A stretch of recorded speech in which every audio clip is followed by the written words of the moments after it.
Okay. Let's head and continue where we left off.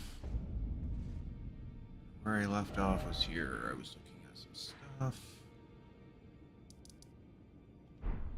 Ran around did cleanup yesterday.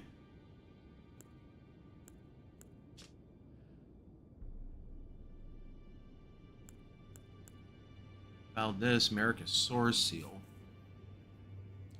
Legendary talisman with an eye engraved with an Elden rune. Said to be the seal of Queen America. Her hanging on the rune arc is actually her seal. Greatly raises mind. Solemn duty weighs upon one beholden. Not unlike a gnawing curse from which there is no deliverance. This is what America is feeling. What she's doing is like a gnawing curse.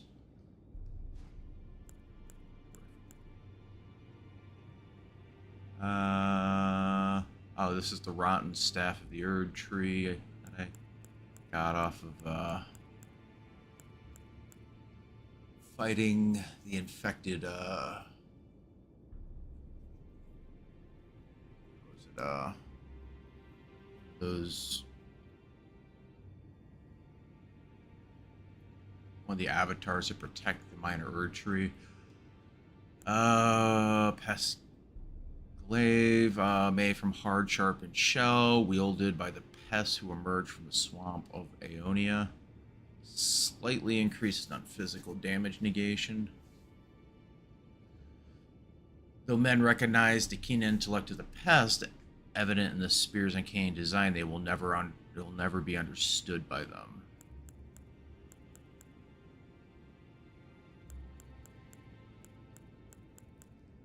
The Dragon Crest Talisman. Dragon has become symbolic of protection. Oh, I got this.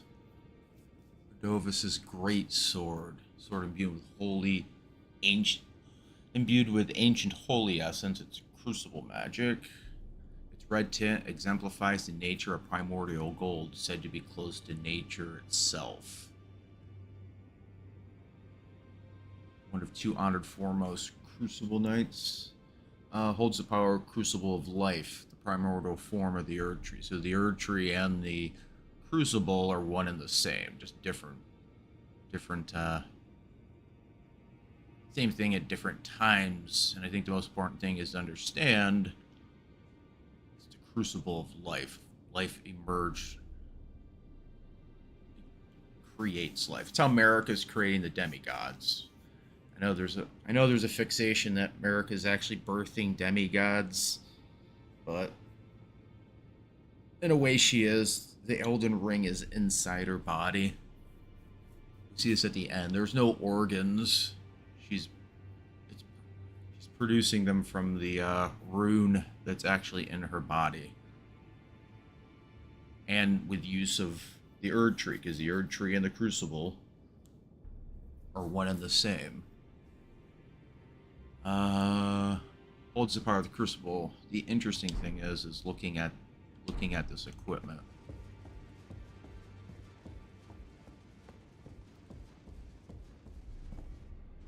For the longest time, I was like, "What the hell am I looking at here on this?" What you're looking at?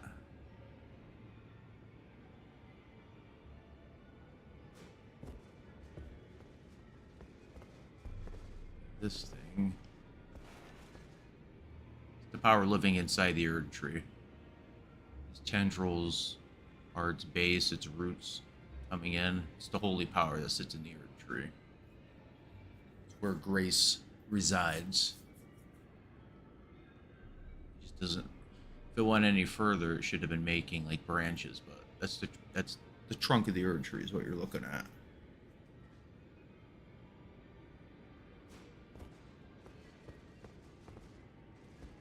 It's kind of in the shape of the Elden beast. The tail, the the bulbous body leading to like the smaller head. We just don't realize it right now. Exactly what we're looking at.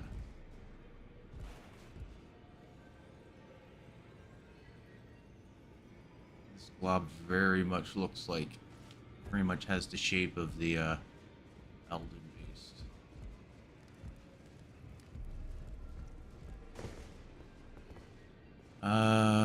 Oh, the armor. Take a look at this armor. Actually, one of my more favorite sets. You can keep.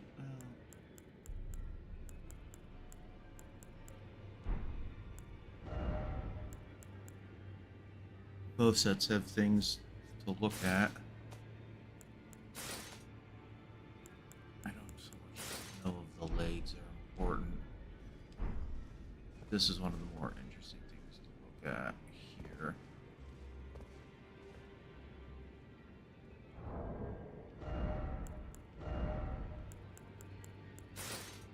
Helmet's designed in the shape of the axe, which is Godfrey's look. But notice that pattern of roots. Roots all over the body. Root system. This thing on the front shows a massive roots with what looks like a hole on top.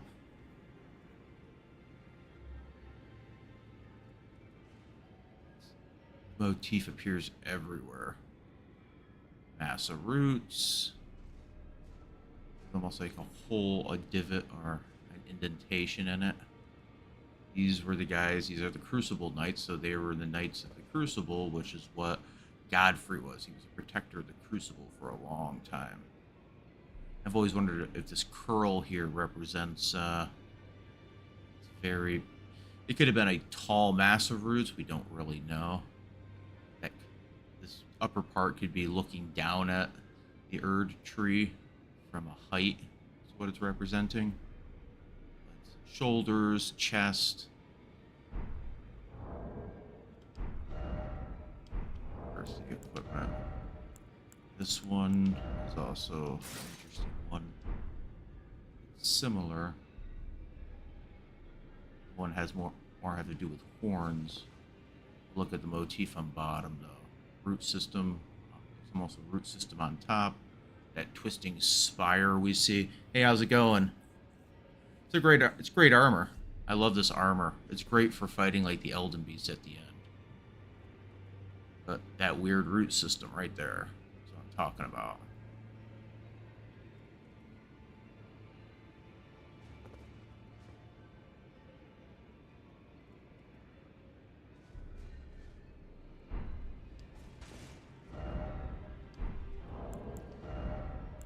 Great. It is a great armor set. It's a cool ass armor set. The vulgar militia. These brood. The lands between the small were scorned, and so they formed their vulgar militia, which as a means to make a living, albeit. Yeah. The vulgar militia. Blasphemous Claw, showing that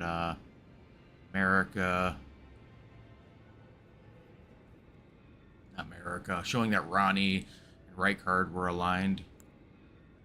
Rykard's idea of the snake devouring the earth, which is symbolism of Christian belief.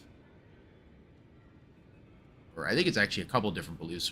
It's almost like a world-eating snake. I think that might be Norse mythology right there. You got the beast. See nothing, hear nothing, doubt nothing, carry on along the path set in stone. This is cool. This is actually this is extremely cool looking armor also.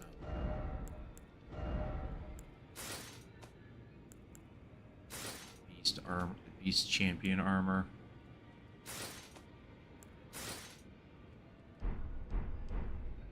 This is actually an amazing looking set.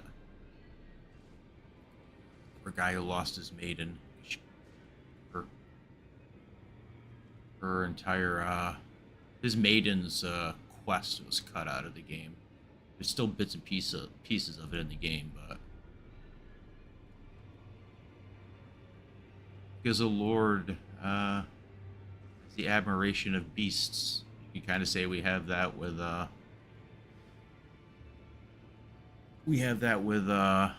Taylor, our little beast man Taylor. Beast looking highly upon us.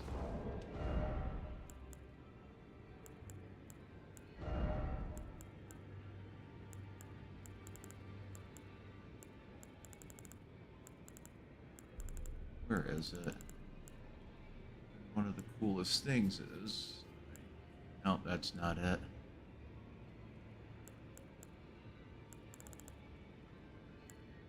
Oh, right here.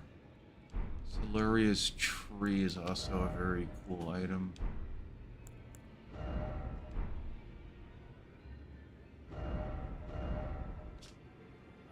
The primordial form of the Erdtree, it's close in nature and life itself, and the spear, modeled on its crucible, is imbued with an ancient holy essence, so...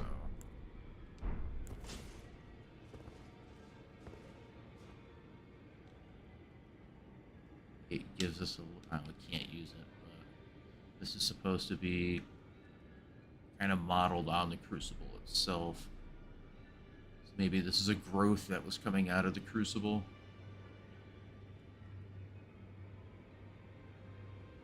That weird cross, though.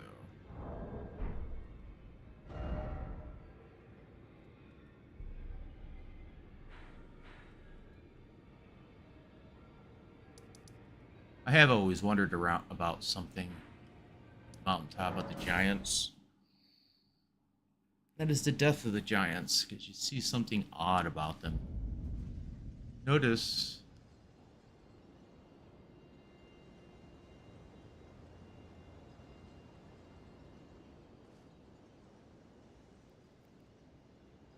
at the very top of the tip of that cross with the thing on it, you kind of see it.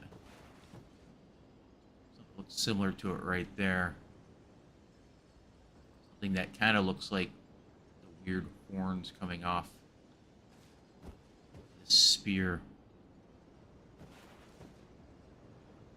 And the fact that for some reason, and they have the thorns pouring out of their backs. And the weird thing is all the giants appear to have been stabbed from behind. They all have the same pose. They're leaning down. The reason they're not falling is because this spear that's been driven straight through their back is actually propping them up. This thing is actually holding the bodies from... That's why the bodies have never fallen. We never actually see a giant laying on the ground.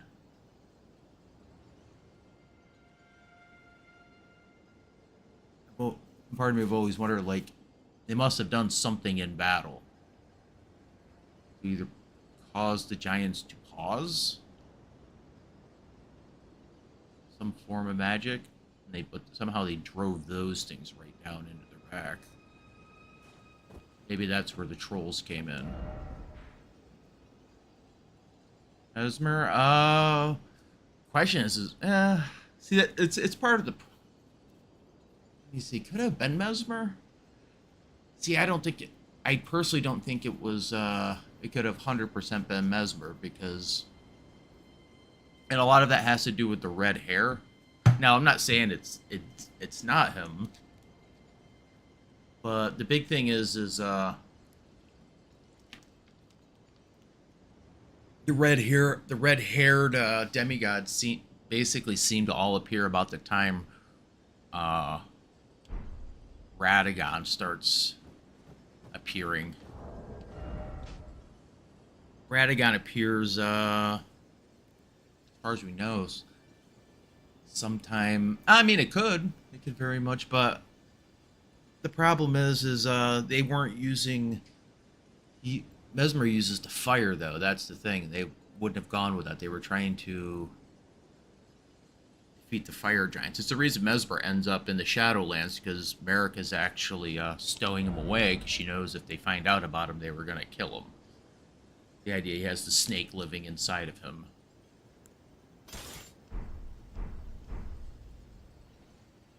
So, I mean, in the end, I don't think we're really supposed to. It literally could be the work of Crucible Knights.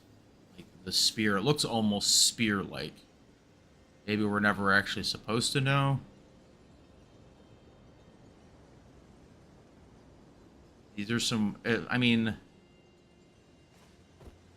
these trees look, I would say, kind of similar. I don't know. It could just be Crucible magic. Or some variation to Crucible. I think the Fire Knights down here, Fire Monks over here, their staves, I think, might look similar to it. It's hard to say, though. Like I said, there's aspects of the game that you're not actually, you know. Yeah, see, it looks similar to that. It has something to do with that. Some variation. These staves right here, they look very similar to it also. These freaks. I never did go in that castle right there, but yeah, you see them here too. See these? I mean, that's literally what they are. But look at it, it has that weird twisting look to it. So it has something to do with these.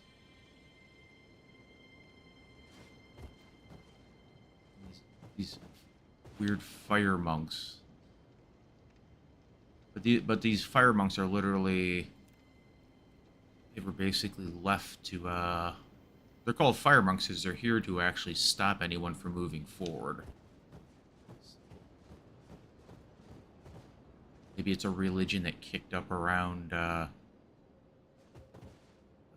before or after the fire giants. It's hard to say. I mean, I'm pretty sure that's supposed to be the eye inside the body. How they create that's another whole other question. But yeah, that's why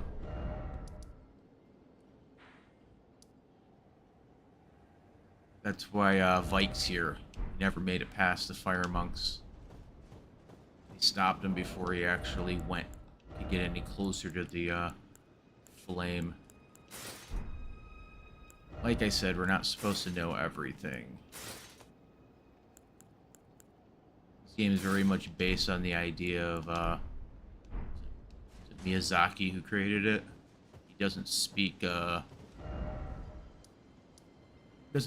read. I don't know if he speaks English, or I know he can read English, but he can't read it fluidly. So he used to read books when he was a kid, and he even said he didn't fully understand what he was reading. So he would read what he could and let his brain fill in the rest of the story. And he's like, that's what these games are actually modeled over. It's how he grew up as a kid, not fully understanding everything he read in English, but he would read enough of it to get the gist, and anything between the main story, he would just let his mind kind of fill in for the rest. Which is cool, if you tell you the truth. In battle, you can be... So, we are never truly meant to understand all of it. We just kind of let our mind fill in with the rest. Didn't Vike smash a dragon? Actually, he was buddies with a dragon. Righteous tarnished. So, I've done his. It actually talks about it, where is it?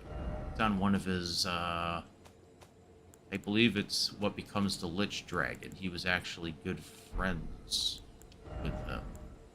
I believe it's on his armor. Right here. Oh, this talks about how he left. Like the War of the Drags, I think was actually over. He was actually friends with on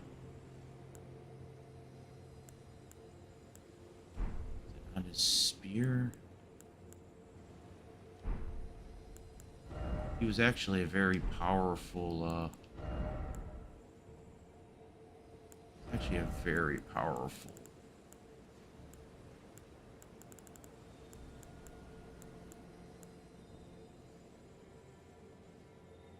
What the hell's this spirit? Yeah, he's actually a very powerful, tarnished. He's actually, I believe, part of the dragon cult also. That's how he's using the magic. Set off. I have his, where is it? Way too much crap in this game. Way too much crap.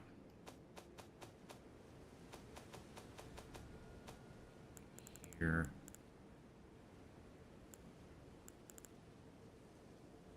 Where the hell is this spear at?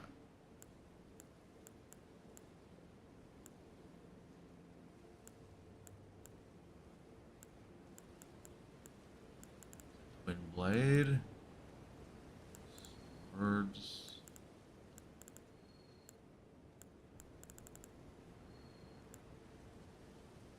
Yeah, it's right here.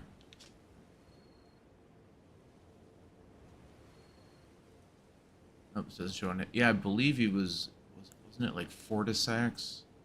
Grand Sax. I think it was Fortisax. He was actually very good friends. Fortisax. I think Fortisax is the dragon that becomes the Lich dragon because he's trying to help Landsax. Okay, yeah, that's who he was friends with. I don't know if when you mean smash, you're okay. Did he fool? You talk about did he fool around with a dragon?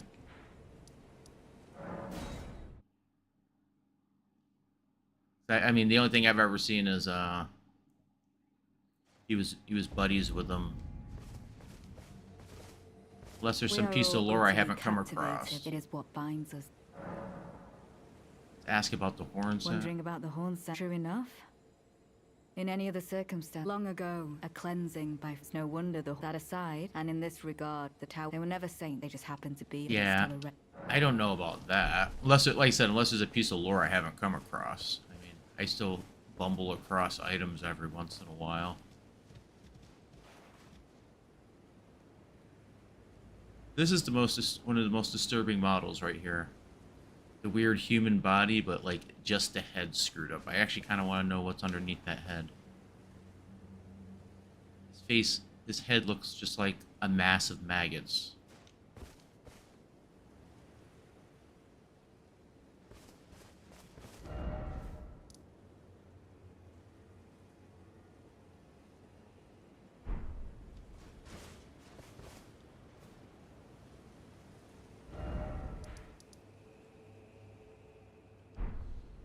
Yeah, the only female dragon I know of is like sits over here. I believe that was she's taken human form and she's just sitting down here. I thought Landsax was a girl in human form.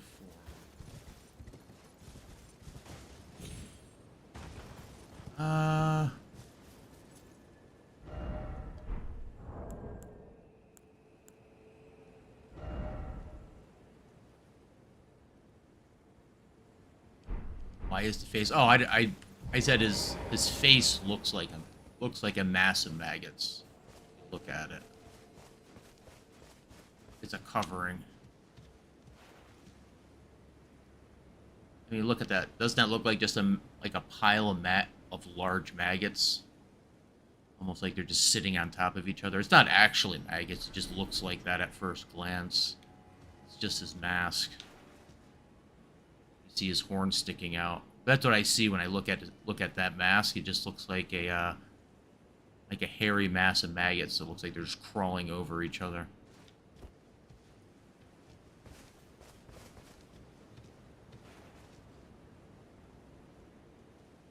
The worm face. The worm face. The worm face actually dangled down. His face just looks like it's a mass of maggots just sitting on the. Yeah, the worm faces, there's like no lore on that.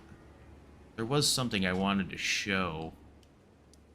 I have to look it up to figure out where the hell it's at. Because there's actually worm faces. Oh, they're right here. I gotta figure out how to get down here. You can get down here. It's one of the most, one of the most interesting areas. Because once you get down here, it looks like normal land. There's literal water coming down here. And there's worm faces right along over here, which is odd. There's only 2 places I found that the worm faces exist. They're here. And they're also located right here. Right here. There's only 2 places in the game you find worm faces.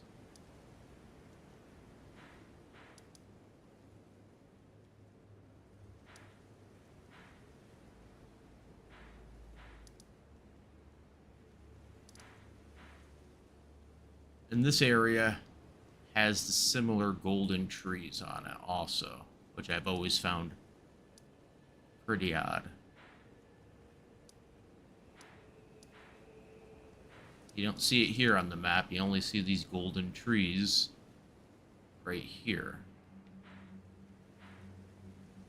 This entire area looks like it's been scooped out. It's one of the things I've always talked about. This entire area is missing land. The land's not a sheer up and down, it's been removed. Why I think this area is located over here. So a large temple that was in the sky, and if it was pulled off, the worm faces easily could have fallen to this part of the lands between. Much like if that was torn off and moved away, we come in, the explosion would have sent this debris that litters the entire land between these massive chunks, including a beastman of Farum Azula that we run into right in the beginning. That tower was ripped apart and blown apart. I can show it better with this. Scale's a bit wrong. Well, Farum Azula has been shredding to pieces. I'm not saying it 100% filled into this area, but there's the weird spiral that's through this entire thing. But if it blew to pieces, that's why, if you look close over here, you still see remnants here. All across here, you'll see the remnants of these towers. Blown across here, they fall here. But once you get up here, through this area here, there are no more pieces that I can think of. There might be one piece up there. This doesn't work with that map.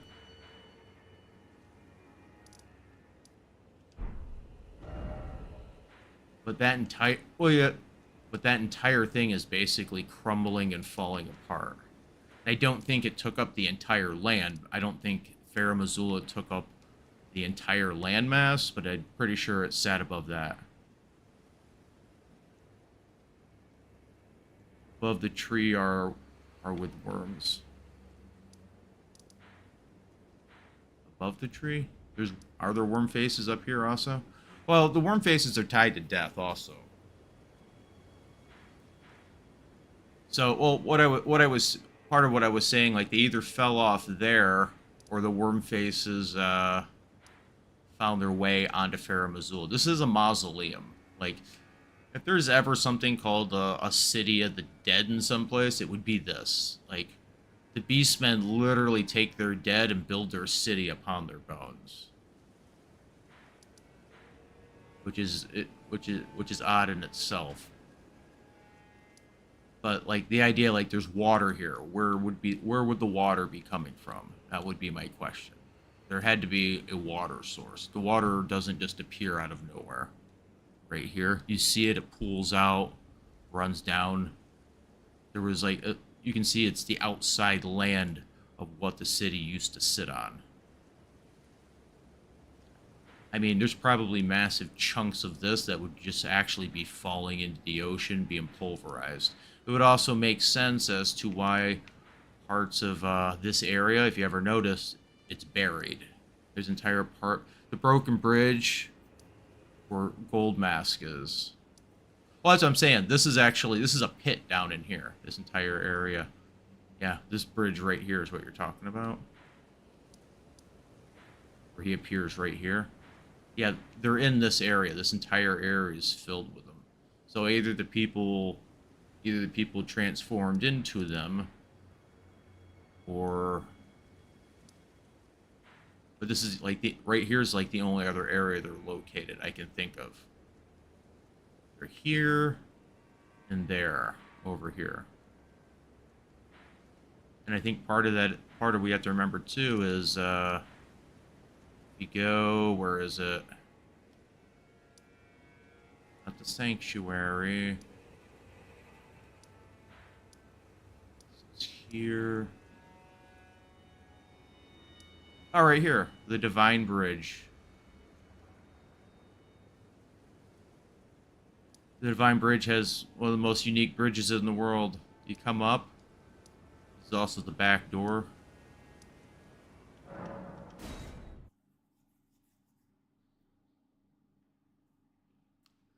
Like I said, this is part of my theory. It's the bridge to nowhere.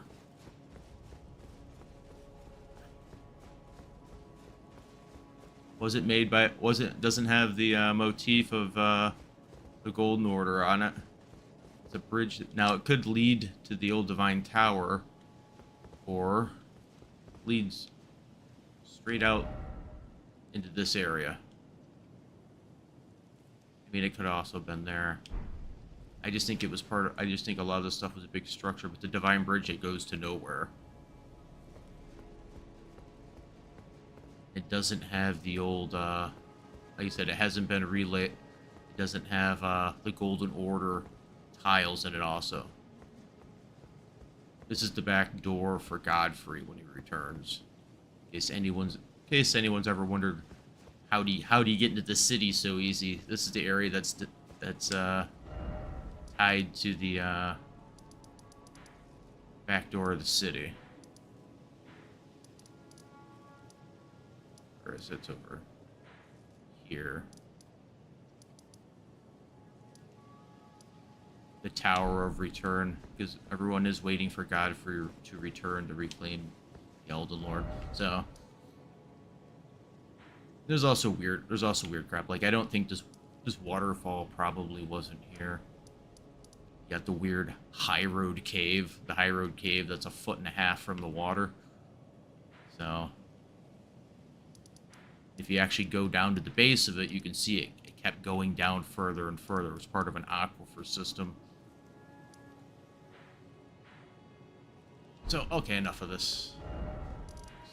I just like talking about all the things that are inferred to the how the world used to be. And there's my belief, the nameless eternal city that is never talked about is probably Lindell. Or at least it was sitting here. It could have been Lindell, or it could have been an earlier city before Lindell was built up, but Lindell has a similar building structure, but it's where all these buildings here come from. They're all part of this area right here. That's why you see some of the people trying to get into the city from this door, because this door actually at one time used to lead into a part of the city that was here. It's now been dropped down at the base of the Erdtree.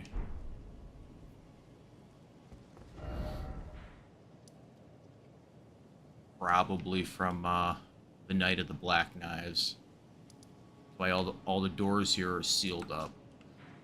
Because the interesting thing is here, you take the tombstone thing, you can go into here. The tombstone takes you up to here. You go over here, there's a tombstone here that takes you to here. All three of these all three of the eternal cities were linked together. They had paths.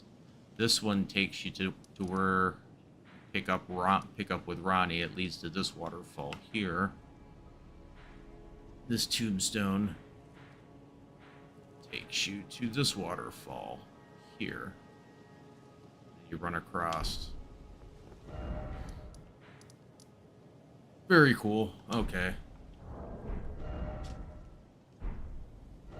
Oh, one more thing. Right here is part of Farum Azula right here. So it was here at one time. See right there, they could I would love to see that actually in a From Software game. What the world looked like before it was all torn to pieces. Okay, so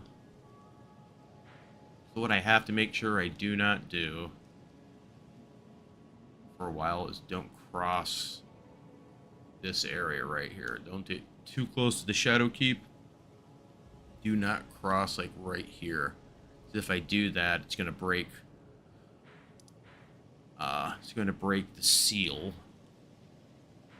Pretty sure I can go down through here. I just can't go over to this area. So, there's a whole lot to explore just in this area. So let's get to exploring.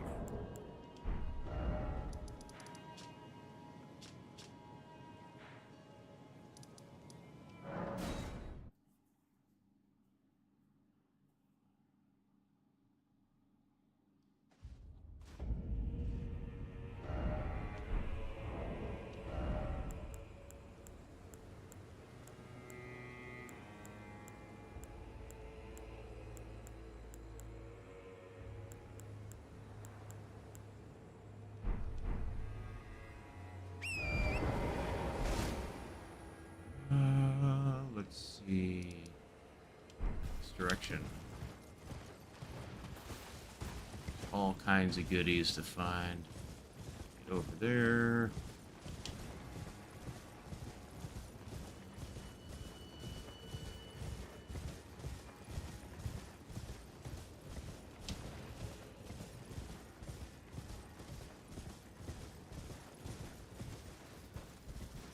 What you looking at, pal?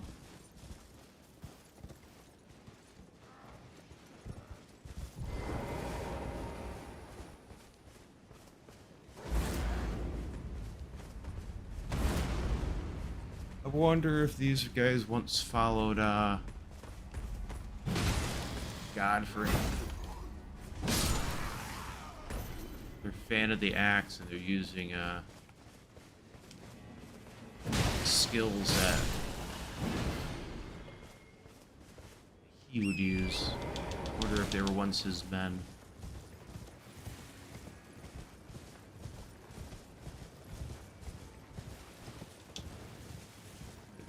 Oh, look.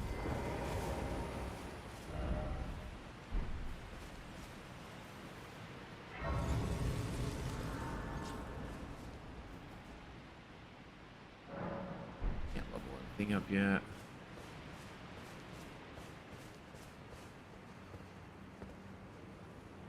Get down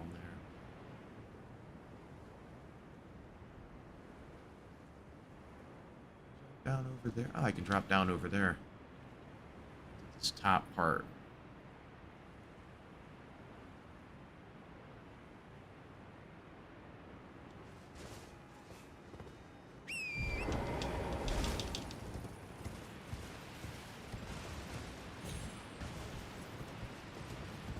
Oh, now I remember what's down here.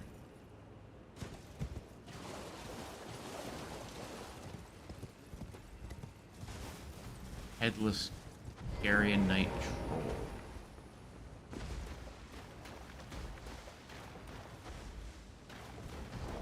I'm not even going to attempt to block his attacks.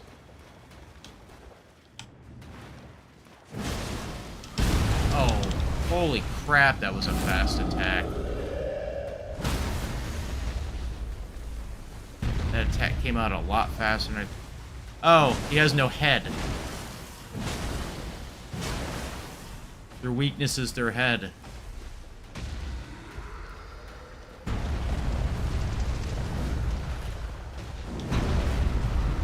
Come on, you big goofy bastard.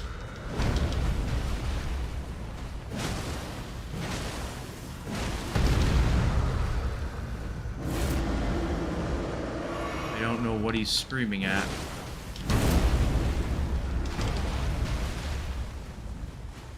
Or how he's screaming with no head. That's the question. Oh, God.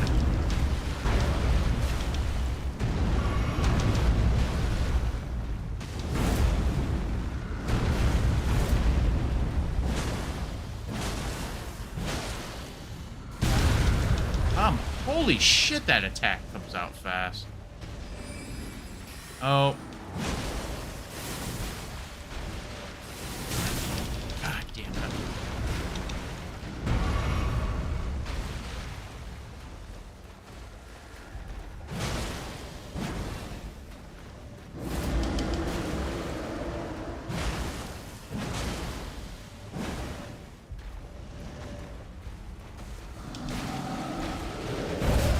Okay, now it's getting even larger.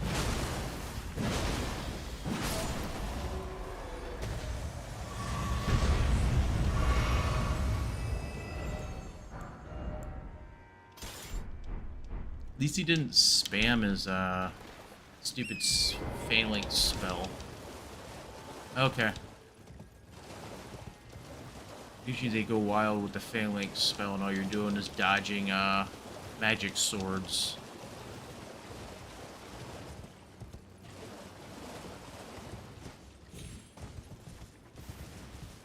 Over here.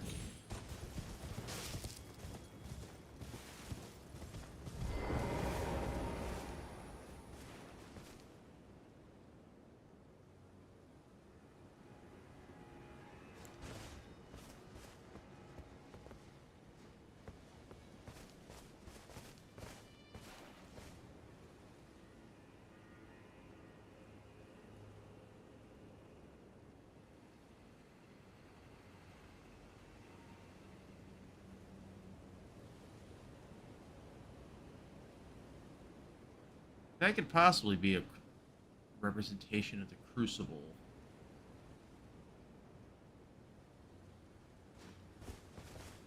Hard to say. It's a giant mass of roots.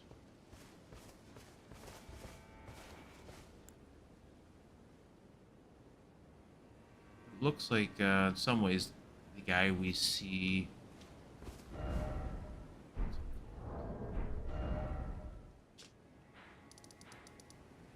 be the statues, representation of the statues of right here.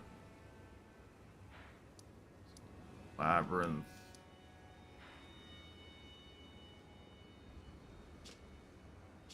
It's right here. Yeah, the old palace. That could be the guy from the statues holding the clay tablet. Could be, could maybe not, I don't know. But it very much could be, though. These aren't here for a reason either.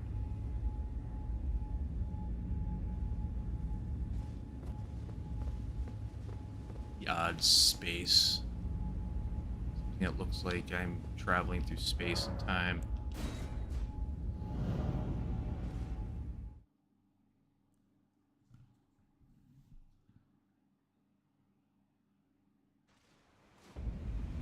Ancient ruins of Ra.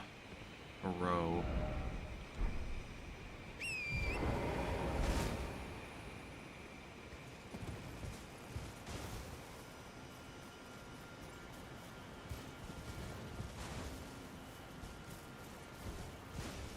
Who's that over there?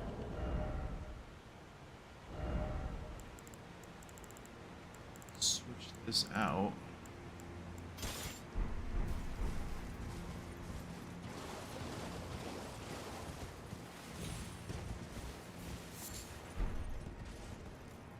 Horn. very end game area.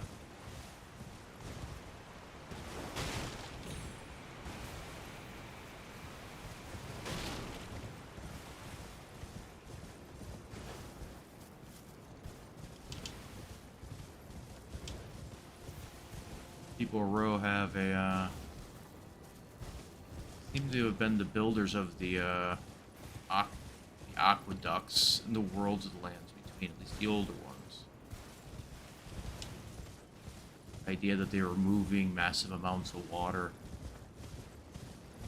I do believe the aqueducts served as moving water, but also to move the dead between the lands between and the land of shadow. The Shadowlands.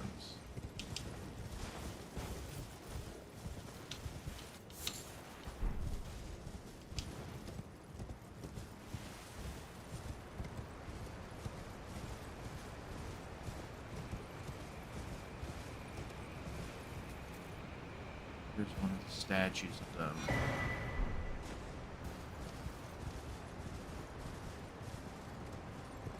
Verdigris.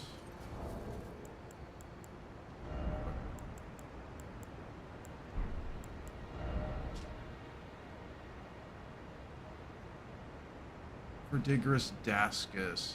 A Dascus made, I don't know what the hell it is, corroded metal known for its heft. Raises defense with higher equipment load. This is actually a really good item.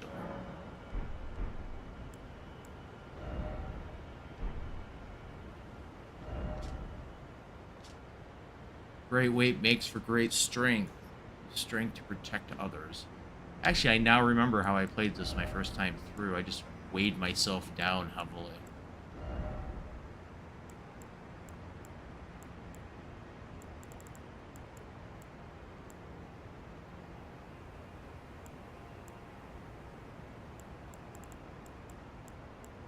Oh no, that puts me into overloaded territory, so I can't use it at the moment.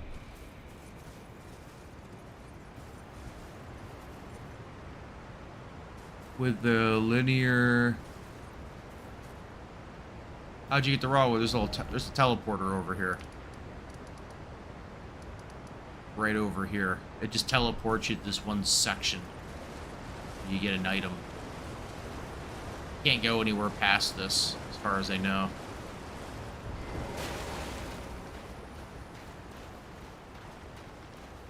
And you're getting ready to watch me die. Maybe I can... Oh, nope.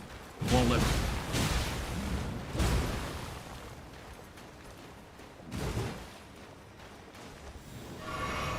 Oh.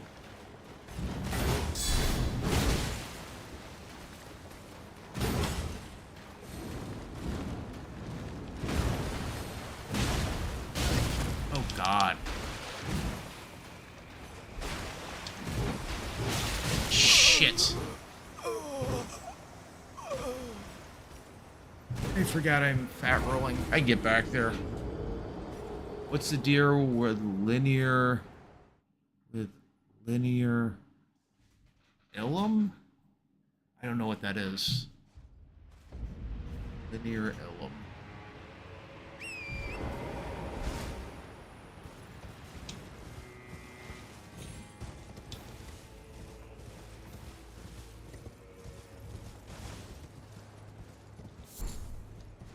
Shadow Sunflower.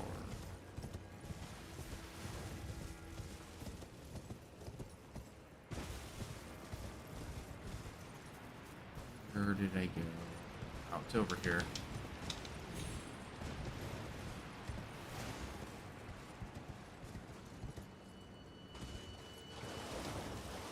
Hold on a second. Right here is the teleporter. Told you about.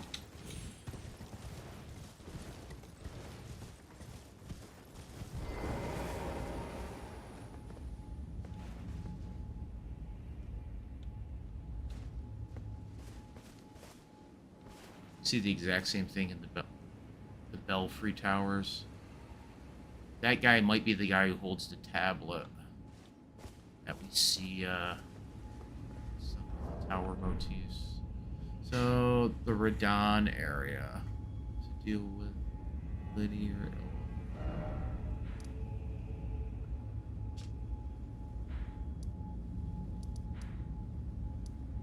Are you talking about this area?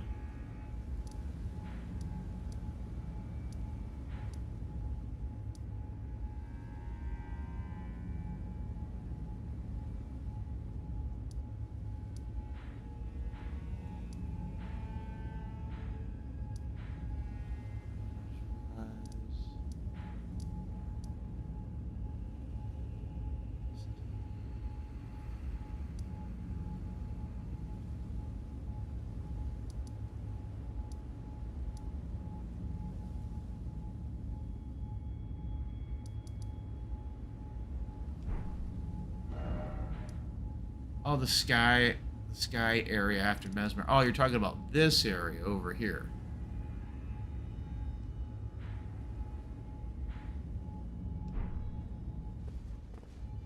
That area. Or are you talking about that weird gate? I don't have the map unlocked. I've only been in this area one time. Are you talking about this thing right here? Is what you're talking about?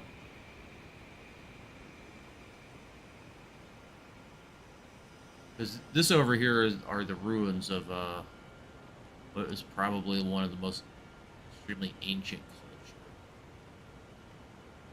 cultures. Is this what you're talking about? This weird gate here? I mean, I don't know, the gold place. Oh, you're talking about this. Okay.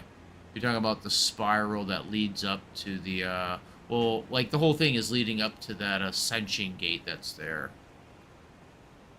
I mean, that's what this entire thing is built upon, this sacrifice. The same thing, like, the whole entire thing's built on the people. It's because it's probably loosely based on the idea of the Tower of Babel. They're trying to reach the sky because they're trying to essentially ascend. I mean, it's kind of what this is about, is this idea of ascension. It looked like that ascension gate, if you look out at it, or if you look at the, what was it, the trailer, you actually see America. It's literally it looks like just a sacrificial pit. You see America pulling gold out of a body. And the weird thing is there's a lot of motif there. There's one statue where it shows almost looks like two people being melded together. I think I think a lot of it has to do with the ascension ritual.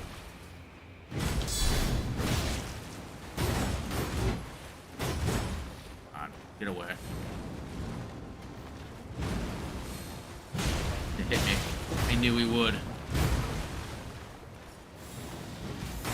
course.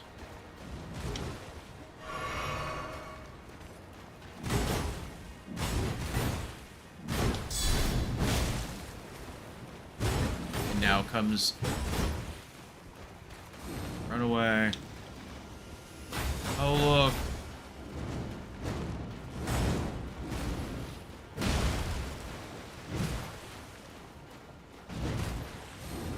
Pretend bird.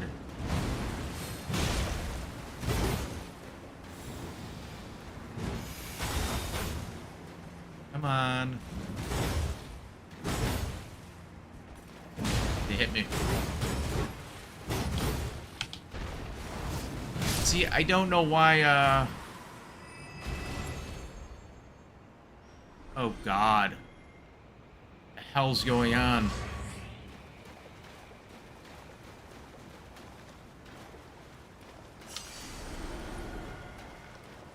Be back, okay.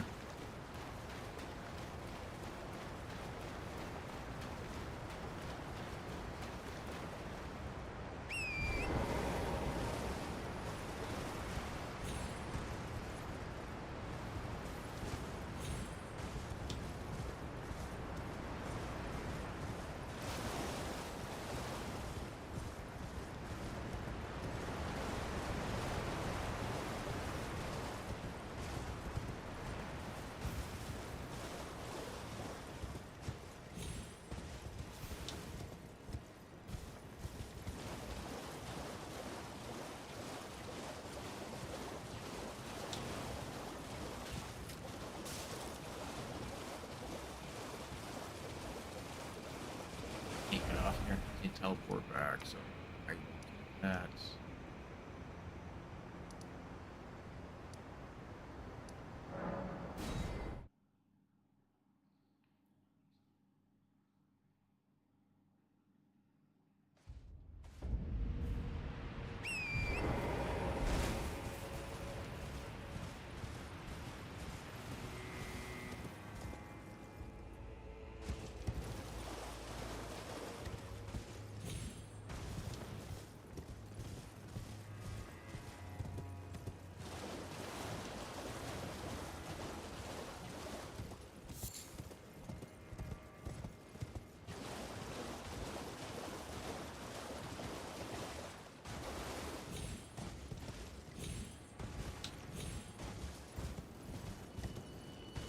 Further.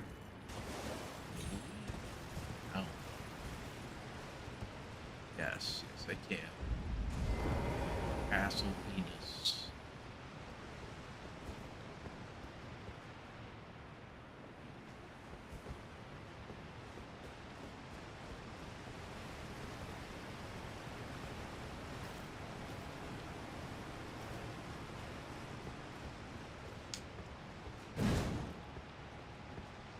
Point.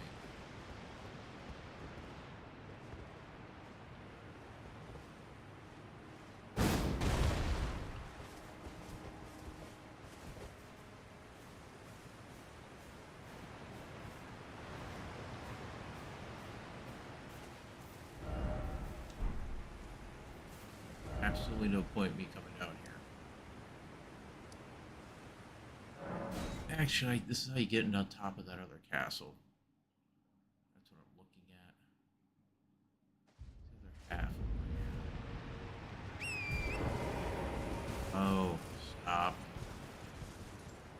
Question is, how do I get down there?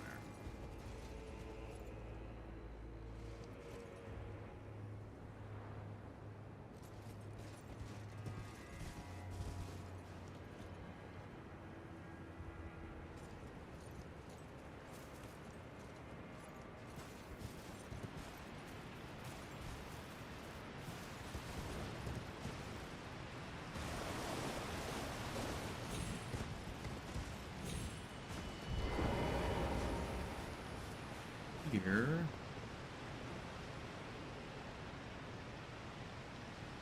Make that fall.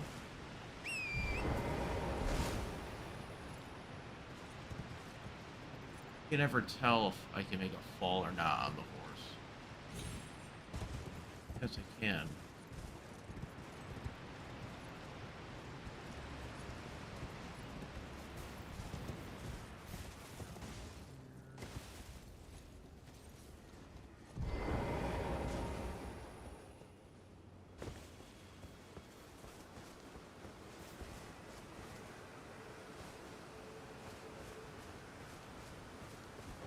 What goodies do you have for me?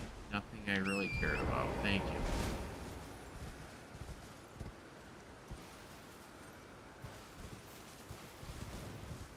What is this castle?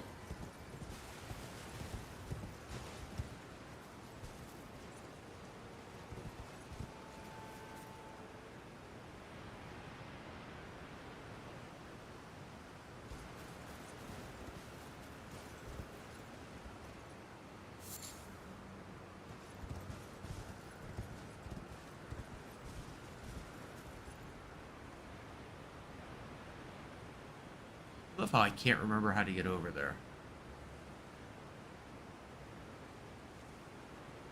You know I've gotten over there. Drop down.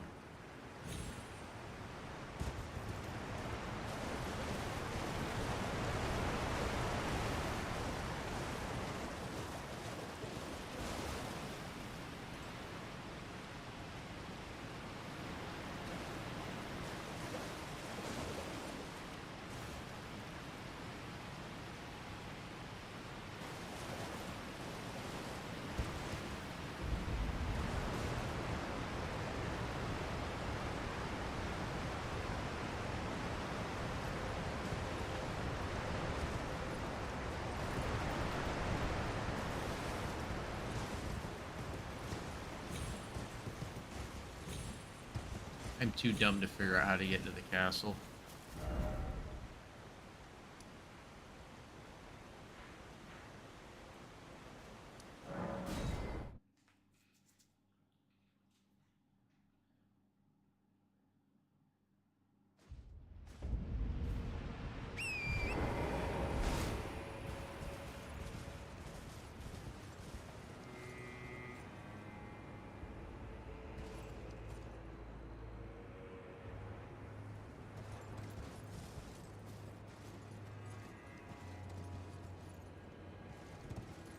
Oh, I can drop down here.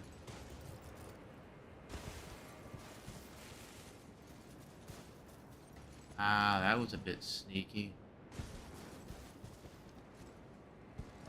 Barely see those ledges.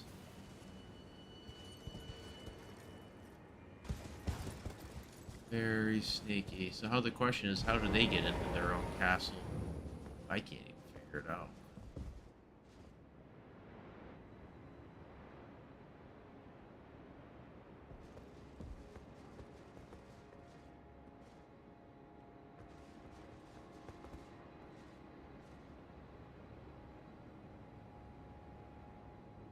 That's a whole lot of fire they're gonna throw at me.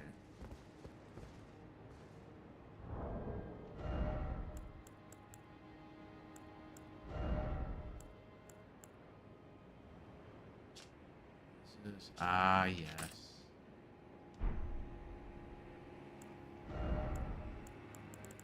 Already overweight. Doesn't matter if I put a,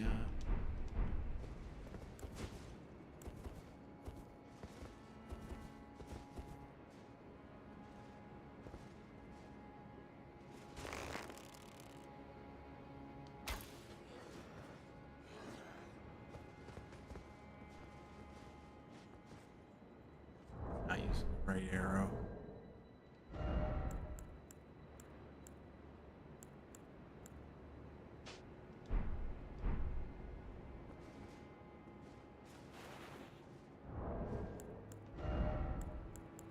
Oh, those are bolts, not arrows, of course.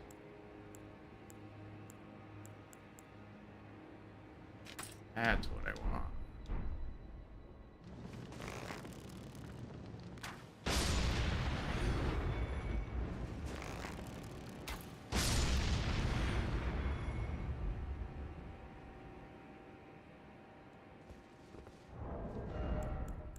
One of 5 times I've ever used arrows in this game right there. Drop down and get away from these stupid ass barrels because I know they will start. Oh fuck.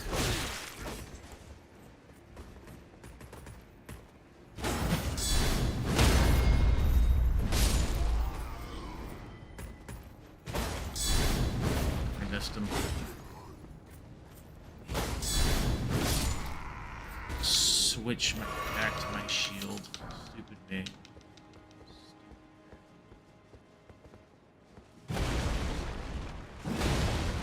Cleared away. Here. Check the broken walls.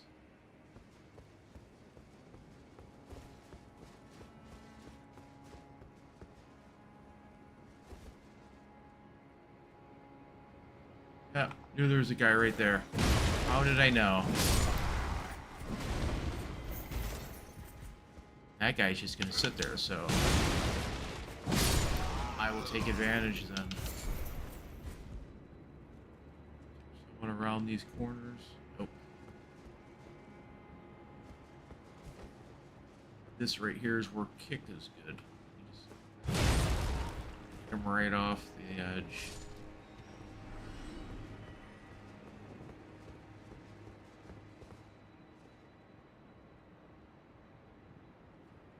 I'll come back for that over there.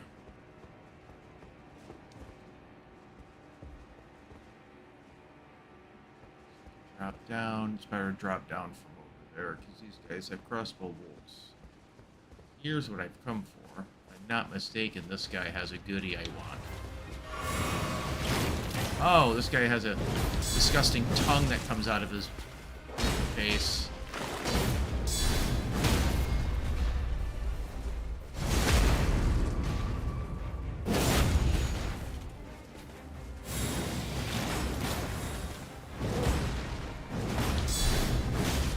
Oh, I can't break this. Come on, dude.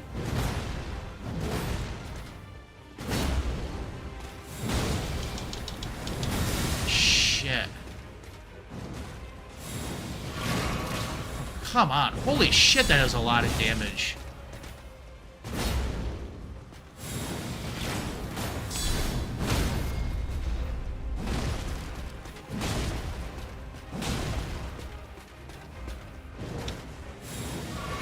Wow.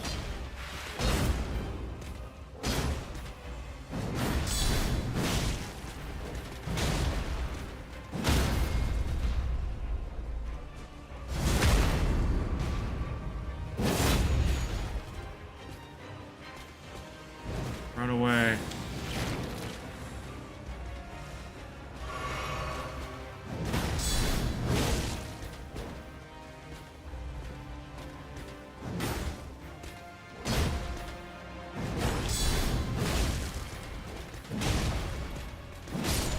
There. It's like part Crucible Knight right there. Wasn't expecting that. I'm not gonna lie. But I did get a cool shield out of it. It's a very cool looking shield. Not as good as the one I have. Weighty shield carried by Black Knights, servants of Mesmer the Impaler. Made of black steel with decorative embellishment. Hello, baby drain. Symbolic of the iron conviction of their crusade, the Black Knights will never yield, nor will they ever doubt their purpose.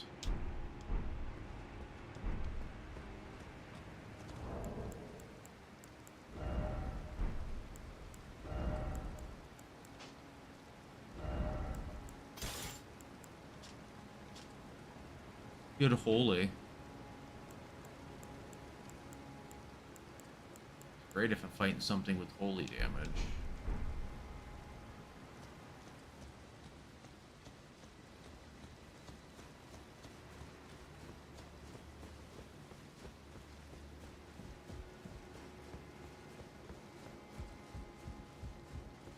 How's it going?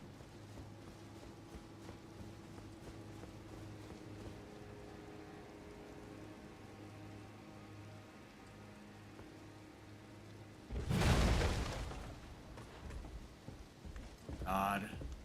Guys, oh. Oh, thank God. I thought he was going to pull his axe out and chop me in two. Oh, here comes the... Ah, shit. I forgot I'm... Come on, dude.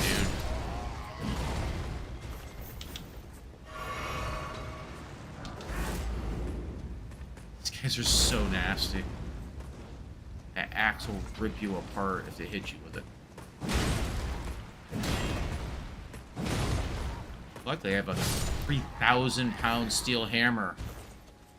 Those little tiny shields just can't handle my onslaught. Serpent flail, cool. I'll look at it in a second. All I came down here for. Unfortunately, I have to fight my way back to the top. I have a cool item I'm never going to use because I'm not into the bleed builds.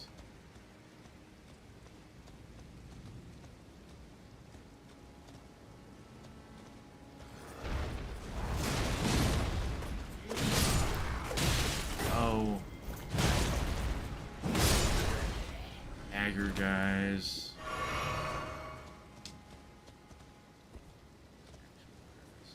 That.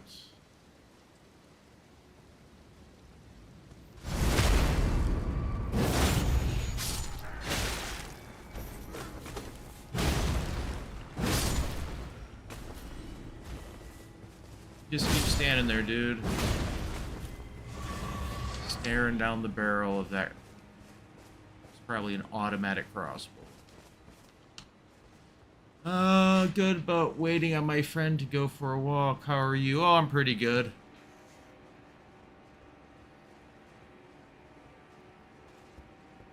Gonna go get the walk out before it gets too hot during the day, I assume. But still at least a little bit cool.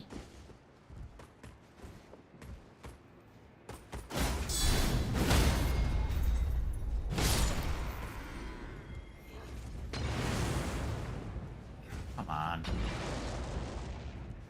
Maybe if I walk around the corner, you'll come after me. Nope. You're gonna attempt to hit me through the wall with fire. But I need that item over there I'm never going to use. I guess down I go.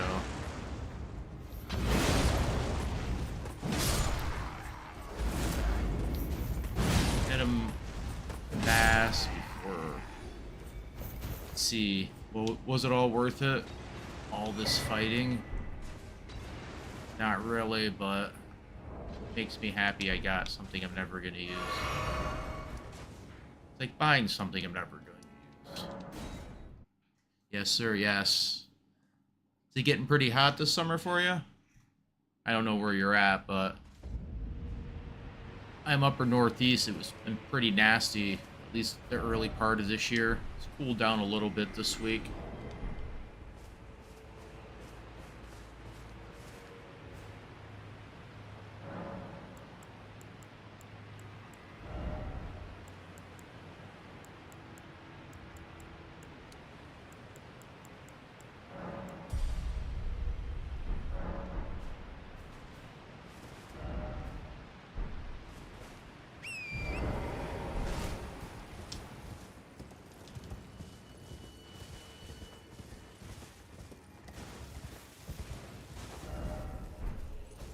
Yeah, I used to live in Florida. God, I remember it used to be the 8 o'clock in the 8:30 in the morning. It's like 85 degrees already, and I'm just like, oh, it's just going to get hotter.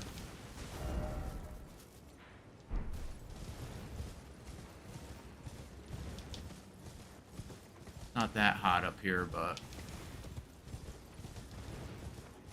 oh.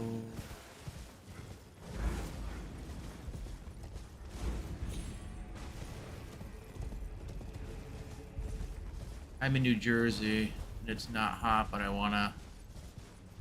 gotcha. Get it done and be over with.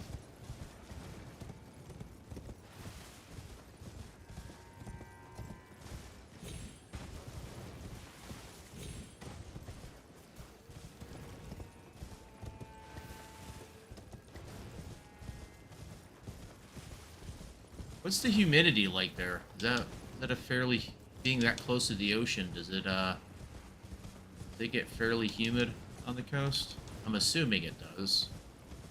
But I could be completely wrong. Oh god, the Church of the Crusade. Oh, might as well do it. Thou shalt not evade the flame of Mesmer. Probably, yeah, I'm probably gonna die.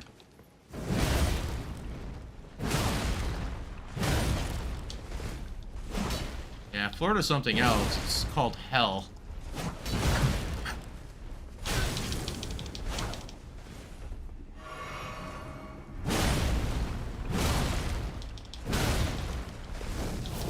Though I hear the Keys are pretty nice, though. Never been there, but I had a friend years ago who used to live there. Says it's surprisingly cool there, at least with How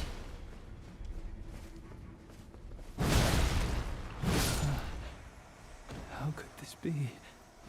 Forsake me, Queen Marika, my grace.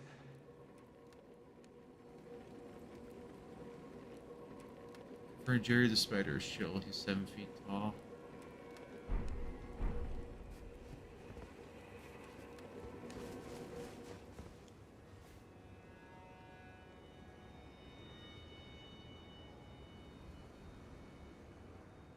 So when you go back to school, it's hot and muggy. Oh, that sucks. Hopefully you have air conditioning in their schools.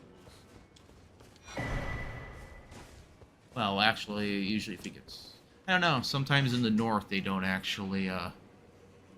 Don't, at least when I was in school, they didn't have air conditioning in the school, so you had to basically suck it up till the colder weather came in.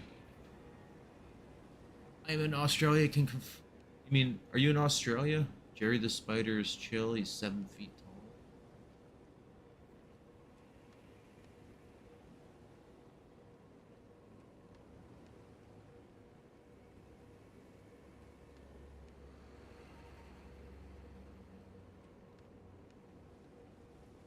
Are you? You're in Aus.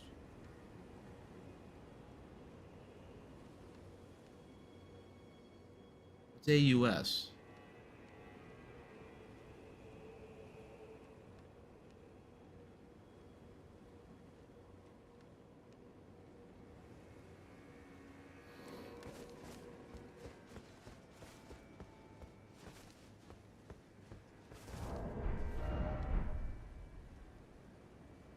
Huh. So it's just really nasty during July and August. Okay. Yeah, Florida. Usually April. I think April, May is when southern Australia. Oh God. So actually, you're good now, Australia. We're hitting our summer. You're hitting your winter. That's yeah. I've seen. There's a guy I watch on YouTube every once in a while. He does the melts metal down. I've seen where he's shown the temperature, and it's just disgusting. It's like 9 o'clock in the morning. He's like, it's only 95 degrees out at 7 o'clock in the morning, and it gets so hot there that he's not allowed to do his not allowed to like melt down his metals because they have the horrible droughts. If I'm being completely objective, AC makes little sense in the Northeast. Yes, it gets hot as hell, but then you have a whole AC installed for 3 months. Well, the AC systems also have the system itself inside has the heater built into it, so I mean it does have the two uses. But in all reality, I don't know. I mean, I have a window unit. I don't need anything more than that. But having a whole house, it'd probably depend on what your flooring's like. I knew a guy in Florida. His house had these. He took it over from his father-in-law. His father-in-law passed. His AC broke down, and he had to be careful because the humidity of Florida was actually causing, I think, the floors to actually warp in his house. So, in most cases, you don't need a massive AC unit in the Northeast. That's agreed upon. Probably a heating unit would be best.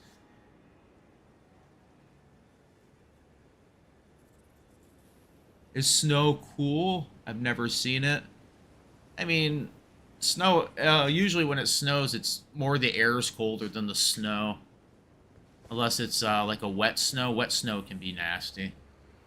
One thing you definitely need here is heat. Yes, you do. Nothing's worse than when it's sub-zero. I did some construction one time from December all the way up till April in Pennsylvania.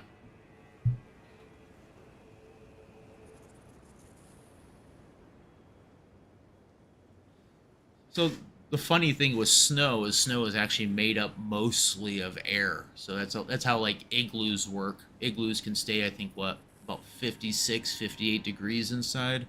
I mean, it is cold. It's frozen. It's frozen snow, but it's usually the worst things about the wintertime is if you get your feet wet, you get your shoes wet, and you're outside, and you get like your feet feel like they're freezing. That's the worst part of the winter time is dealing with like wet feet. There's nothing worse. Or you get your hands wet when you're outside and your fingers just start freezing. That is about the most unpleasant thing you can have when you're outside is wet feet. Warming stone.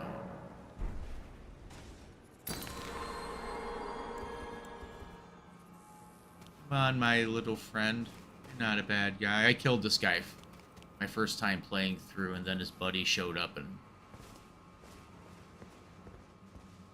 I helped him.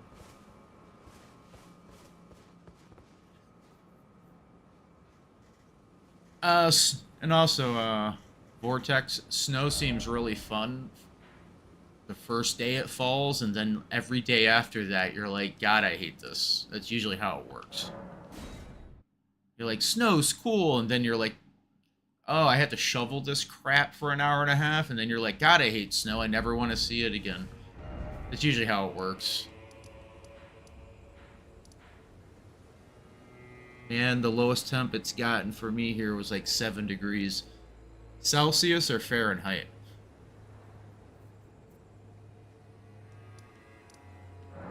I'm assuming Celsius. I don't know what that is in Fahrenheit.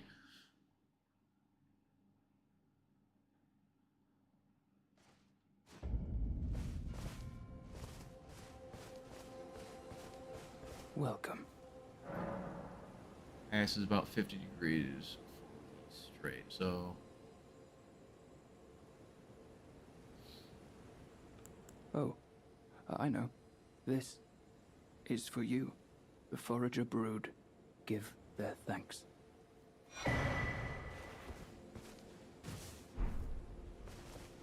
Many things. Celsius. Yeah, I'm not... We have that conversion. I don't Goodbye. remember what it is. So... Yeah, the worst here... The worst I've ever had to deal with, personally... I did construction in Pennsylvania a couple decades ago. It was so freaking cold out that for a week, none of our equipment on the construction site. Yeah, pretty sure 50 degrees Celsius is pretty... It's pretty hot, is it not? Oh, that sucks. Yeah, the hottest I've ever been outside, I almost got heat stroke, was in Florida. I wasn't paying attention. I was sitting outside and it hit about 105. I knew something was off because I went from sweating massively to all of a sudden it felt like I was in a freezer, and I realized I'd quit sweating. I was out of water and I had to get the hell out of the sun. Yeah, 125, dear God, man.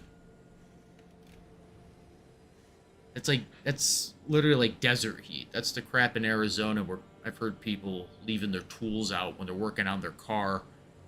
The sun hits it, and people have reached over and grabbed their tools and literally blistered their hands from a hot piece of metal. Yeah, that's the crap that'll cook eggs on the sidewalk. Yeah, no thanks.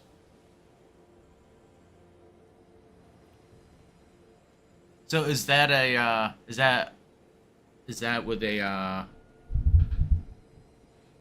that a high humidity or a low humidity?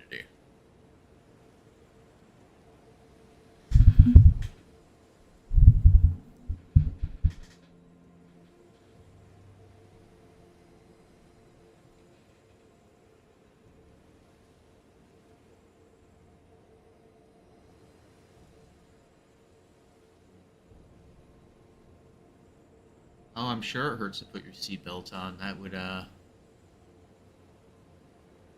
probably hurts to touch your car. Probably learn not to touch anything outside at all during the summer.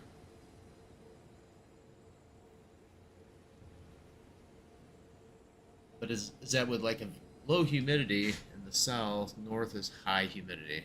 Okay. So you have both you have almost like a subtropic and a desert climate going. I've heard that's one thing people in like Arizona say. They're like, "Oh, it's bad, but there's not a lot of humidity." It's like, Right. yeah.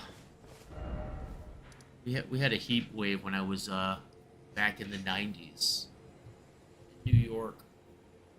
And I remember I'd gone to like a summer camp. I came back. It was one of those things, I think it was hitting like 112, the low humidity.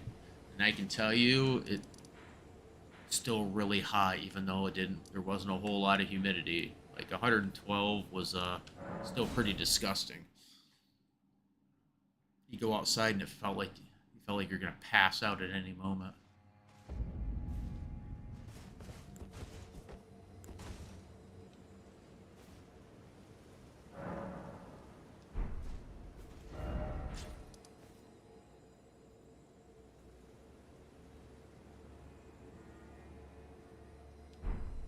So, so does Australia actually have deserts there, or is it just a?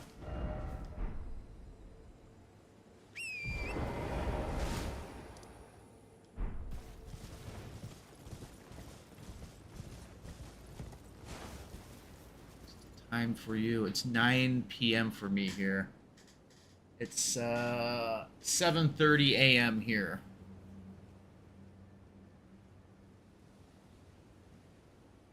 I wonder how much worse it is. Here's the weird thing about Arizona is I had a friend live there. I believe it's the southern parts of Arizona are desert-like. The northern parts are very much like are actually very nice. They're basically like western, like even northern New York. The middle of Australia is basically uninhabitable.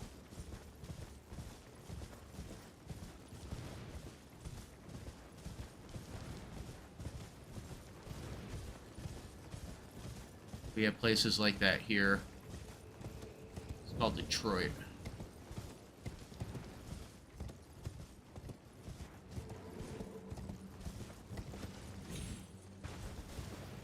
Small shrubs, but mostly sand like dirt. Okay.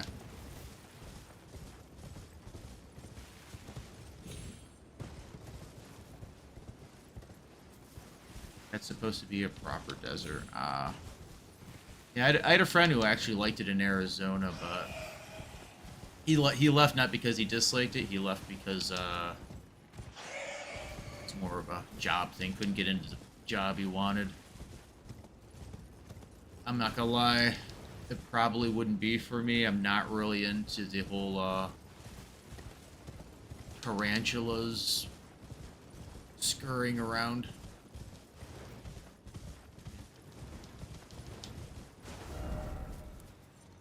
Not a huge fan of spiders, but just having... Yeah, it's another place I don't think I could... I want to go to the Grand Canyon at some point, but I'm afraid I'll melt from heat exhaustion. I mean, you could get one of those donkey rides where they take you down on the back of the donkey. I mean, it is dangerous, trust me. I had a friend, he was living down there, literally his, like, I want to say it was almost like his backyard was where part of the canyon was. And he made a very bad mistake where he actually hiked down and back in a very short amount of time. And he said there were signs warning him that, like, you could potentially die attempting to go down and up. They're like, so don't attempt it. He was like, oh, I bet I could do it. Well, he did it, and when he made it back up, he barely made it back up in time, and then, like, started, like, vomiting. He actually suffered heat stroke, getting down to the bottom of the canyon and then literally turning around and huffing it back up. And he was actually in amazing shape, so he was able to do it, but he could barely do it. Let me see. I'm gonna go. Yeah, it is hot. I know it's spiders and snakes, so you have to be careful about in Arizona. There's a lot of them there. I've got a friend that his favorite temperature is 30 degrees Celsius or 89 Fahrenheit. He must be very, very skinny. Because there's, like, about the only people I know who like the super high temperatures or who can deal with it, or even when I used to be in shape, which was a long time ago, like, the high temperatures didn't bother me that much. Who wears jumpers in the summer? Are jumpers like sweatpants, I assume?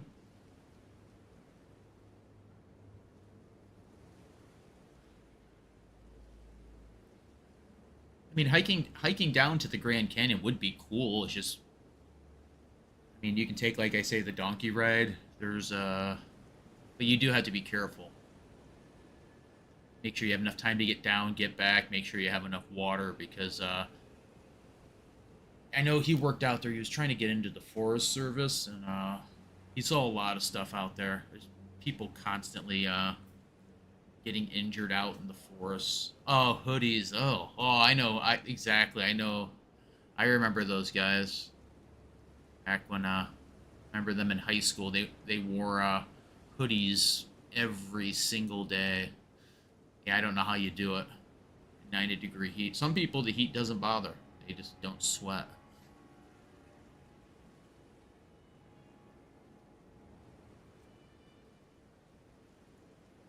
Yeah, I had an aunt and uncle who retired, let me see, retired about 10 years ago. They took a trip out to the Grand Canyon. They wanted to see it in the retirement, so they actually drove out there, camped, took a good, I think they camped over around the Grand Canyon for a while. But yeah, there's all kinds of things that happen on those nature trails. Yeah, my friend was he said they had a lady who ended up in a tree because she spooked a bison, and I don't know if she ran from it or something like that, but it spooked, and I guess it kind of got her out of the way, and it just kind of like hooked her with his horns and just like flung her up into a tree. They found her like a day or so later, like stumbling around in the forest, half out of it, because I think it gave her a concussion. Ah. Yeah, I mean, I don't know if I'd want to hike down to the bottom of it. It is cool though. It is a sight to see, the Grand Canyon. There's a lot of really cool stuff out there. Uh, some of that stuff, like some of the areas I would want to. I was asking a friend of mine years ago. I was like, oh, what about this and that? And it's like a lot of the really like cool things I would like to see. Like I don't even know if you can go and see them because a lot of them were sitting on the Native American reservations out there. Hey, have a great stream. Hey, thanks. Have a good walk. Have a good one, man.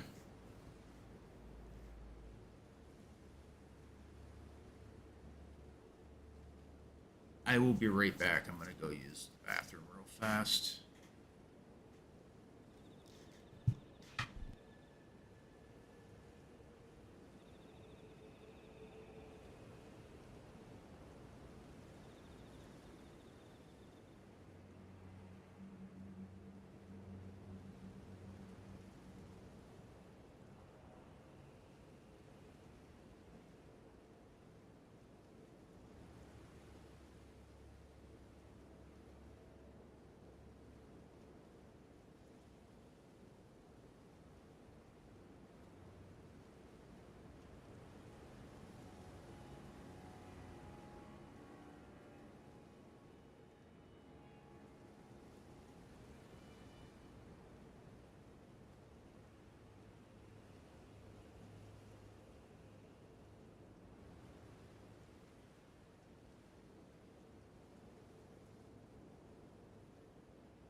Okay, I'm back.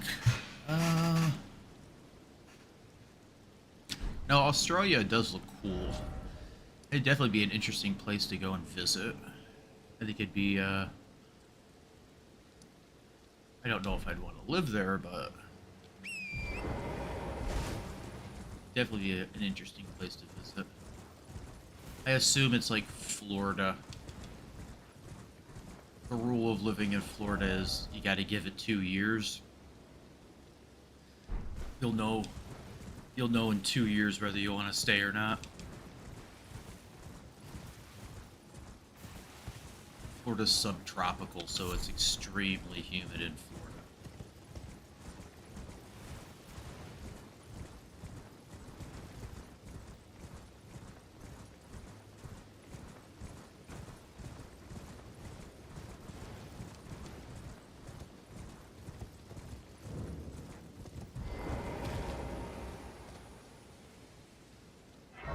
Gold Court, Gold, Gold Coast is like Florida.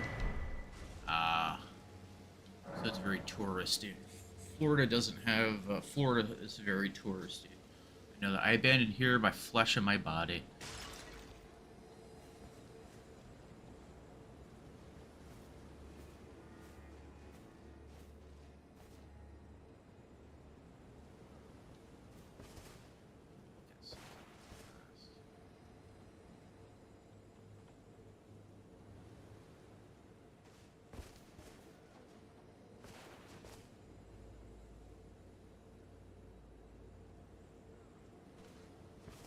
I can do this fight. I can talk to Dryleaf. Play the, God, this guy's gonna kick the crap out of me. I won't even attempt to fight him.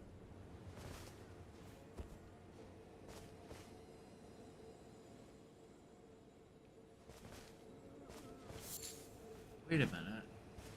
He hit Gold Leaf. Told me to come over. Told me to come over here and talk to him. He wanted a duel, and now he's not saying anything to me. Is there a place around here where start the fight? Maybe his little book. What did I get? Prayer room key. Church district. Okay, I got that. Charming branch. Spirit raisins. Hefty oil pot. Oh. A flail with a coiled snake for bludgeoning heads. Fire roars within the snake's bodies, inflicting horrible burns. Some of Mesmer's armies use these flails to burn corn scent, to brand them with agony and fear. Let's see. I saw years ago. I watched a video. They had a Ash of War. They have a rock out there. I know it sits on like indigenous land. It's like an odd rock formation. It looked pretty cool. It looks like a mountain, like a small mountain. It's just, I forget. It's not made up of like the normal rock in the area. They used to let people go on it, but they started trashing it, so they told them they couldn't do it anymore. One thing about Ush is that the sunsets are always beautiful. I'm sure it is. I assume it's quite flat. Do you have mountains there? Or is it like Florida? Florida's known for just being incredibly flat. The highest point in Florida when I was there, I found out, was the garbage dump. But Florida has really cool sunsets, though. At least where I was at. I was on the West Coast.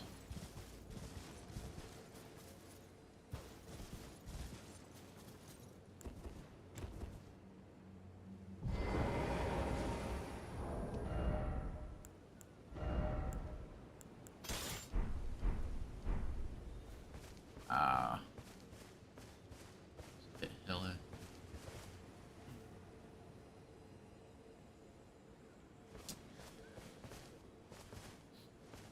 Yeah. One thing I can't get over is the fact you have like saltwater crocodiles. Like, do those things ever attack anybody at the beach? 'Cause they can go into salt waters, can they not? Do they not go very far offshore?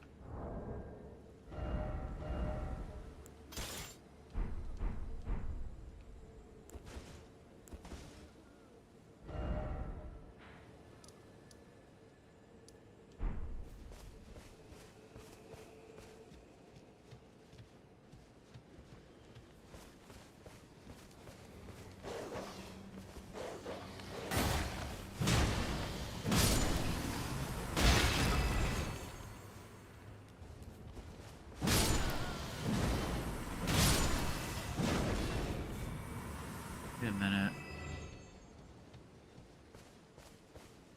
Try this again.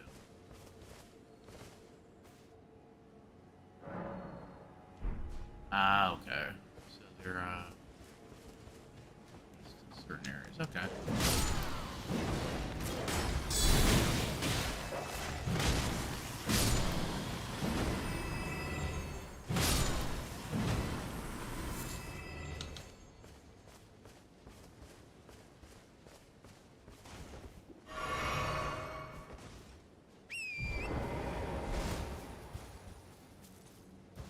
Hello, how's it going, scavenger?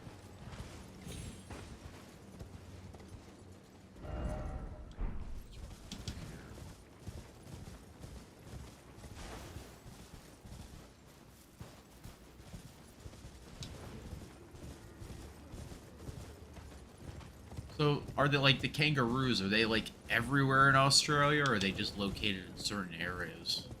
I mean, I've seen videos where you see them kind of like they give the appearance like they're everywhere, but they could very much just be in certain areas, not in others.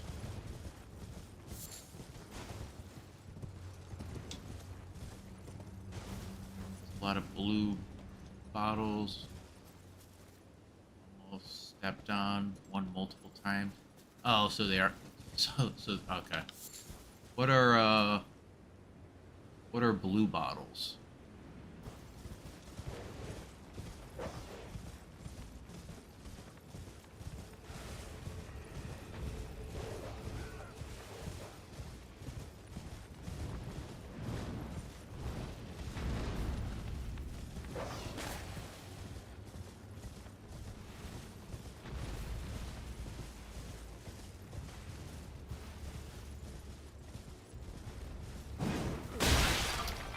On.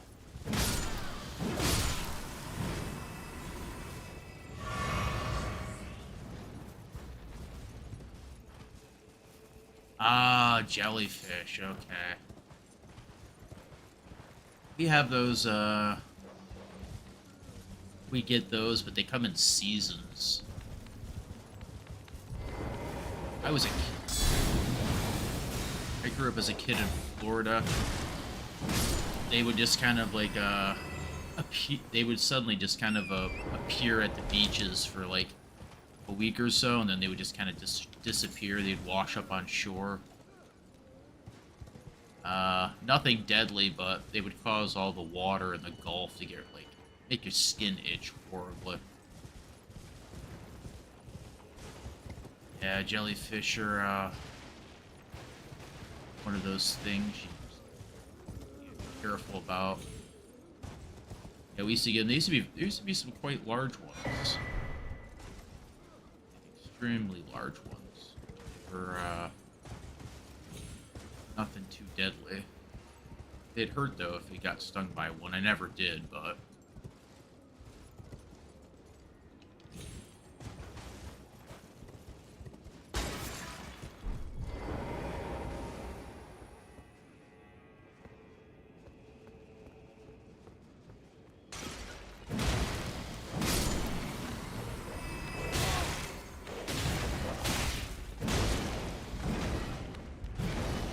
Holy crap, the dogs in this game.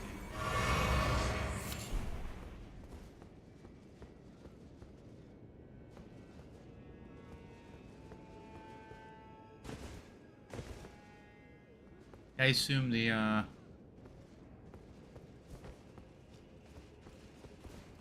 closest thing to like kangaroos we have here would be like probably deer. They're in most states, I believe. Something tourists say about us is that we have lots of birds. Funny thing is that most common bird is also one of the prettiest. Search up the rainbow parakeet. Okay, I'll have to look that up.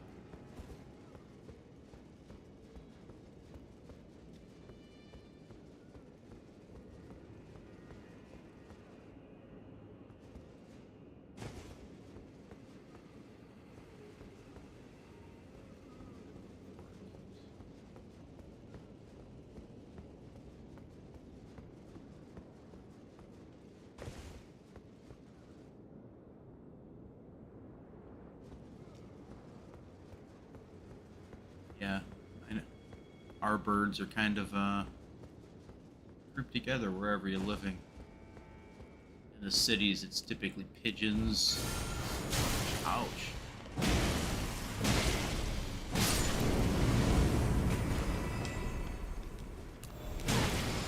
Florida was a lot of gulls were the common one. So close to the ocean, so close to the Gulf.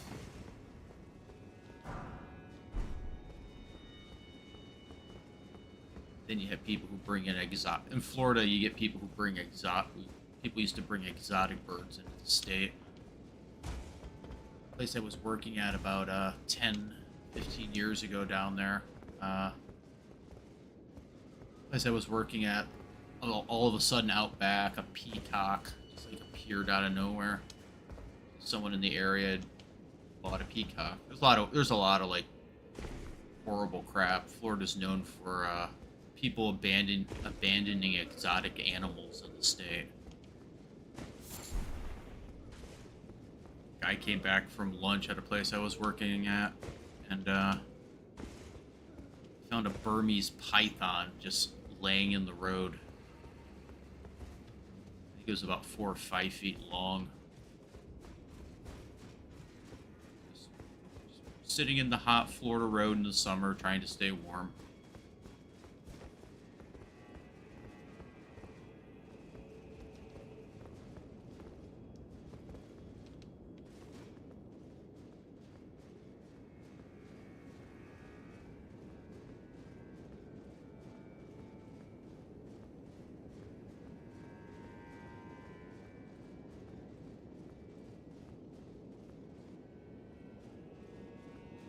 Florida has a lot of,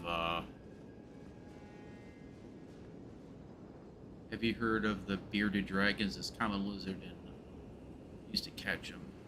There's a lot of people in the United States, believe it or not, that have them as pets. A lot of people keep them as pets in the United States. They're actually quite common. Actually, believe it or not, I just saw one. A few days ago. Where I live now, the Walmart down the road from me is a bit of a freak show, and that was you get people coming in with like weirdest crap. There's a guy in line. He had a bearded dragon. He took his pet bearded dragon to Walmart. The crap I've seen in that store is so obnoxious. Saw people walking a Great Dane in the store one day. Didn't go left side the map. Oh.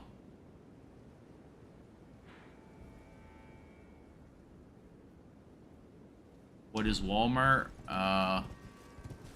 Big box store. You might have the equivalent over there. Walmart changes its name depending on the country. Oh, to destroy some quests. Oh, thanks for letting me know. Will that break the rune? I assume if I head that way. Breaks.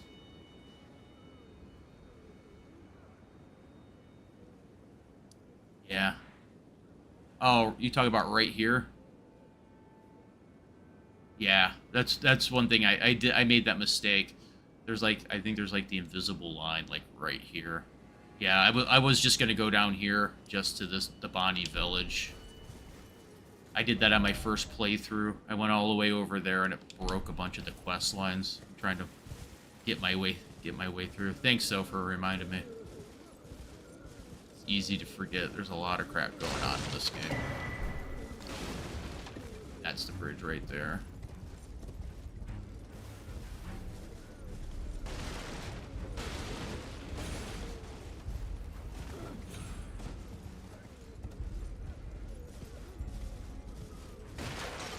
Oh. Greater potentates. Hello there, Mr. Potentate.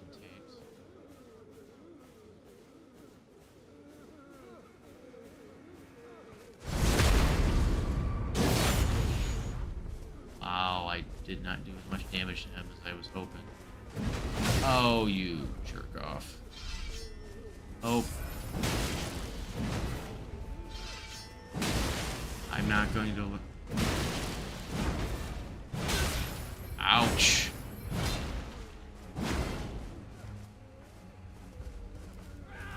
Oh, crap.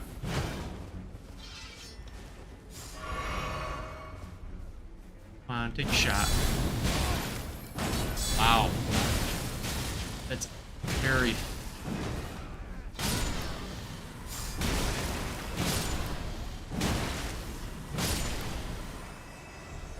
pain in the butt. I swear to God, that thing swings a lot faster than when I try swinging it.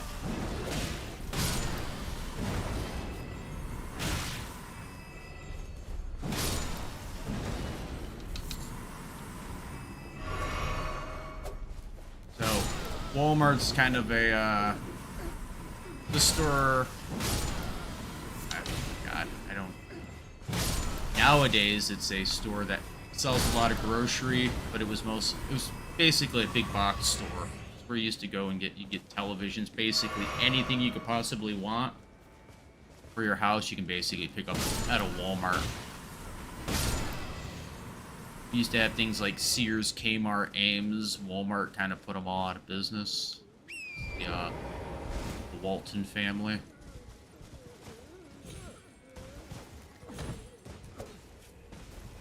I know it goes by different names and like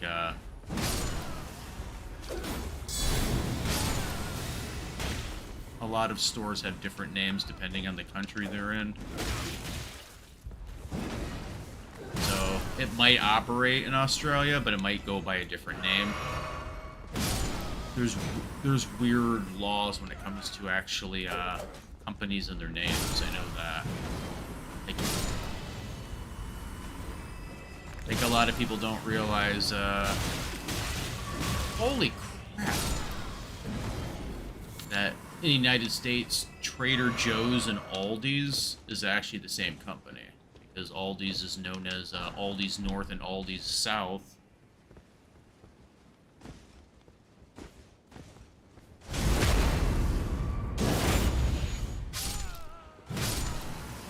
Aldi is known by Aldi's North and Aldi's South in Germany, but because of they're not allowed to do that in the United States, they split the company into two different names. It's called Aldi's and Trader Joe's. So,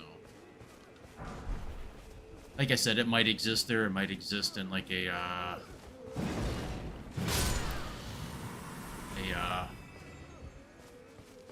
might not allowed to be as big there as it is in the United States, so as not to compete with Australian companies. Or maybe they don't have them at all. I'd find it odd that there's no Walmarts in Australia. Can't see any of these guys. They're blending in. Instead of Burger King, we got Hungry Jack's. Slight difference, but the same company. Yeah, see right there. Yeah, I know Walmart in India. I know Walmart in India doesn't go by the name Walmart. I don't know why, but it was they changed their name, so they might have it. I mean, do you have any big box stores in Australia, or like Over here they call them super centers.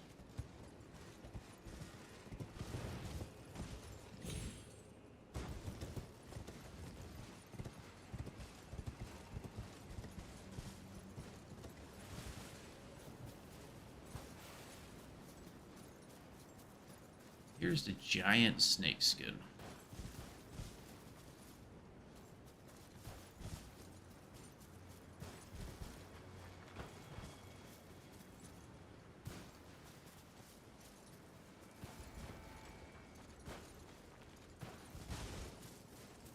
So this is either one of two things in this game.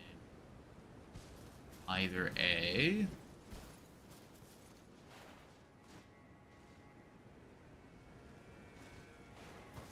this has to do with Mesmer,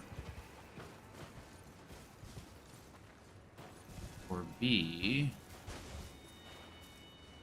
this is referencing the snake that may have swallowed Rykard. Telling us this is where he got the snake from. It makes a reference that he traveled one time outside of the lands between. Where he picked up his one lady who's in the manor. Can't think of her name at the moment. She was a dancer in a foreign land.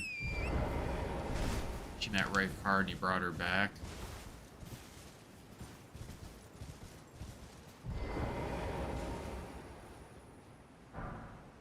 Oh, mother. That's not...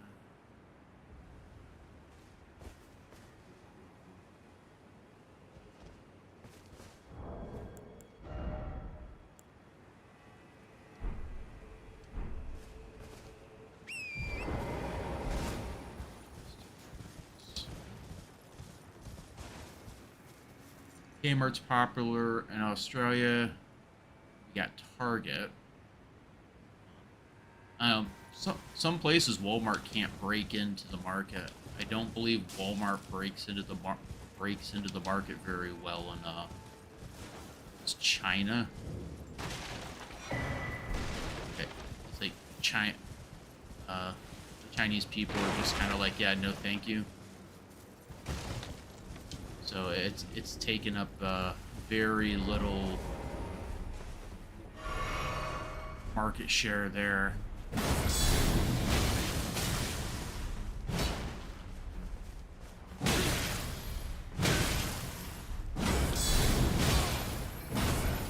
Holy crap, dude.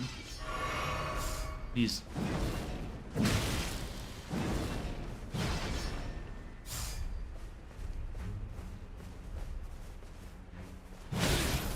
He was waiting for me to input, so he knew when to attack.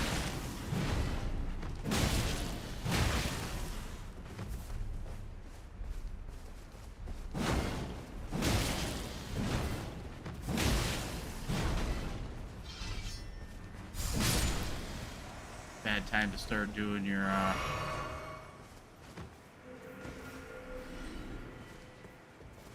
Makes sense. Tanith is here because other Dancing Lady and Swirling Coast. Yeah, that's... Yeah, it's Tanith. Yeah, this is a good chance. This is why my working theory is you used to be able to get to this land at one time. Actually, I think you probably still could in many ways. The problem is it's been purposely blocked off. America. They don't want anyone coming here.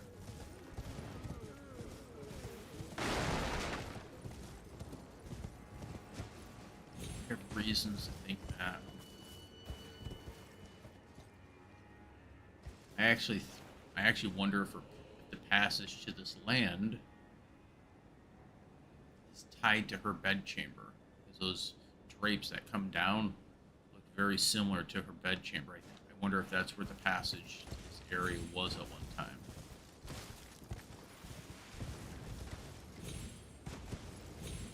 Because if you actually go here, worth noting.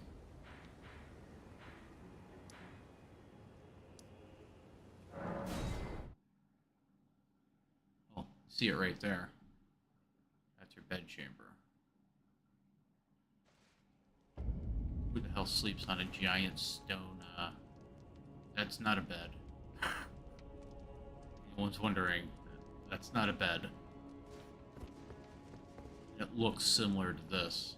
I actually wonder if this isn't the point where she can actually go in and out of that realm. These stone tablets make absolutely no sense. They do look like that specimen library.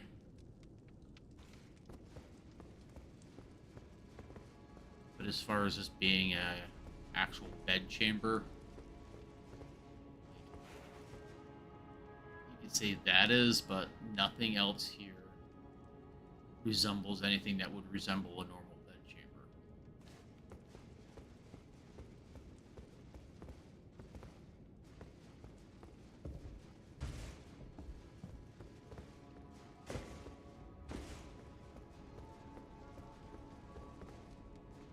Yeah. Anyway.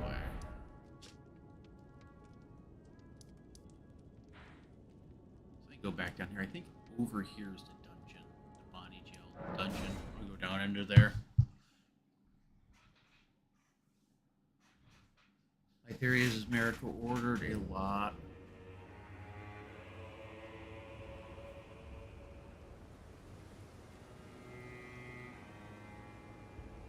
Lot of pizza.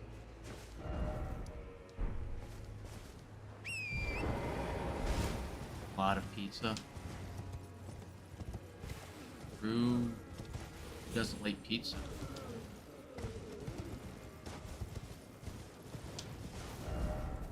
Down here. Let's go to the monstrosity that is the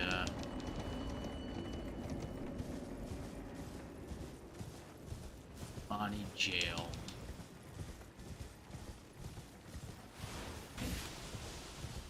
What?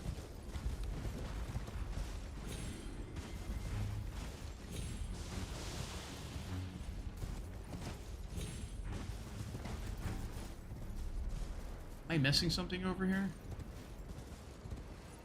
The Bonnie Jail over here?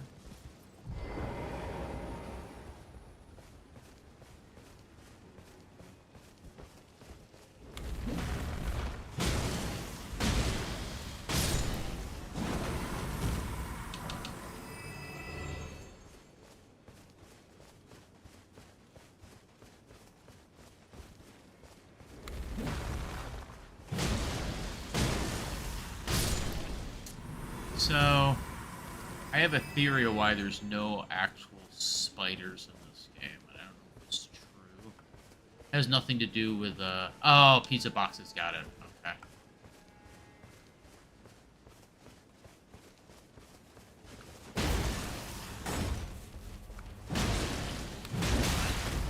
Wow.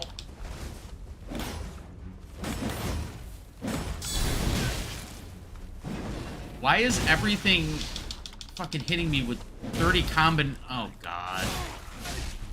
I didn't even realize they have a grab. Okay, whatever.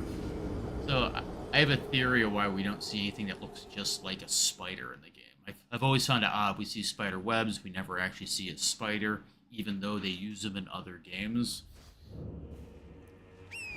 And I think part of that might be because a lot of games nowadays have, like, the arachnophobia setting. If you have, like, arachnophobia and you get triggered because there's a spider on the screen, which essentially leads to them having to do a bunch of extra work to put in an arachnophobia setting, and there isn't one as far as I know. I haven't seen one anywhere in the game, and that's why I've wondered, like, there are spiders in the game. Obviously, that's a spider scorpion.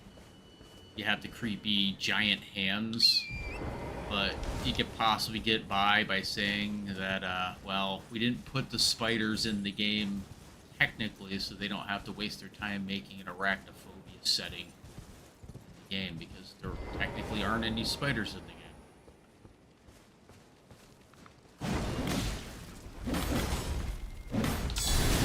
Holy. Why is this?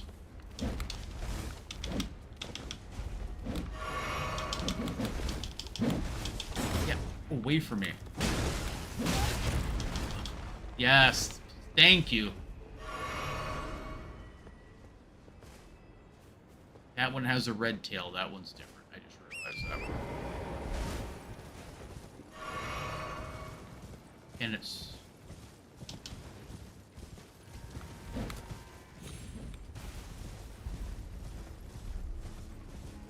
Oh, there it is. I ran right by the body jail. As many times the arachnophobia settings in the games make the games, like, ridiculous. The idea of making arachnophobia setting is just taking all the legs off the spider, or replacing the spiders with happy faces. I'm pretty sure From Software does not want to do that. So we see giant hands that act just like action.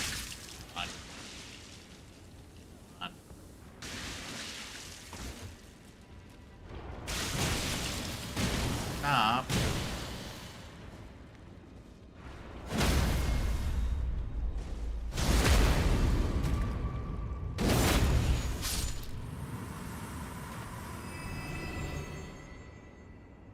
I like this idea of a frozen hell. Maybe something, Bonnie butchering knife, weapon made from the greater potentates of Bonnie village. An outsized butcher cleaver used to dismember human bodies in the making of the great jars stored in the jails.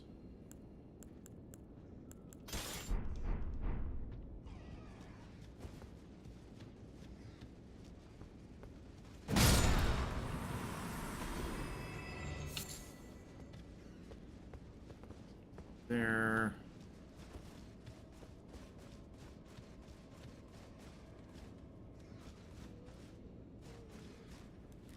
Oh God.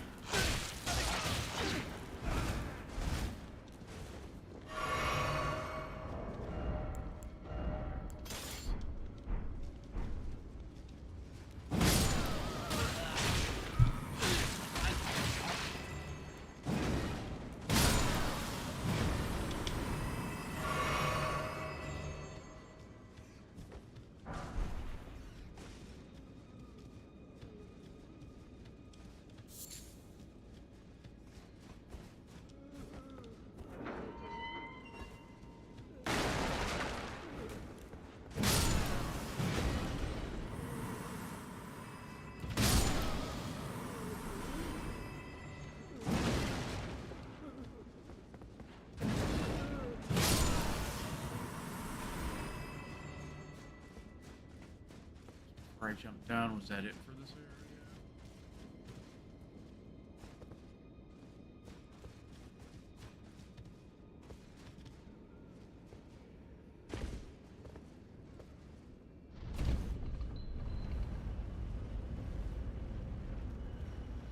Drop down up there.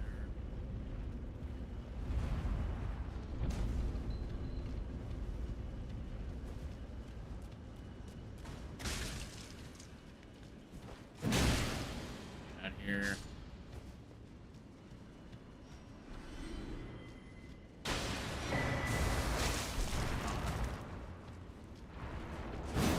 Oh, come on.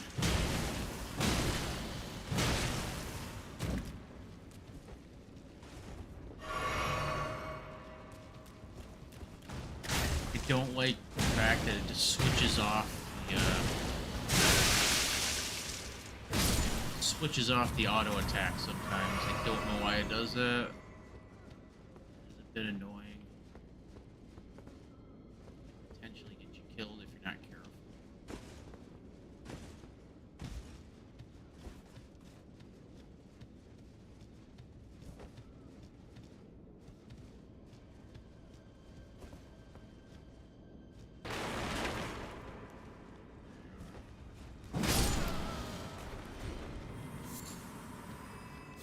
Maggots.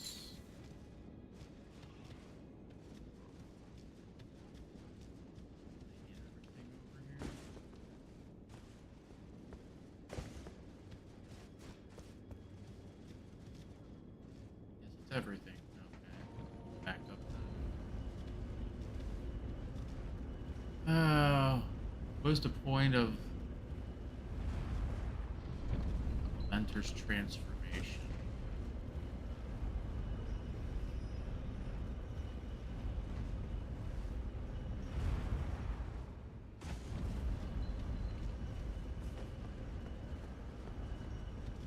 I'm actually trying to remember. I vaguely remember that. I've only been in this. I've only done this this expansion one time. It sounds familiar, but I can't actually tell you 100% if I get to look at it again. I vaguely remember the fight. I'm pretty sure you can. There's an item with that, isn't it? Where you can actually turn into the Lamentor and actually boost your stats.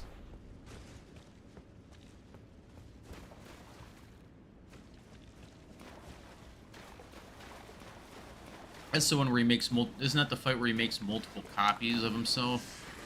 You have to figure out which copy is what. It's been over a year since I beat the expansion the first time. I don't remember everything in this expansion. I remember bits and pieces that were general. It's part of the reason why I started doing this playthrough, because I realized I missed a lot of stuff. I screwed up the quest by going too far in. I broke the quest, so there was a lot of stuff I missed. So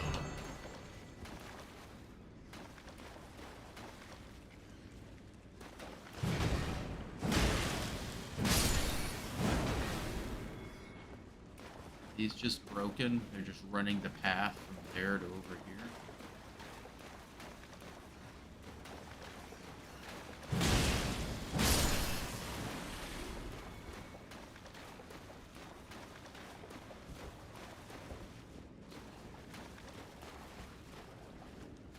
Back up.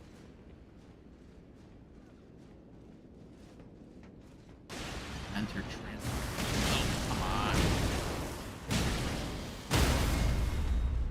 4 shots takes her out. Enter transfer.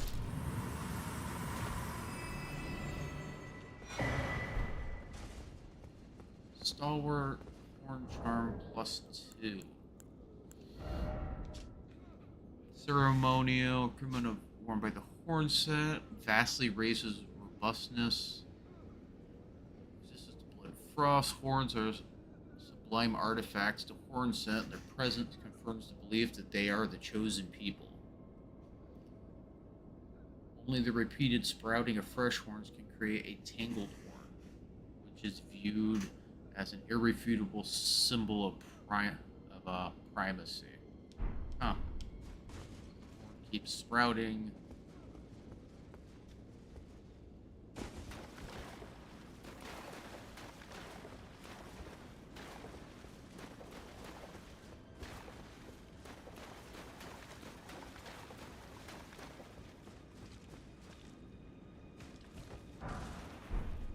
There are a lot of overtones in this area. Idea who's the more supreme group. Why we're told at the beginning, like, I remember if it was the Needle Knight. She doesn't feel bad for the Horn Scent. Well, she feels bad for him, but she also isn't on their side. One of the knights. Just like, yeah, she's just like, they aren't saints, but they also, it's kind of crappy what Mesmer did to him. I mean, Mesmer's whole thing is just pure... Well, his whole thing is just pure revenge. It's one of the big... It's one of the themes that runs through the entire game is... Oh, come on! Oh, that almost ended really badly for me.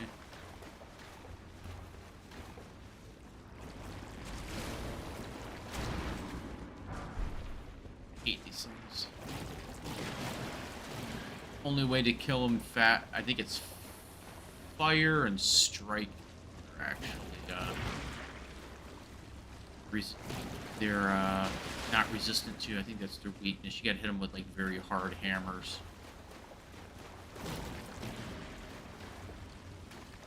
That. Let's go down.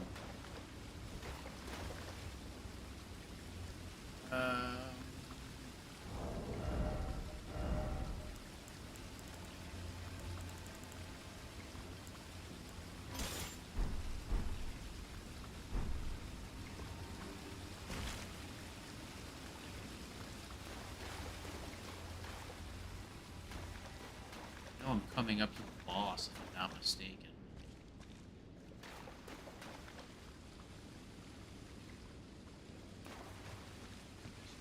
Is okay.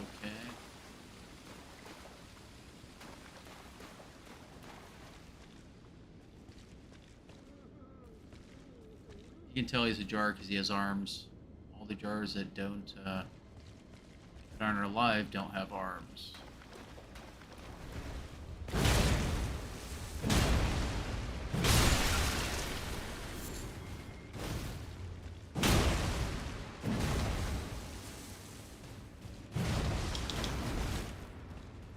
Him amongst all the crap. He's over here just having his fill, pulling any old bit of crap into him.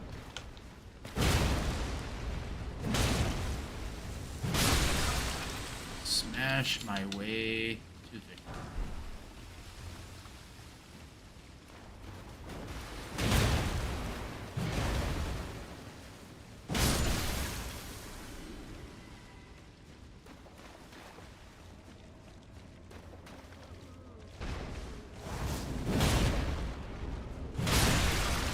Gotcha.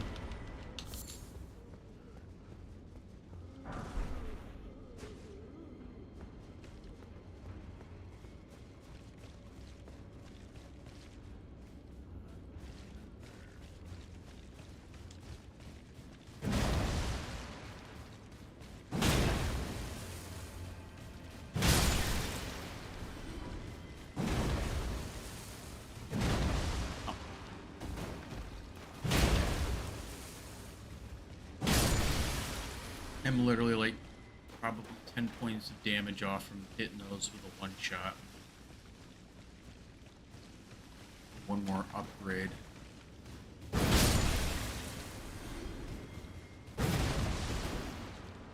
They're too small. I can't hit them. I don't know how to get up there.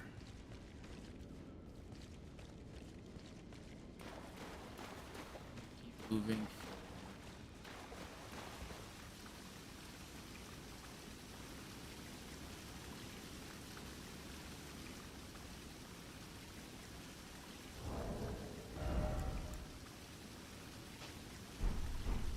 I know I'm getting close to this boss.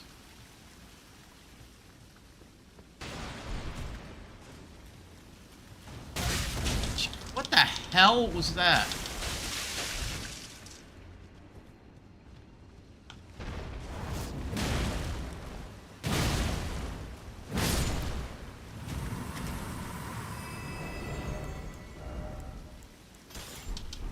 Pulled out of the, right out of the air. Oh god.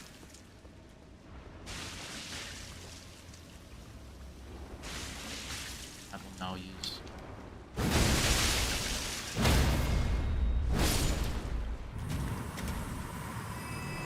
I see you over there hanging out in your jar. That's not what I wanted to do, but.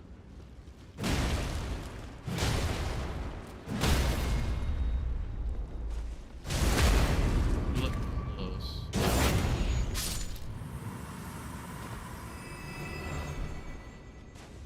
Some of them have faces sticking out of their bodies.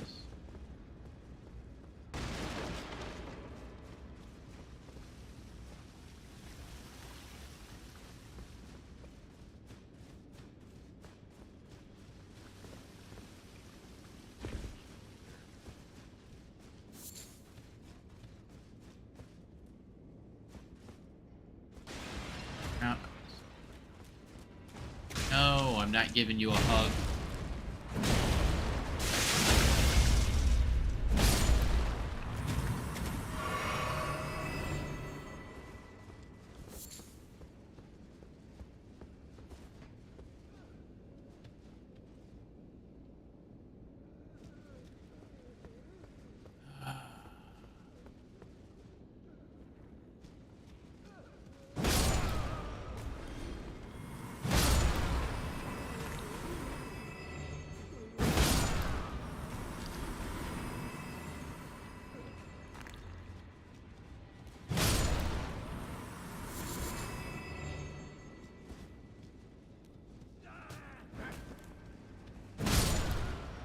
Hiding around. God, they love that hiding around a quarter stuff in this game.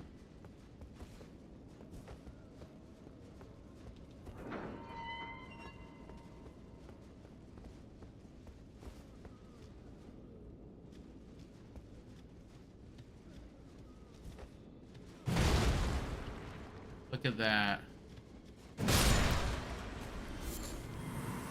Tried to take the chair out from under him, but the guy saw what I was doing and countered. Okay, down I go. Deeper into the frozen hell.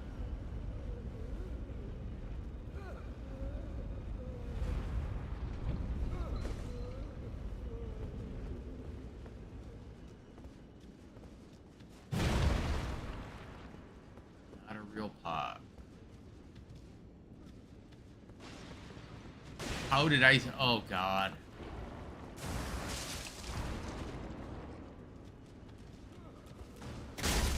Huggy time.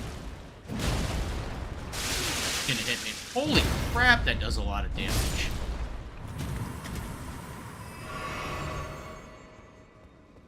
Down to like...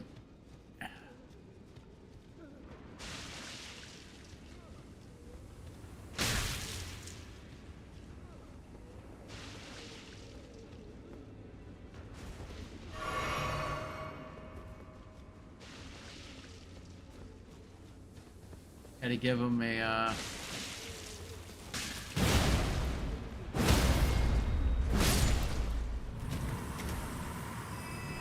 They didn't have to give them a range attack. It would have been perfectly fine if they were hitting one.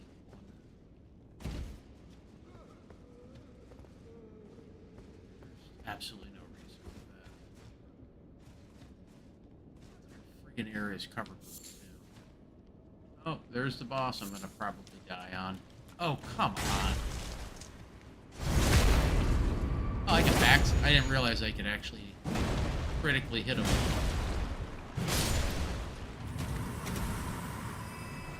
I'll try running around him next time I deal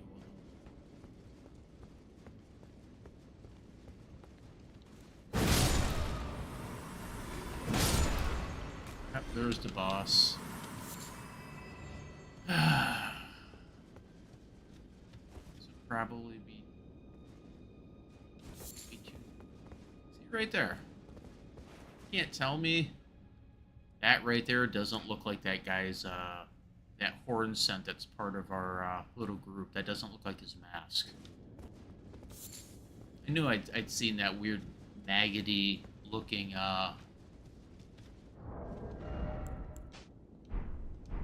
weird maggot look somewhere in this game.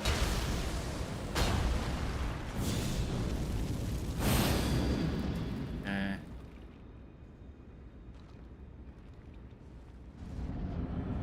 Let us head in. Oh, I remember Jackass here as oh God.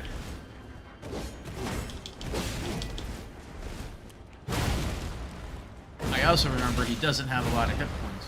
Also.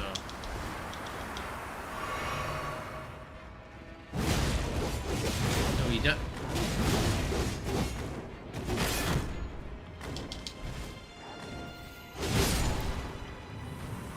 That is one thing I remember. Not nearly as strong as he thinks he is. Cursed Blade Mira. Use Ash of Remains. Cursed blades appear to dance when there's cursed blades appear to dance when they spin their shimmering circular blades. These aesthetics fail to become tutelary deities. No, these eccentrics or ascetics. These ascetics fail to become or a scourge of those who attempt to invade the horde-sent homeland. Oh, they were trying to be local deities.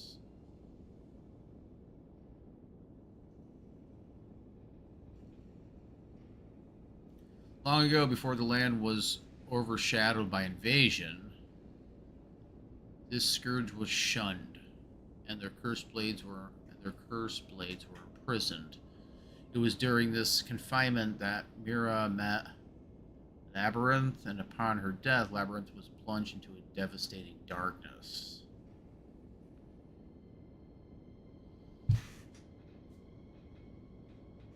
So this weird stance they do, to me, these look like eyeballs when I look at this. That's why they're hunched over, even though they have eyes here. It looks like, it's almost like, they look like a prey where you see giant eyeballs at a distance.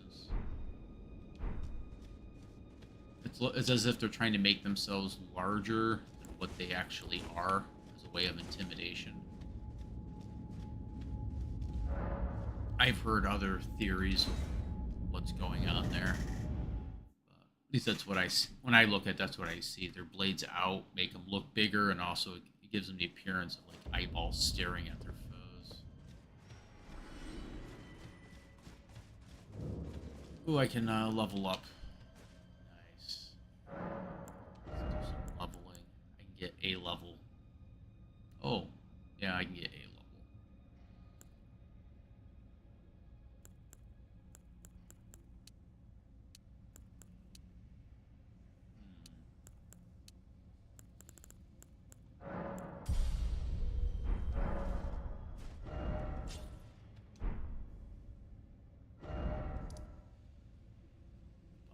Jail.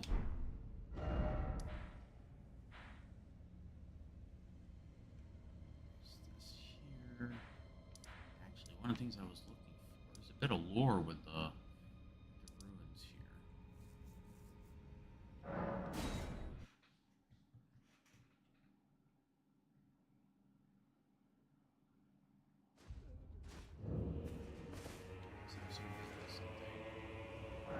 Dry leaf for some reason is not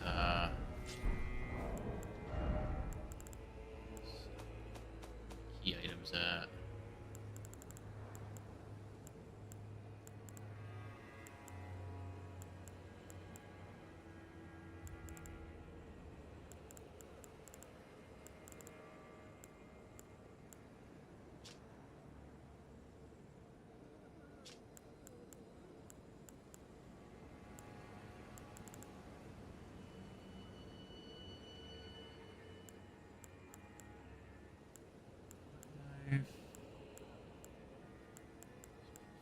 Fingers, bloodstone.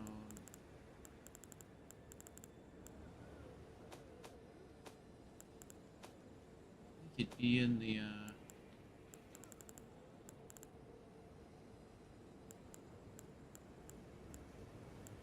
Monk's missive right here. A letter bearing a terse message of illustration of a monk and his seek me to the east if you wish to pursue the way of the warrior. You will find me. You will challenge me to a bout. There are no need for words. Here.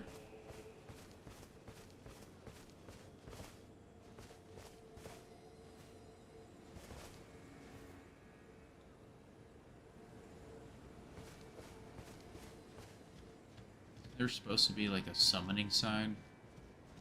I swore there's a summoning sign you're supposed to click on. It actually starts the fight.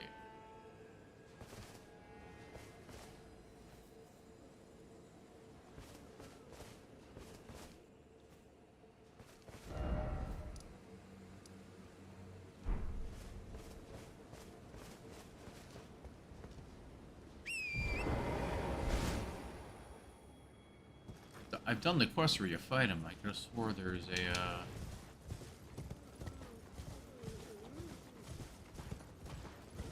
summoning sign. You click on it and you get into the duel with him, and that's where you get like get his fists or his weapons.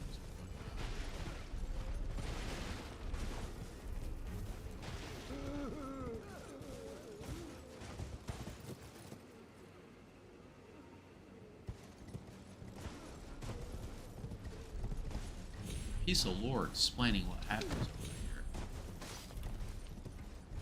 I don't know where it's located at.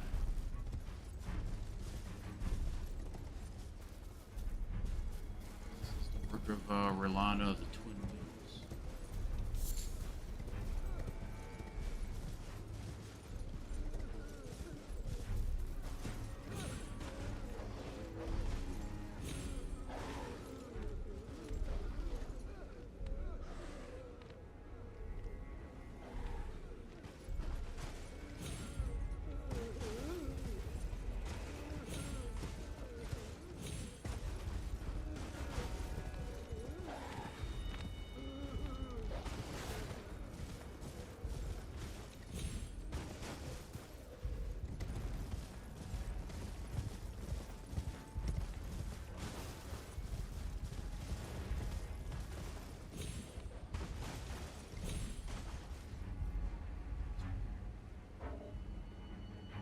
Find it. Can't look at my map because there's a dog trying to.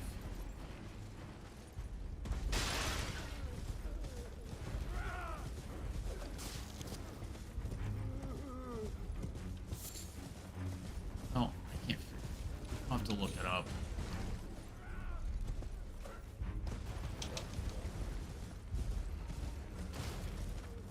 It's further over.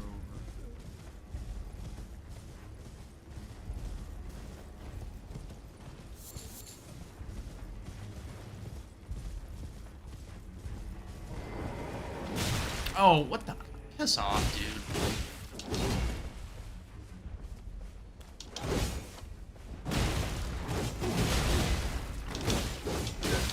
Holy shit. Piss off. Okay, I'll come back. Come on. See, I hate crap like that where it's, they chase you to the end of the world. I know he's over there, but I don't think he's at that right there.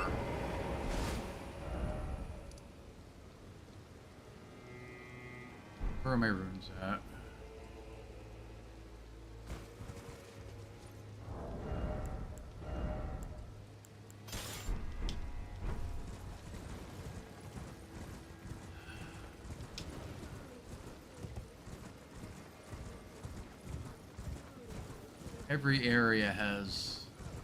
Every land has a monster. Can't stand fighting. In the base game, it's the,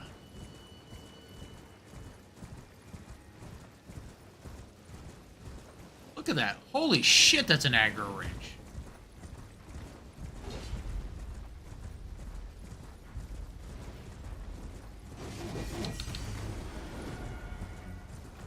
The base game, it's the,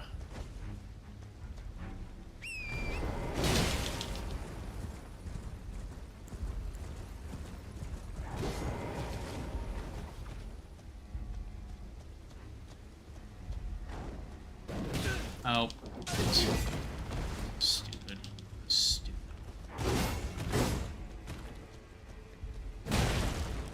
Your head out to me.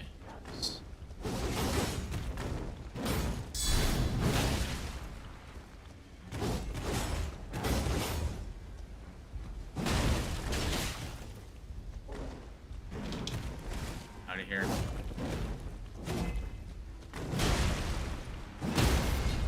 Gotcha.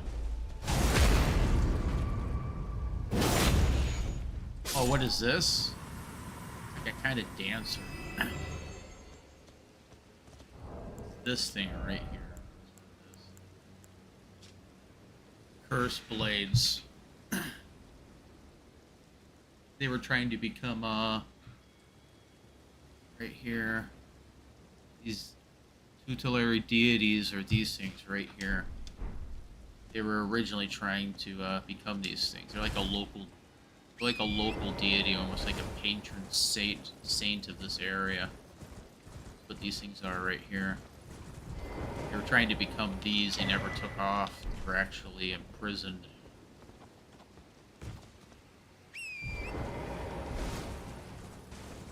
Now it looks as if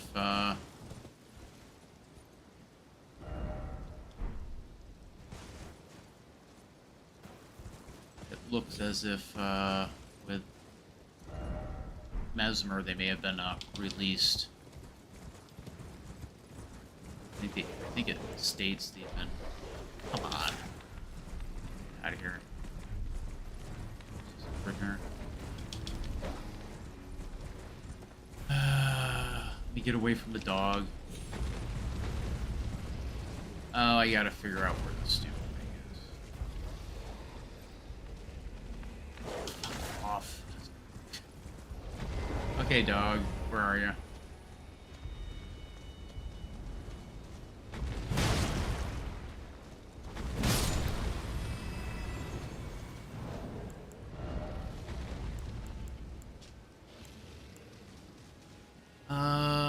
Yeah, they were shunned blades. They were imprisoned during, and they appear to have been let out, probably to fight Mesmer's forces.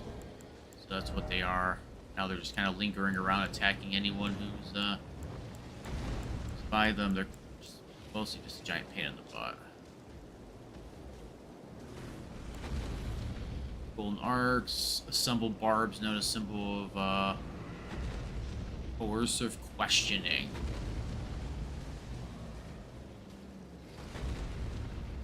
Coercive questioning, aka torture.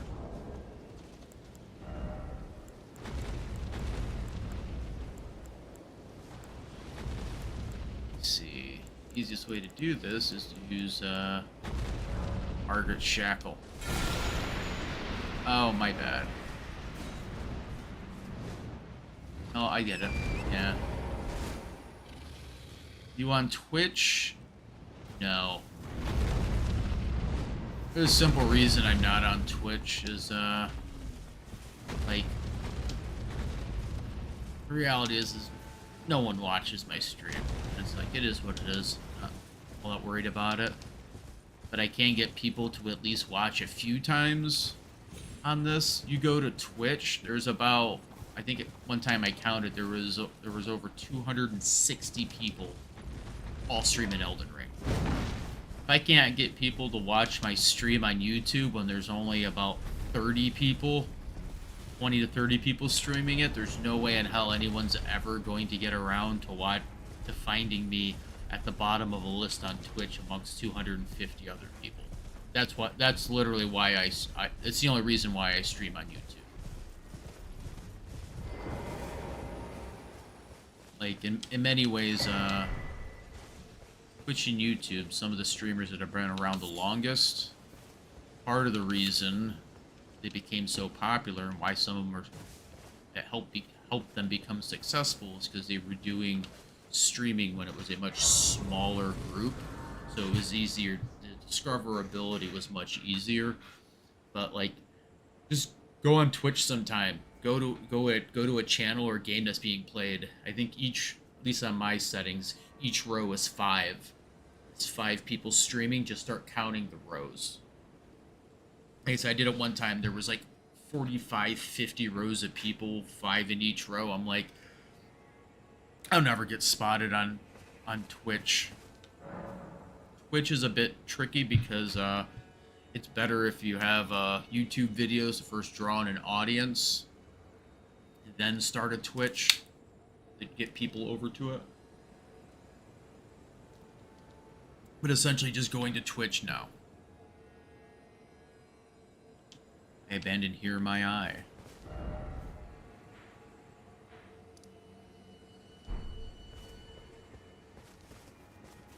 Yeah, that's essentially why I don't do Twitch. I'm like, no one will ever see me on Twitch. Plus, I've heard a lot of bad things about the platform. Also, I mean, I guess all platforms have good and bad, but that platform in specific seems to have a lot of issues that haven't been resolved. Not that it would probably have any effect on me, the, not having a channel. But I've also learned in my life if there's a lot of drama surrounding something. No, I just like wasting my time with it. Plus, actually, Twitch's bitrate sucks too. That's one of the infamous things about it. It has an extremely piss poor bitrate. Streaming on YouTube has things actually have a tendency to look a lot better on YouTube than on Twitch.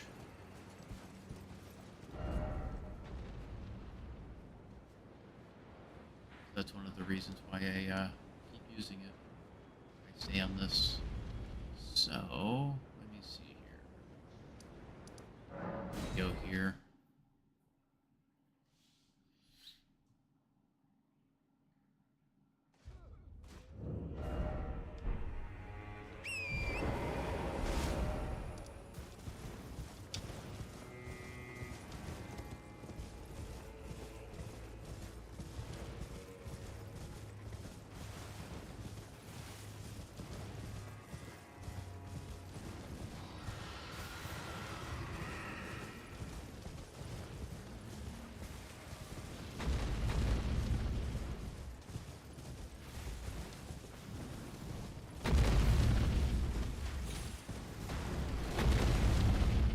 Run by this fight. There's no reason to sit there.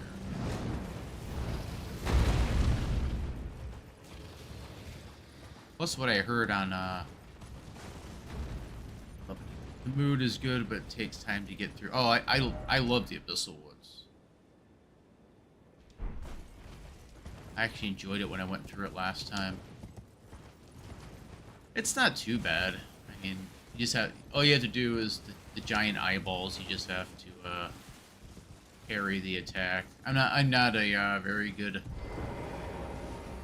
not very good when it comes to parrying in Souls games, but there's it's pretty easy to do. The good thing about them is they don't respawn.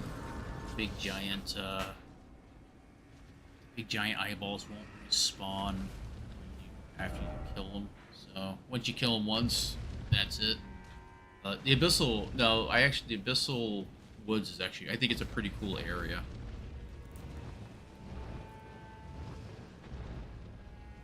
Is Mesmer, isn't that who it is?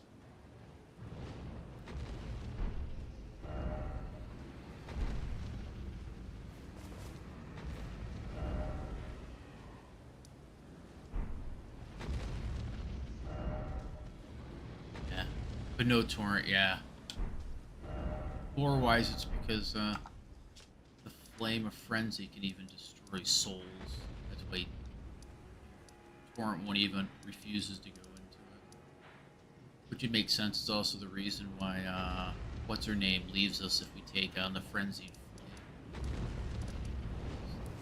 It actually has the power of the Frenzied Flame can kill even spirits.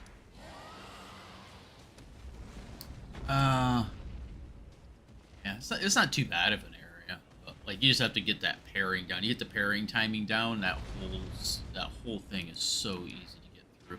And the dungeon at the end, I think, is actually really cool. He was a tricky boss for me the first time through his mechanics, but his fight's not too bad though. He's actually a boss. He actually has mechanics, which is nice. Where was I gonna go? Oh, I gotta go back to the round table hold. Pick up, I was working on upgrading some stuff. I hear the new, the Switch 2 version, they're coming out with, has different skins for Torrent, which I find odd.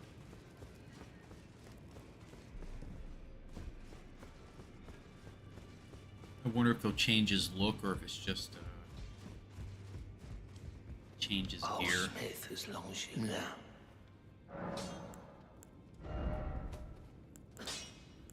actually wanted to upgrade this. This is actually a pretty cool sword.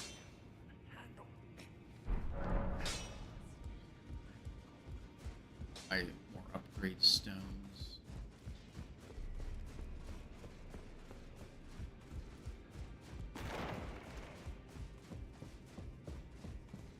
Actually, I'm kind of interested how the did the Switch version come out yet?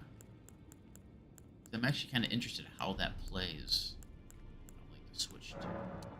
Is the Switch 2 that powerful? Did they have to downgrade some of the graphics?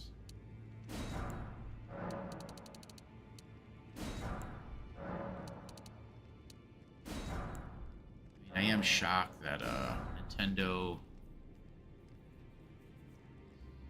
actually went that route,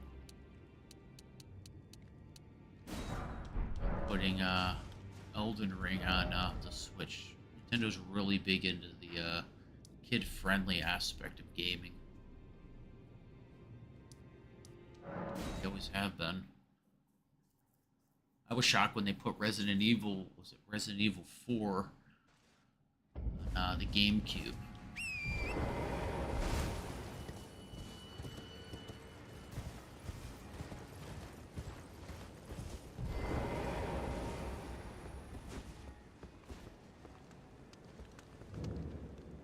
Fort of Reprimand.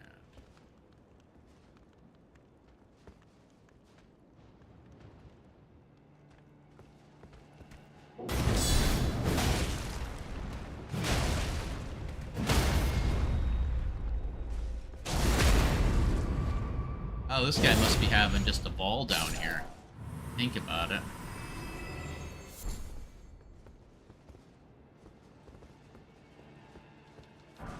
Psychopaths love killing the Omen. All they see when they come here is like kids in a candy store chasing the horn set down.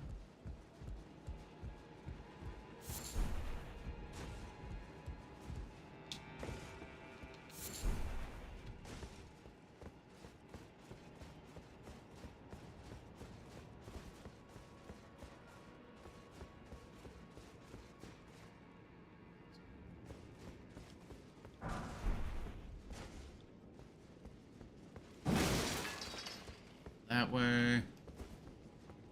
It's over here, guys. I don't remember anything about this area. This looks vaguely familiar.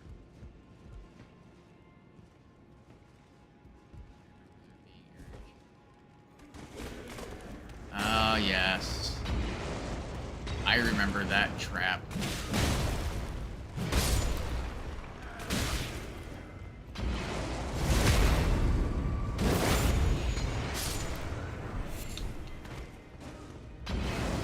Oh, cool.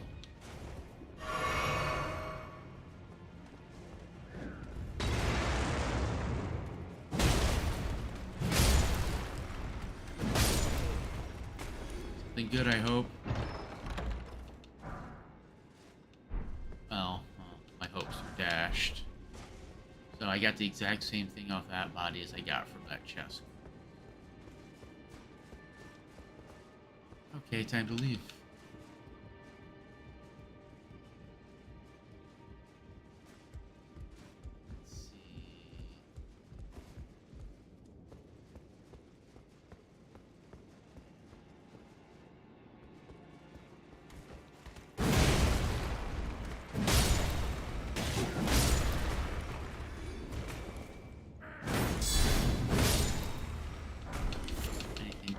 Common soldier helm. Can't see anything.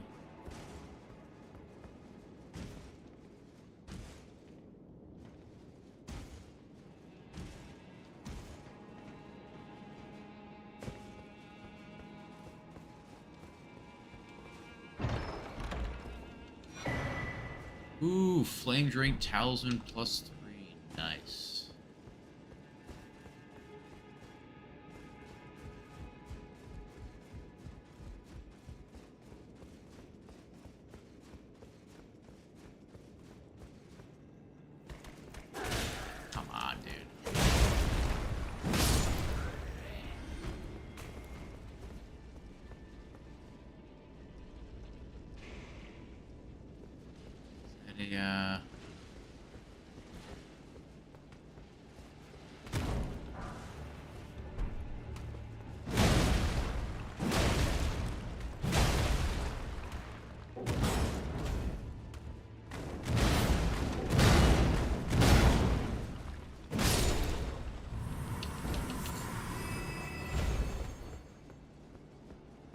Version abductor I hear? I hear a lot of noise. It's like something's rolling around up there. Is that what I'm hearing? Might be. It might be. There's that save spot over here. There it is.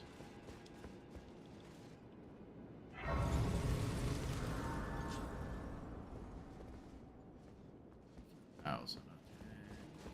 Okay. Here. Use no.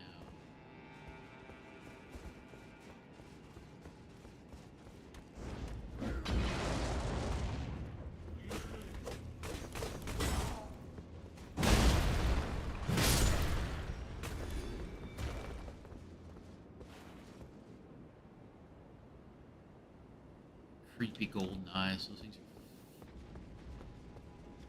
fully filled.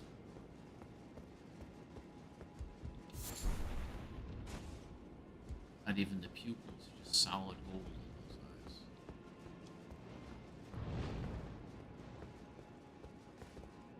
What am I hearing making that noise over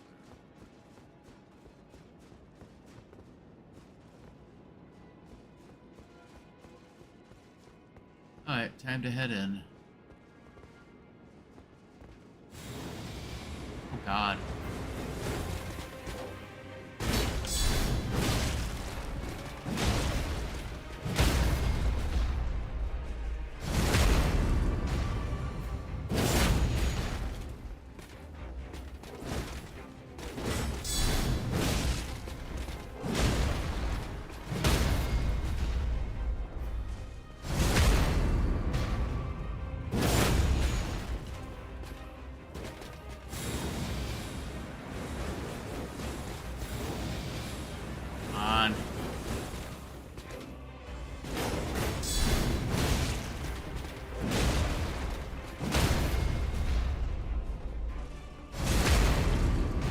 Black Knight. Okay.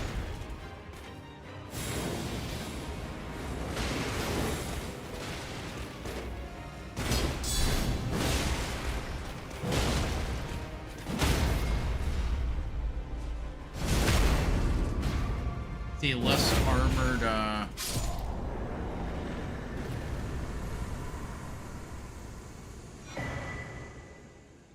aspect of wings. That's cool. Yeah, that was about one of the easiest fights in this expansion.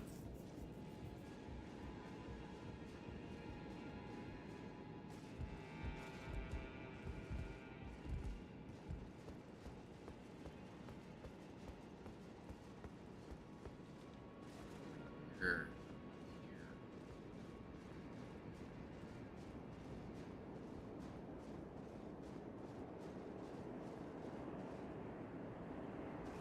I swore I was hearing something making a lot of noise.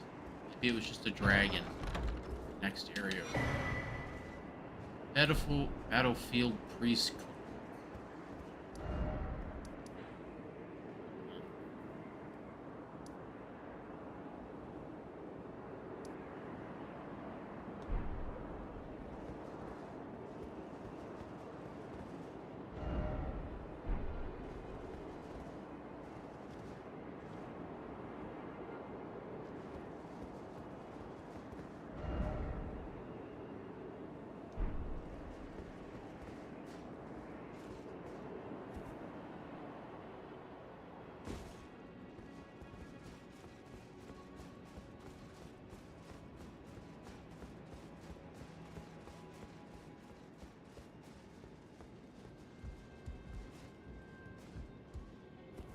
Down. This is cleared up.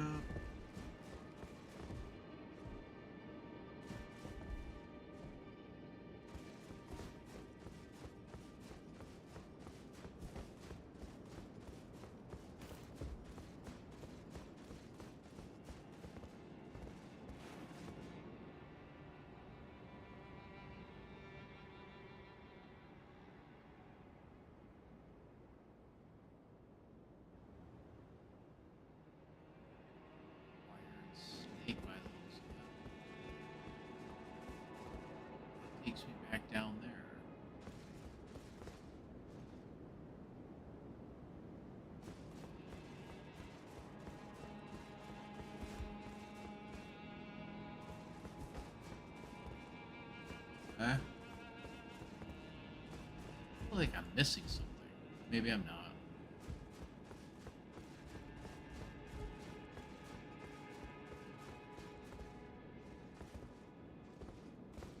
That's what I'm missing right there. How do I get over there?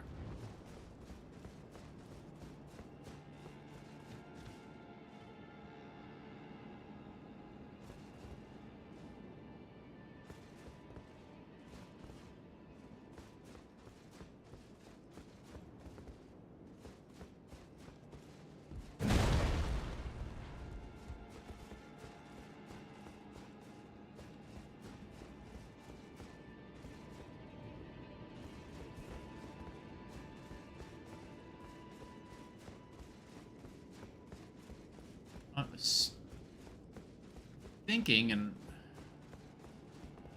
isn't there some sewer you go crawling through in this area? I vaguely remember it being something you had to go crawling through to get to a ladder to get up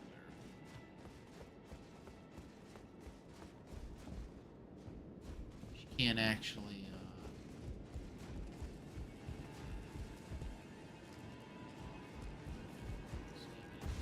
It's too high of a fall.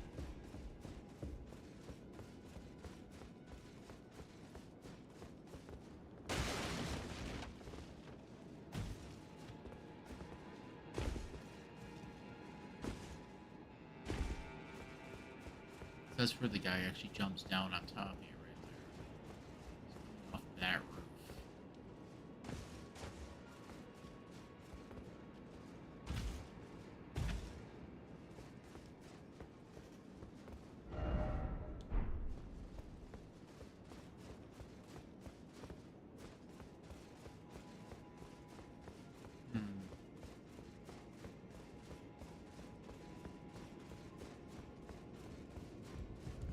I remember a sewer that actually has a horn scent in it. Fight your way through, come out the other end. Oh, maybe I'm thinking of a different area.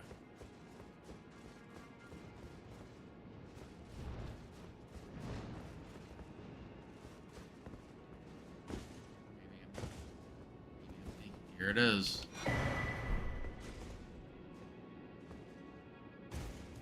I actually wasn't going insane. Yep.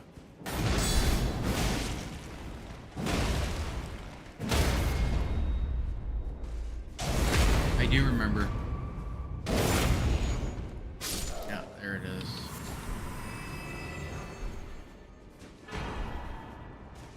That's where you get the Americas. The iris of occultation.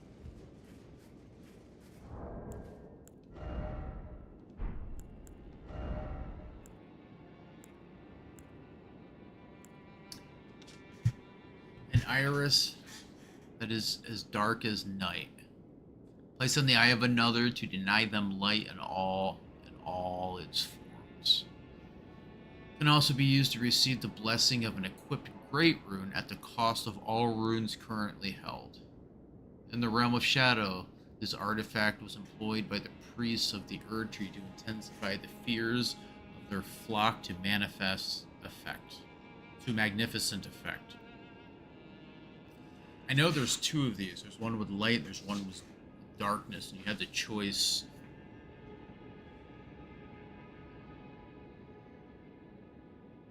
You have the choice if you want to use these depending on certain people. And, depending how you use it depends on what your rewards are. I know that. Okay, festive grease. Battlefield priest.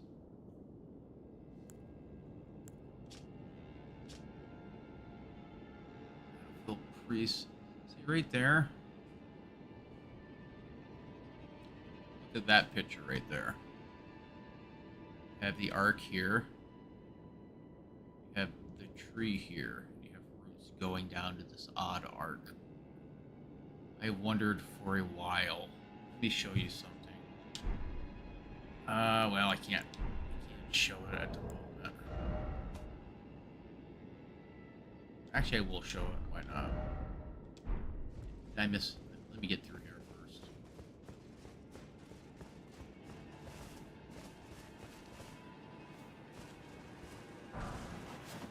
Esmer Soldier Ashes.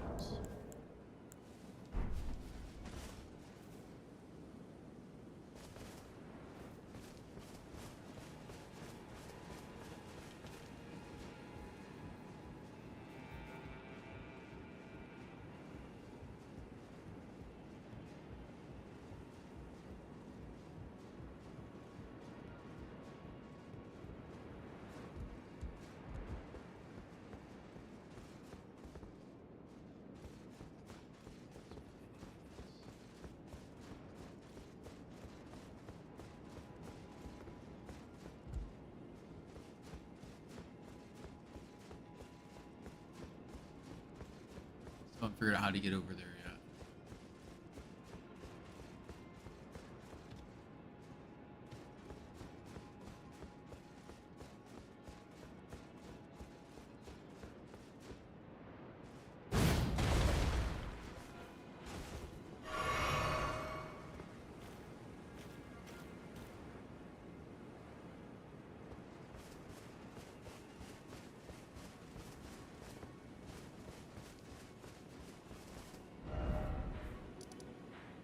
So, go to the,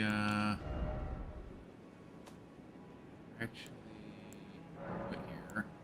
See if it'll take me out.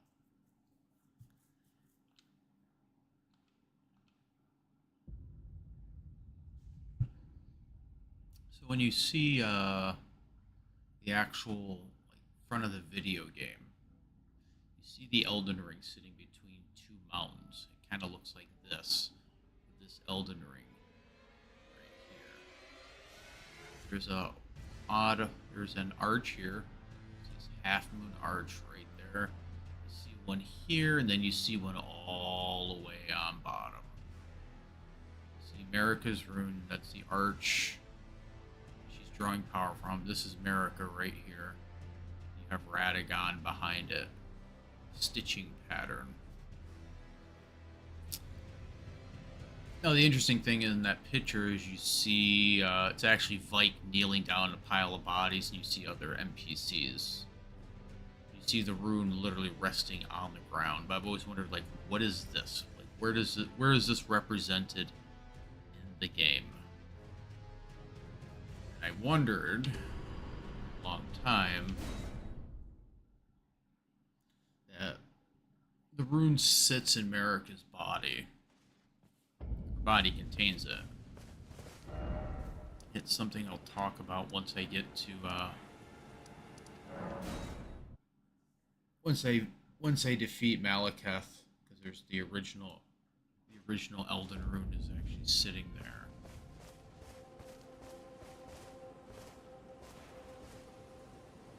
See, the centerpiece actually comes, the centerpiece of the that center rune that passes straight through the Elden Ring actually pierces the bottom arc. The bottom arc, I wonder if it doesn't represent the underworld, what we're in now. Like that right there is the very ending of that of the rune piercing the arc. We're basically sitting in the realm where that bottom arc lies. Energy pools in those areas, and the whole point of the Elden Ring without the full rune of death is nothing can actually come back down to this land. It's probably why the land looks like the way it does, where everything's, and in many ways, looks like it's dying. Because the Erdtree might actually be siphoning life from the land. The problem is, without the energy being recycled through, it's all building up in the Erdtree. So in many ways, the Elden Beast is actually siphoning energy from the Land of Shadows, or the Shadowlands. And that's the representation of that, like the center rune that passes through.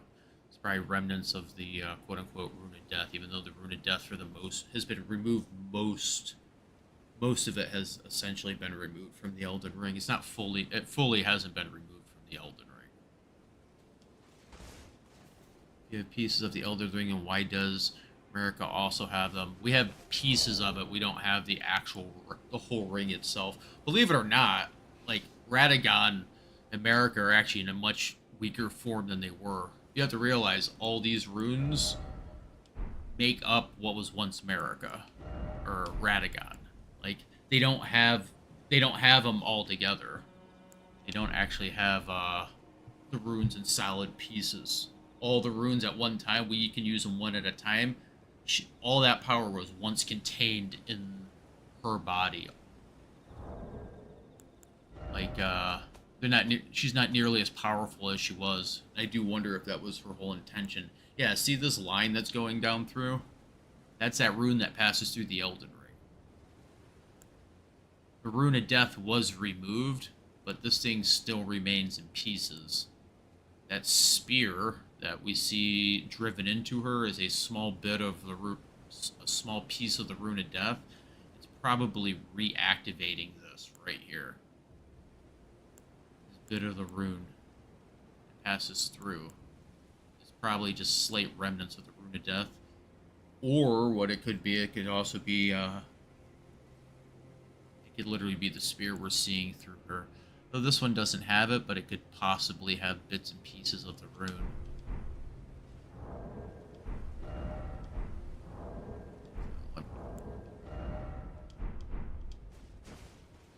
Because I'm looking at this tree. It's really weird. It's at a weird angle coming down. You can see the roots. That weird root. You can literally see the root system right there. But it doesn't appear to be fully solid. It's not in like a full reality. But it's funneling right to it all funnels to the top of the tree, which means this is literally like two realities coming together. Then we have this one kind of holding on to this one. I do wonder if at one time that wasn't attached more. This thing might be looking the way it does because the Rune of Death has been severed. It's not attached properly. But look at the weird angle. Though it's at an angle, that is extremely straight trunk. You can see the energy pouring out of the rune. That's literally what that is. It's not sap. That is literally energy pouring out of the rune.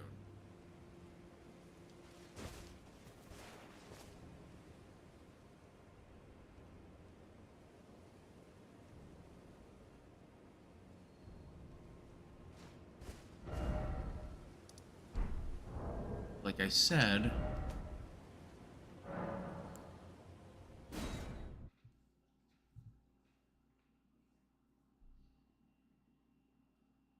come on. It's this right here. That solid rune going all the way through.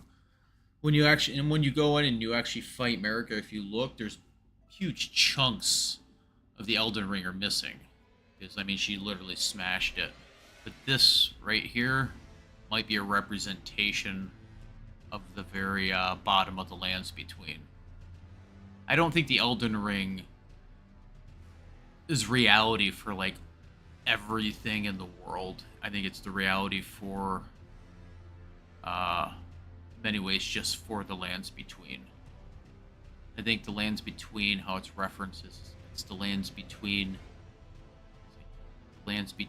the underworld and like the next level up, which is essentially what Ranni's doing. Ranni's quest is her ascension up to the next reality. Lands between is probably the space between these two realities. But this thing right here is what still is part of the Elden Ring, and it's probably what allows when I'm assuming is the Elden Beast jams the spear through her, it's actually hitting this thing. What was probably once the Rune of Death, or somewhere the Rune of Death is located in here. Basically reactivates it, allowing us to actually defeat the demigods. Without that spear, you couldn't defeat the demigods. But I mean, this one shows a much better shaped Elden Ring than what we see at the very end. But it does reference at these spots right here, energy pools. There's a pooling that occurs at this, what I think is a plane of reality. And that spike actually goes straight through it, even further down, which I think is the deepest parts of the underworld. Like, basically where we find Saint Trina at.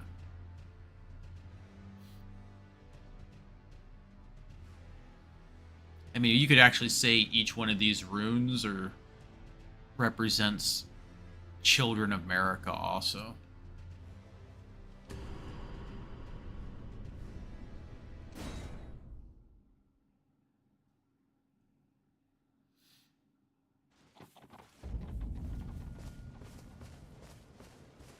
I also believe that the children of America, all the demigods, are created from the Elden Ring itself. That's why we never find a rune that says this is called Ranni's rune.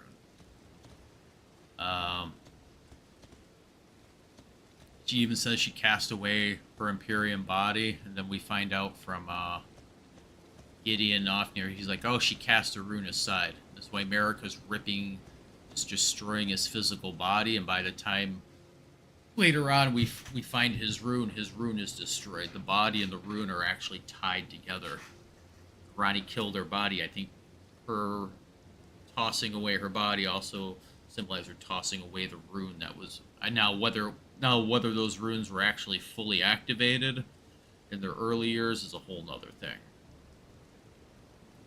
I think they're partial creations of the Elden Ring, but the Shattering actually allowed them to activate the runes for them to actually become as powerful as they are. It says it right in the beginning. What one is Miquella's? It's the rune you get when you defeat the giant sunflower, the twisted sunflower. His rune is completely destroyed at the end. He's like him going around and actually like ripping the pieces of his body apart actually destroys his rune. We get it. All it does, it allows us to that special attack he does where he tries to steal our heart. It can actually you use it in battle and it'll actually take away the steal the heart charges. He hits you twice with the steal your heart attack. Fight ends. Like, we get his rune, but it's actually void of any power. It looks like it's almost melted. It's because he's destroyed his physical body. In destroying his physical body, he's also destroyed his rune. And we see it with Radahn. Radahn's body was infected by the rot. His rune starts burning red, and when we see it, you can actually see the twist. You can see how it looks. It itself is also infected. Because the runes actually are representations of their body also. Oak's great rune, he's soaked in blood, his rune turned blood. Morgoth's rune is staying fairly, yeah, see Radahn's rune right there. It says it right there. See it right there? It's the infection in the rune. He was amongst the children of Renala and Radagon, who became... The Great Rune burns to resist the encroachment of the Scarlet Rot. You can see how it's kind of burned and twisted because of the Scarlet Rot. Actually, let me go get the rest of the runes. That is one thing I never did. I never ran around and actually picked up the rest of the runes. Divine Tau.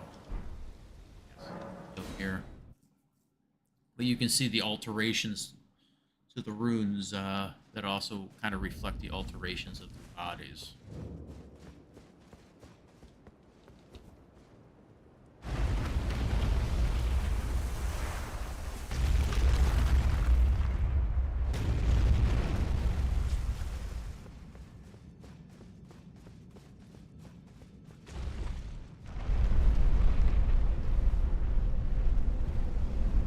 Let's go up and get Rykard's rune.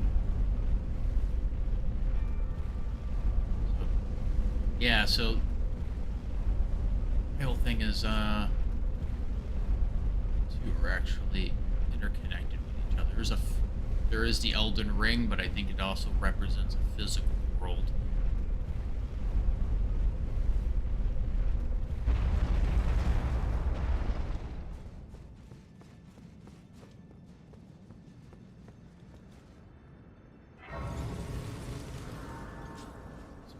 here.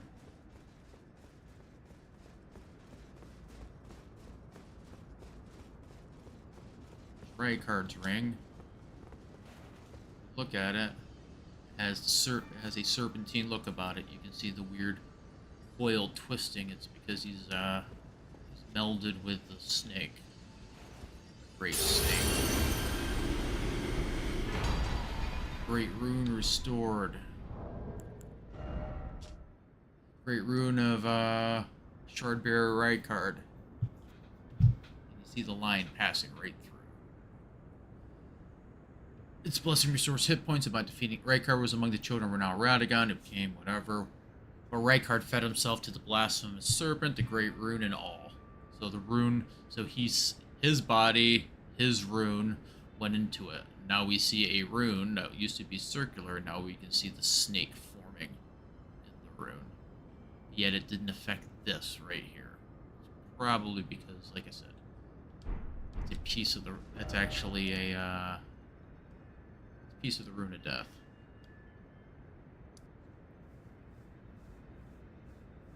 Though most of it was actually removed. I don't think all of it was.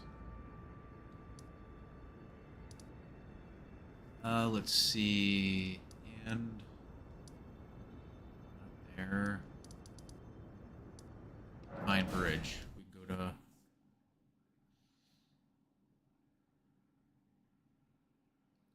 The rune is on the same position. Is Rykard's and Radagon's the same? I don't know. I'd have to see. Hold on a second.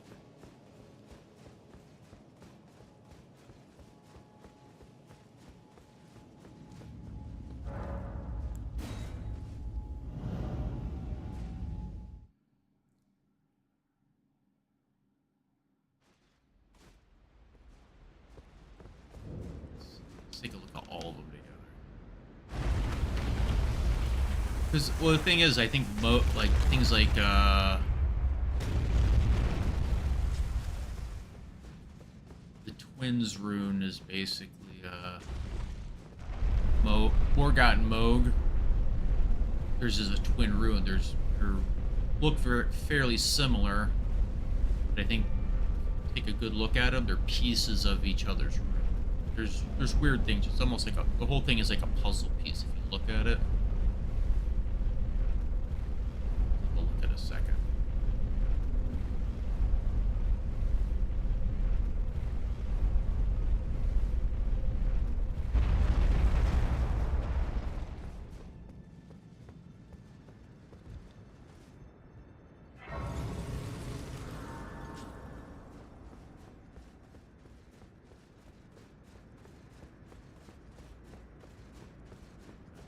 Here.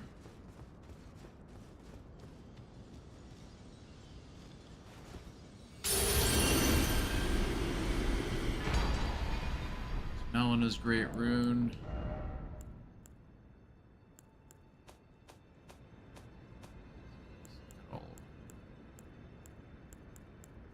You have ones on the right, ones on the left. Better way to look at this. Actually, I know a perfect way to look at this. Go into where I can attach them. You can see them all. It's far better. Where is it? Great ruins right here. Here are all of them. So this is the anchor. This is the one, but notice how there's gaps. It's thin. It's basically bits and pieces. There's one rune here that's fairly solid. The other ones. But you have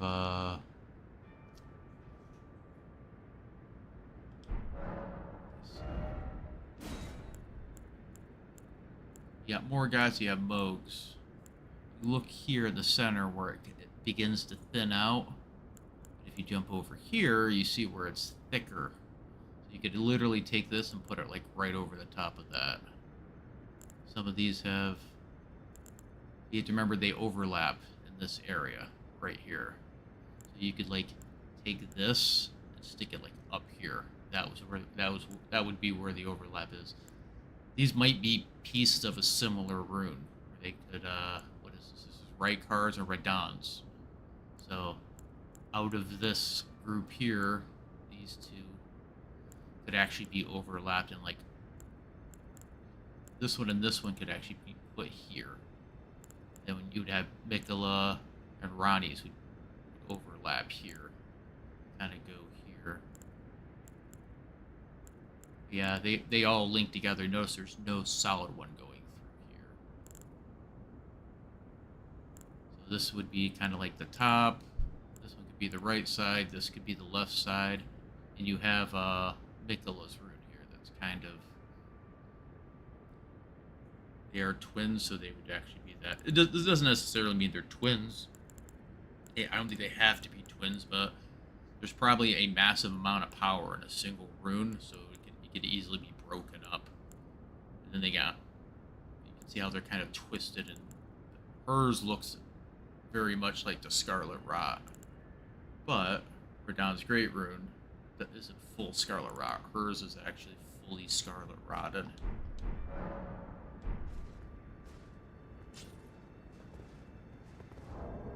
None of them, it doesn't appear that any of them actually have a full solid rune themselves.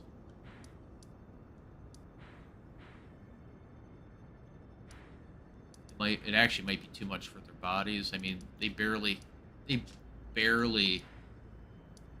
were able to keep their minds. Think about it. It even mentions in the story how having this much power basically poisoned their mind. Imagine any of them actually collecting all the runes, recombining it into a solid one and putting them on. It'd probably make them nuts, or actually kill them outright. Now the question is, what happens to Ronnie's rune? After she destroyed her body, there's a chance the rune could have easily just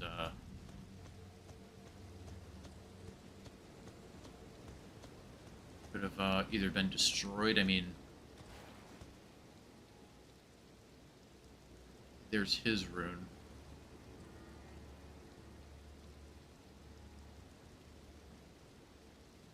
Well, I don't know if that's actually his rune or it's a representation. I don't know what that line across is.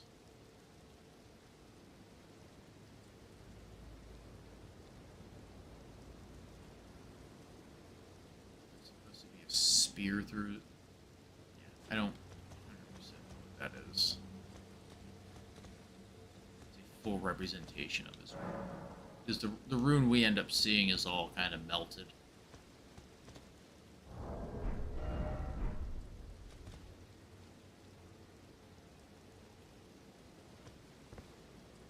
And then we have the questionable where'd Ronnie's rune go?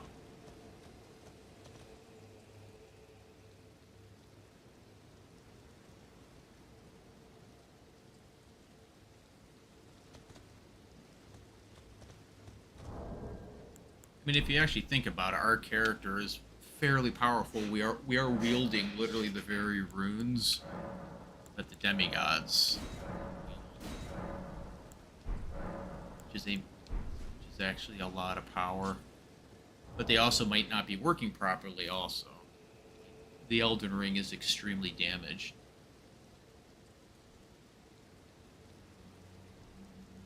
I think in some ways it works basically like a circuit also.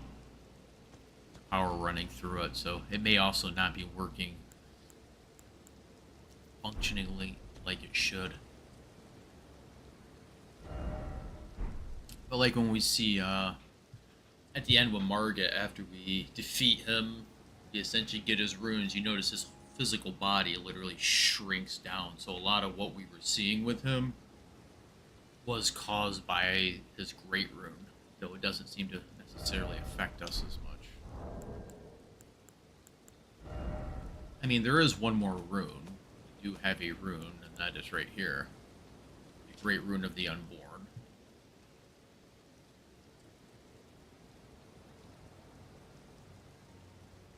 A rune that seemingly, it's smaller than the rest of them, which I find odd.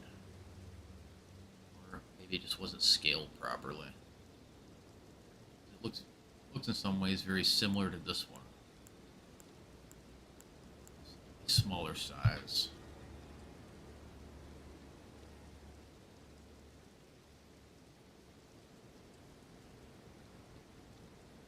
I mean, there's others. I mean, there's another speculation. Like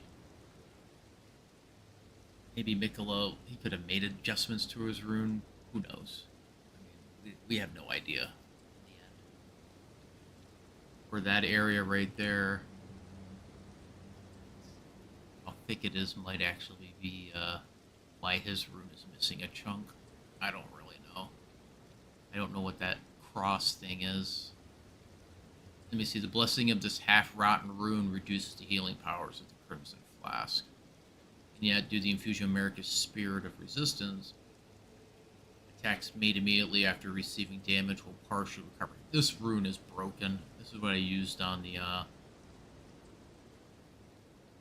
end of the game. Well, Ronnie's rune turns into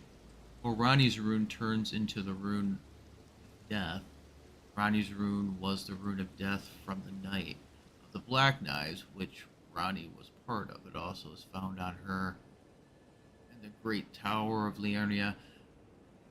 No, the rune's never found. That's the thing. Well, as far as we know, it's never been found. I did question whether someone had actually gotten a hold of it or not, but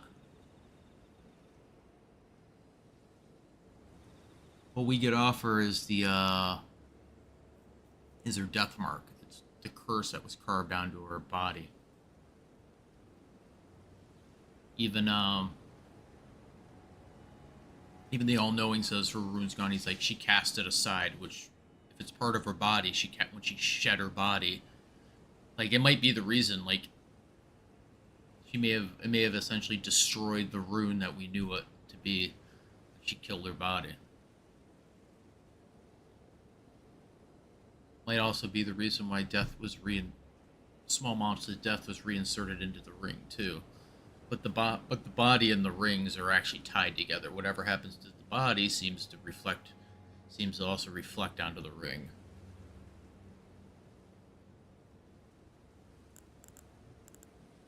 This one looks like it may have been part of that.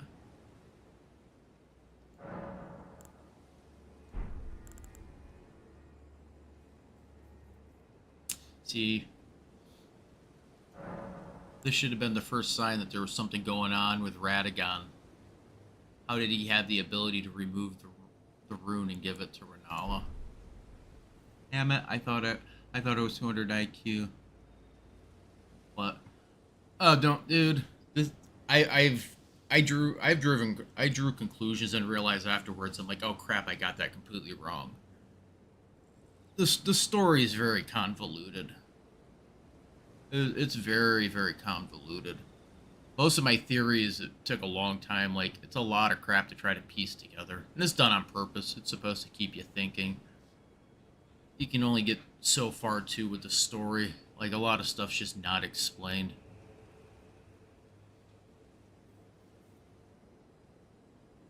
I mean, I've actually wondered for a long time, because you know how in the story we have to talk to the two fingers?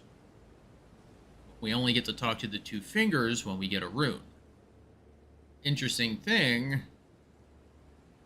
somehow the all-knowing got in to talk to the two fingers. But if the doors don't open if you get a rune, I had actually wondered for a while if, with the help of the Tarnish guy that's working with Ronnie, was it Celavis or whatever? If Celavis in some way, shape, or form between him and the all-knowing and maybe some of the early Tarnish, they found a way to get to the top of Ronnie's tower. And maybe the all-knowing maybe Sir Gideon Ofnir actually got a hold of Ronnie's rune which allowed him to talk to the two fingers, and then he got rid of it. Because the reality is you actually can't activate the rune for the simple fact that without her two fingers. The 2 fingers is actually part of the key. If you don't have the 2 fingers, the rune will never reactivate again. You get nothing but it was essentially like an unactivated rune. Serdigidi and Ofnir is not interested in ending this cycle. The land between is in. So now maybe her rune could have become the death mark. Maybe that's the building bridge of the death mark. Of the death mark rune or the mending rune. In some way, shape, or form. That's a possibility. It just takes what's her name there, the deathbed companion, to actually piece it all together. But yeah, it did occur to me that maybe Sir Gideon Ofnir once actually got a hold of Ronnie's rune, got in to talk to the 2 fingers, and then just tossed the rune aside.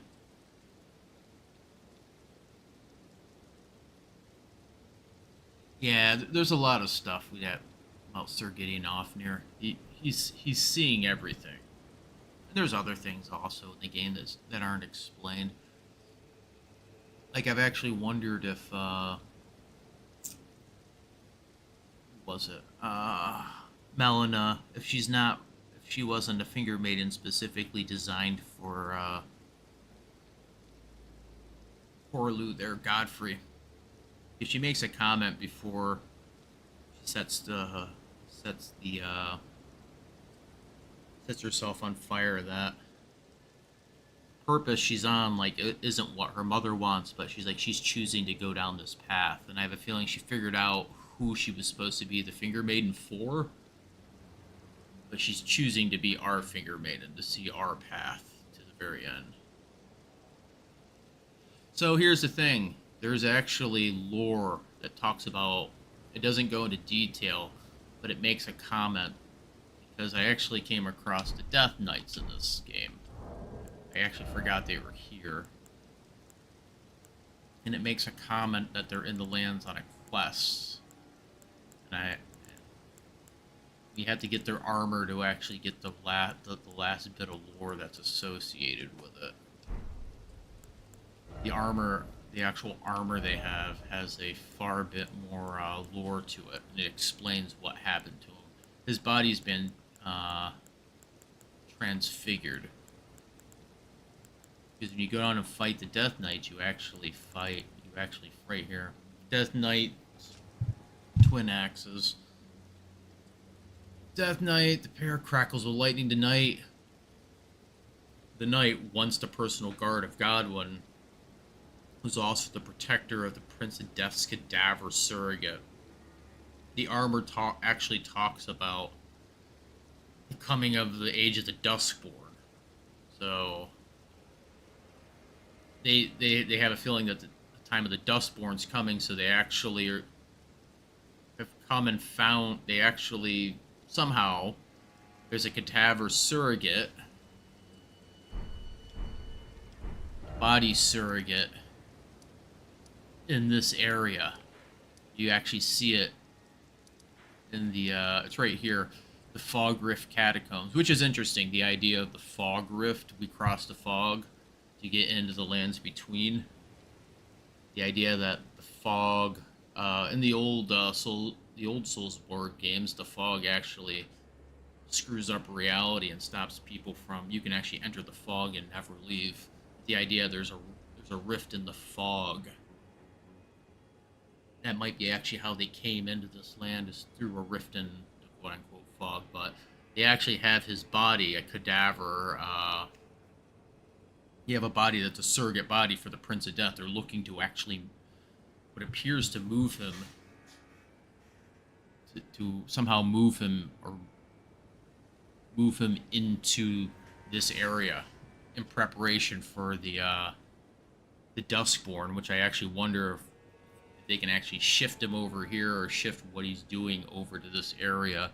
He could essentially basically raise all the bodies and souls here and bring them into the lands between. But that's actually what they're doing. They're looking for a new body for him, because that the references it has something to do how about how his body has been transfigured. His body's changing. They don't ever actually explain why, but you also have to realize the idea of water goes hand in hand with death too.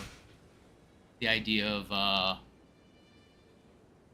what is it? The Tibia Mariner, riding on a boat, taking the souls to death. That's share around the river Styx. I actually think a lot of this is based on the old mythologies. These areas, the idea of the rivers, you see tombstones constantly along with bodies all in these rivers. The idea that, yes, these are rivers, but they also represent, I think, the river Styx in many ways, moving of bodies from one to the other. So the idea that he's becoming like partially aquatic also ties into the idea of life and death. River in most mythology gives life, but it also has to do with the moving from life to death or life into the afterlife. See him in a puddle of water. So yeah, and there's a lot of mythology in Japanese culture around mermaids too. It's like a curse upon people. I think there's stories of being transformed to a mermaid is like a curse that grants you eternal life.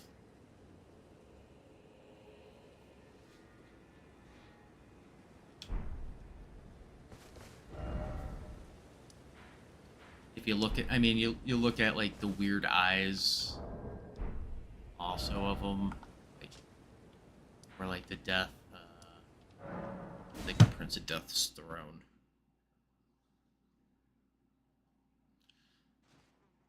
Yeah, a lot of this game is based on Berserk too, so there's a lot of symbolism of things like.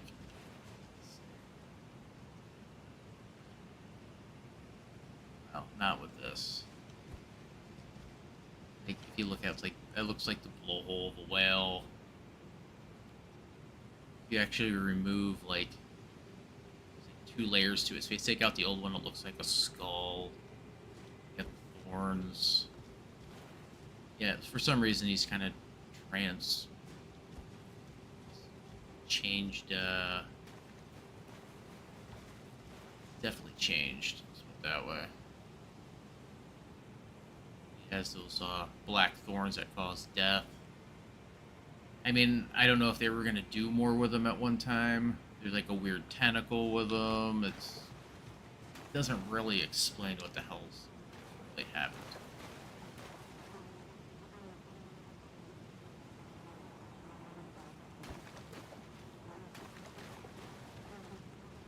I don't think they ever.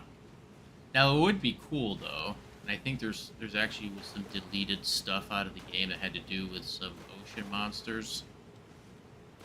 So there may have been more to him at one time, but it's something that's never going to come about now. Maybe someday they'll revisit it.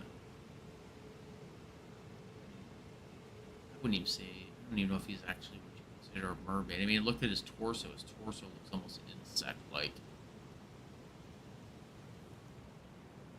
I think it's supposed to just kind of be an amalgamation of different things that represent death of the world.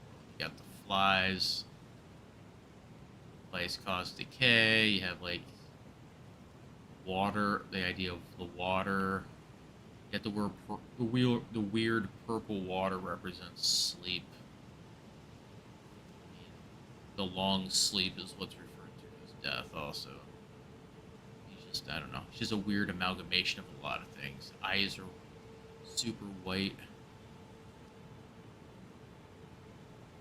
Let me see.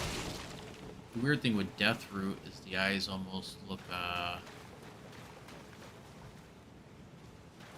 some ways, like an eclipse.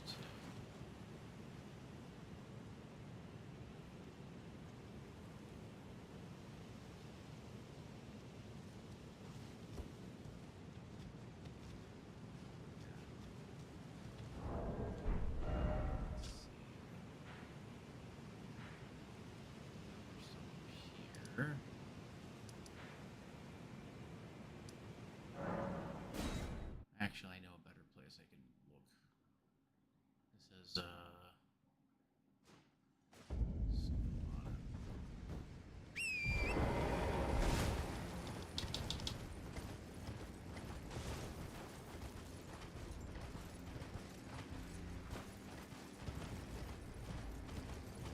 I can't see it here. It's covered in snow.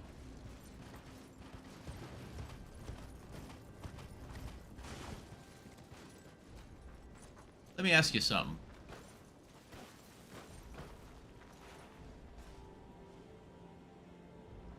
It's Deathroot right there. From a distance, doesn't it kind of look like a,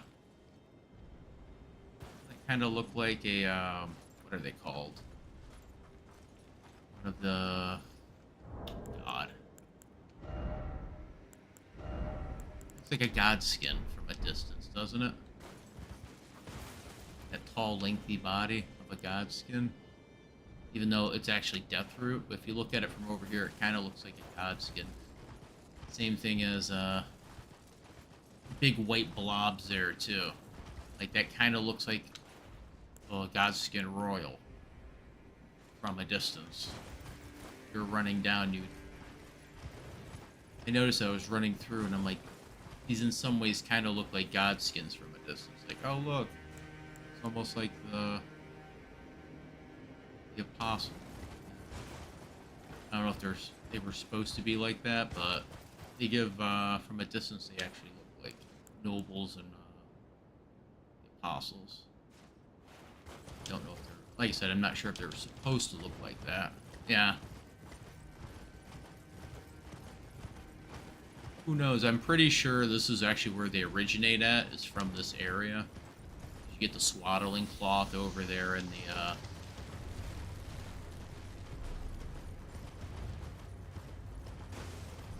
but, yeah.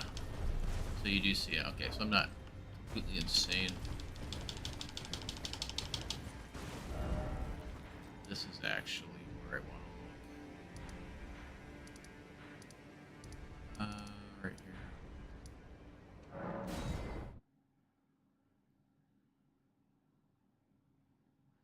What does the half tree down there got to do with the stuff? Oh, I know what you're talking about. I'll show you this. I have an idea. You're talking about the thing that looks like a this thing actually, if you look closely, the weird scales, I'm pretty sure that has to do with the dragon that has in some way dragon that's kind of infused into his dreams. Where are they? I need eyeballs. There. Can't really see it in this light. The eyeballs on these things actually kind of look like,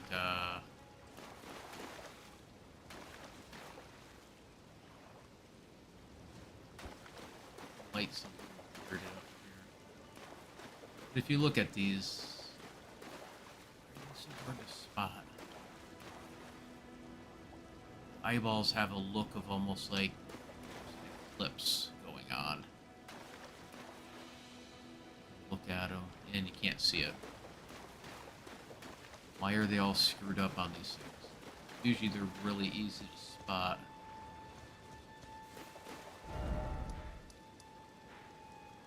Okay. I know they're here also.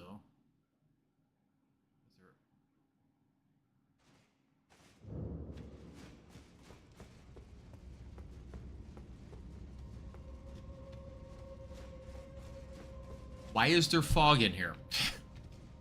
So yeah, if you actually get a good look at the eyes on those Deathroots, you actually see the eyes almost look like there's an eclipse. I know but I do know what you're talking about with the where is it? You're talking about that tree right there, if I'm not mistaken.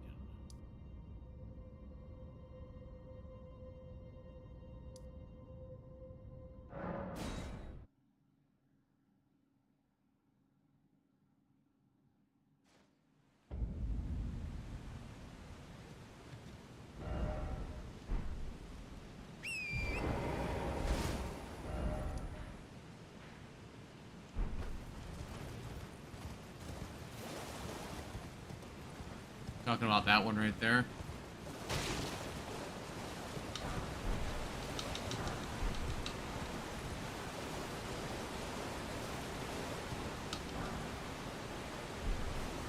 Is that the one you're talking about? What appears to be a broken tree. The crack in it that contains the contains a what are they called? The Crucible Knight.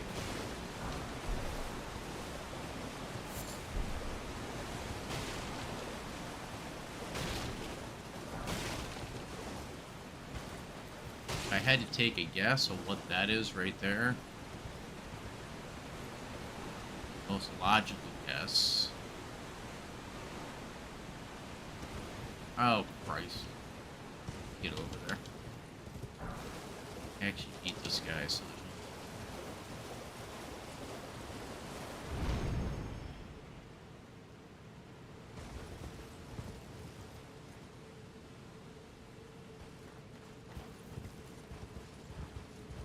big one.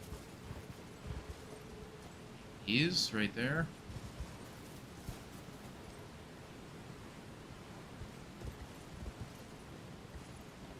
You're talking about that right there. This is the base of the Erdtree. What you're looking at is the stump of the Erdtree. This thing right here. This right here is the Erdtree. See? The Erdtree sits right here. It's not sitting here. It sits right here. That's what we're looking at. This is the Erdtree right here.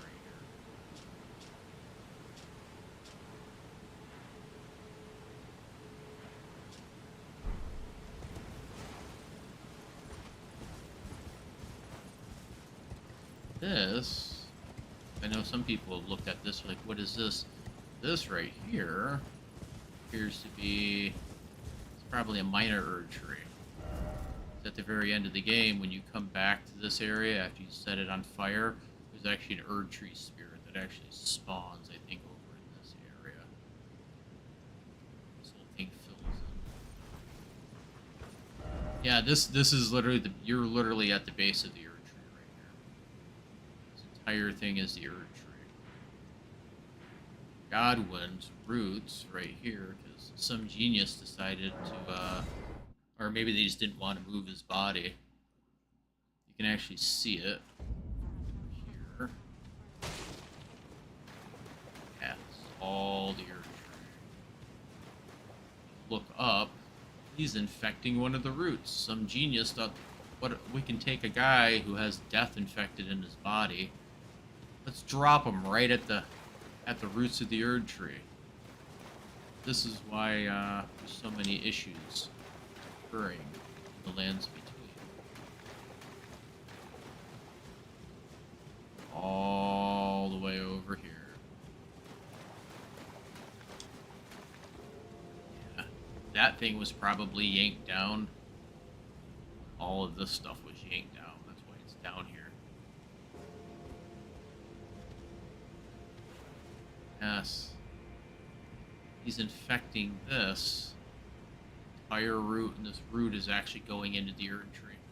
If it goes up and up, a single root is what he's affected.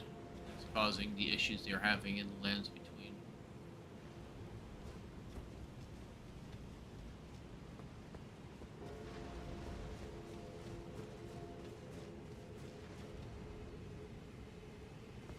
The Golden Order, with all that power, they're actually stupid by not seeing this coming. Yeah.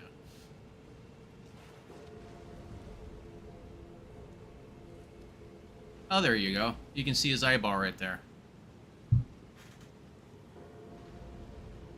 It has a look of a. It has the look of a. The look of a of an eclipse.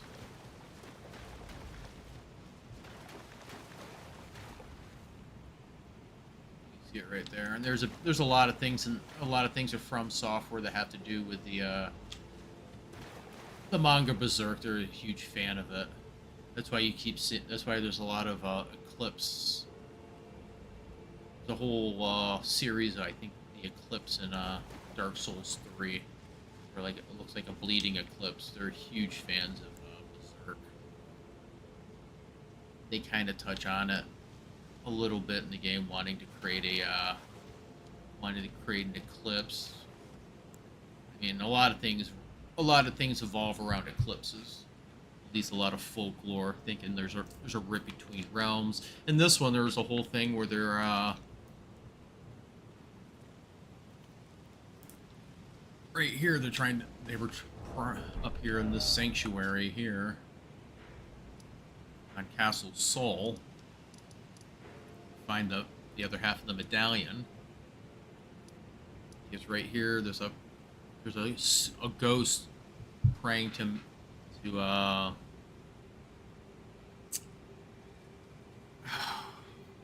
praying to Mikola, saying something about they were trying to get an eclipse to occur. It doesn't happen. He's like, your comrade will not get his soul back. And then we find out these Nail, here Commander Nail, can't die. For the longest time, he can't die.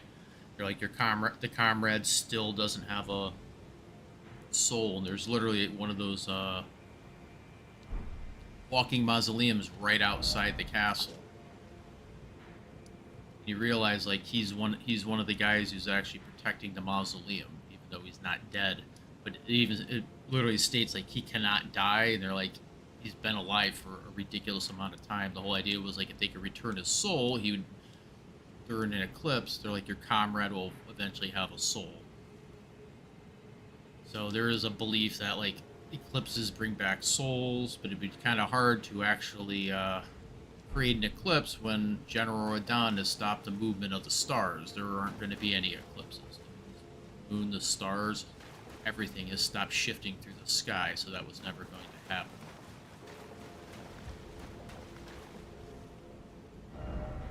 So yeah. See, that's literally his chunk of root right there. Okay, let me see.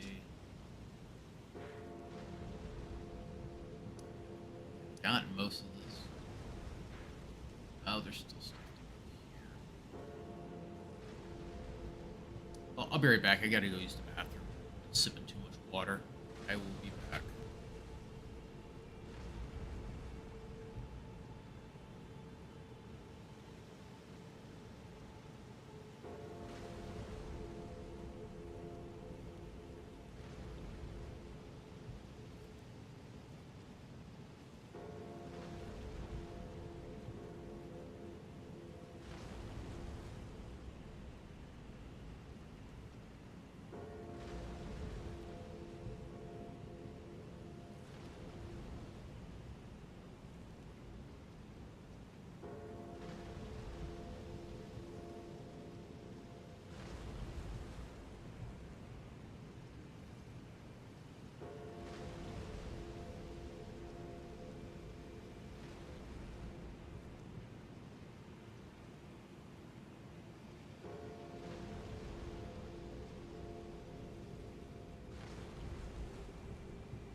Have a good one. Have a good sleep. Sleep for you. Hope you didn't stay up too long tonight. Nothing's worse than getting up when you're exhausted. Okay, where am I at?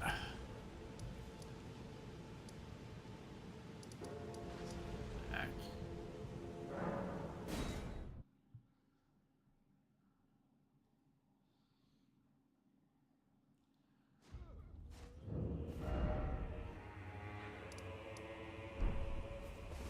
Bit of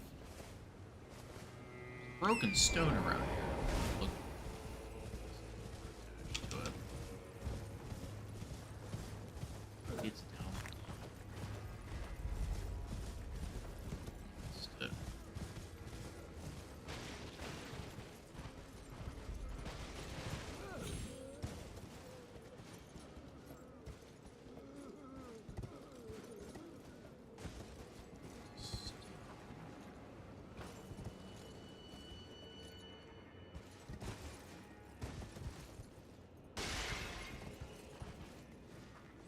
Stone that explains that Nala had used.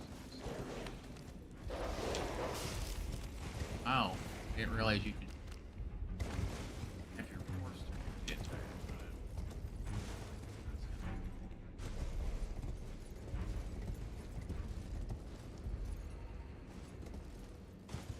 Ramon and not Renala.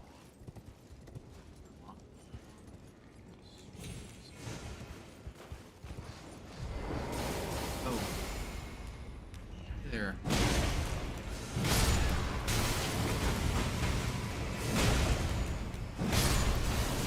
Ouch. Okay.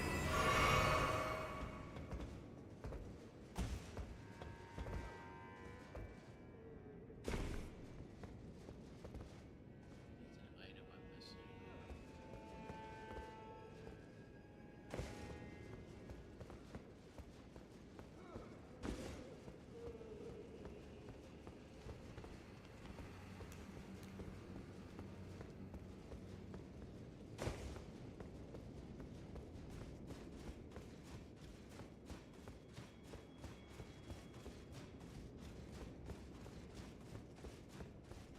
Yeah, I'm not seeing it.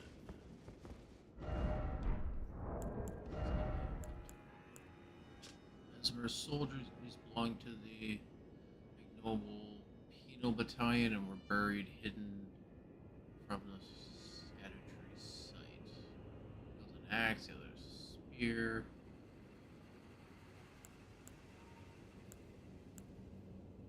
Less bone shards. Oh, I picked that up. Ancient dragons who ruled the prehistoric era before the Erdtree. To the utmost. Okay.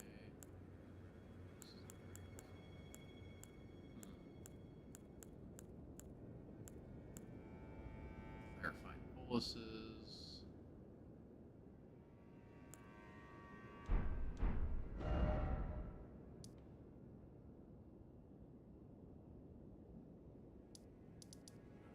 I'm not seeing it.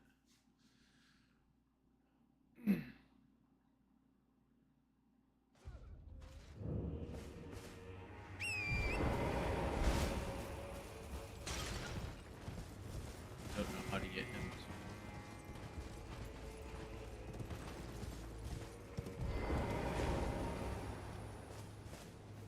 Am I supposed to just attack him?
What is the actual?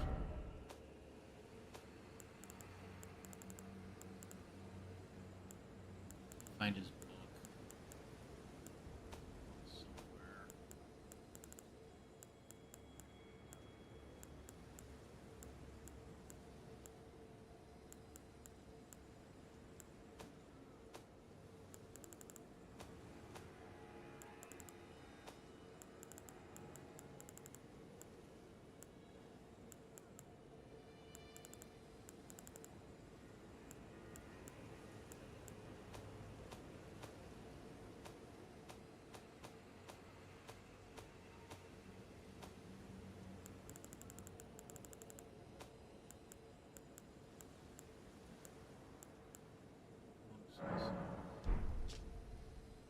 To be an issue, or when you find me, you will challenge me to a battle. No need for words. To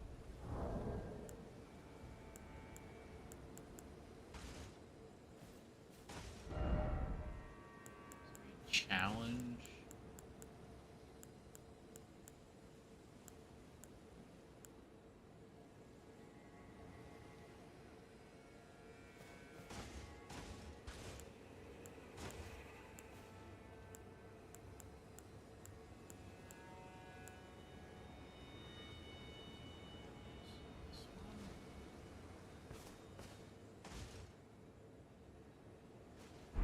There it is. I knew.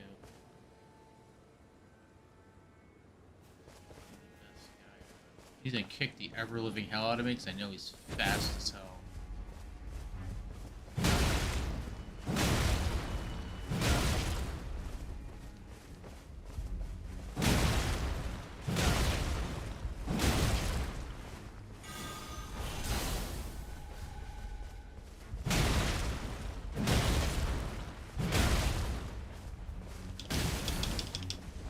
Yeah.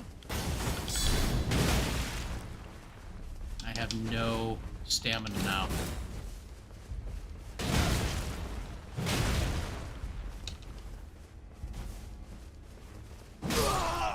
Oh, I got him when he jumped at me. Not very smart.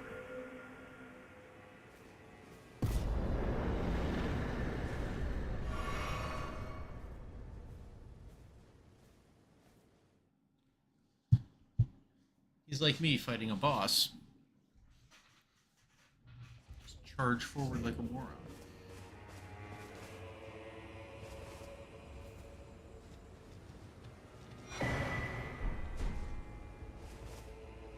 Read the message. Grow not complacent, continue to temper your strength.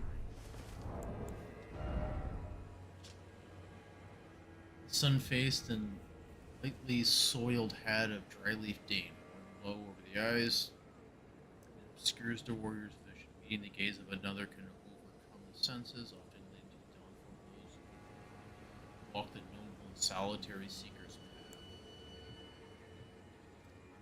Technique for hand-to-hand combat without the aid of weapon, the martial arts, fist strike and kicks, the teachings of a group of spiritual seekers known as the Dry Leaf Sect, revealed only to those of worthy valor and character. Practice of this martial art makes the dawn of an aesthetics journey. Aesthetics journey.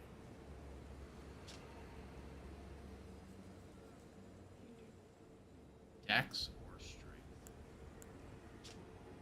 Skill of spiritualist. The dry leaf imbues the hands with energy before using the palm strike to unleash an explosive blast. The already formidable power of impact can be bolstered by charging the attack.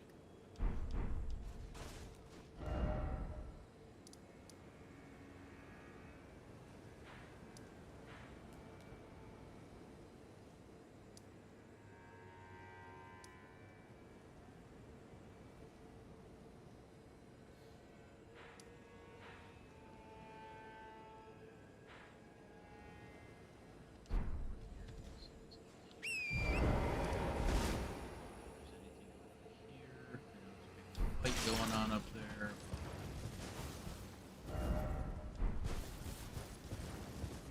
Which is a level up. It's kind of expensive to level anything else up at this point? Yeah, I need like 30,000. Let's go here. See what this has to show.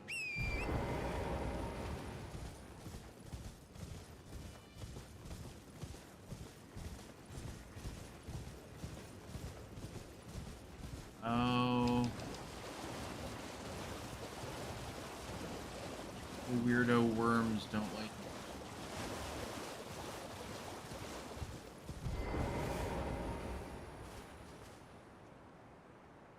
Headless America.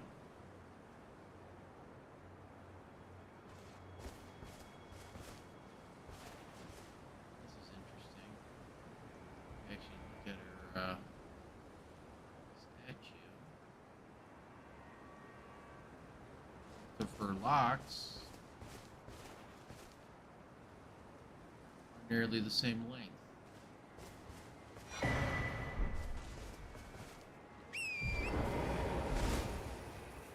America.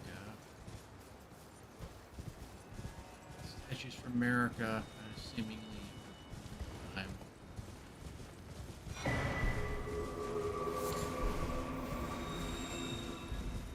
Humans. You see the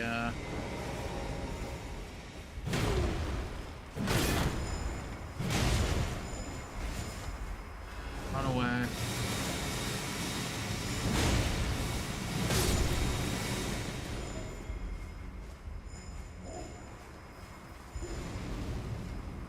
Not coming for you if you're just gonna sit here and spam your stupid spells.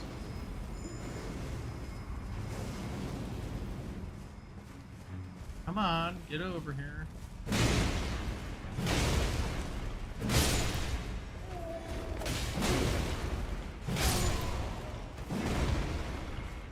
See here.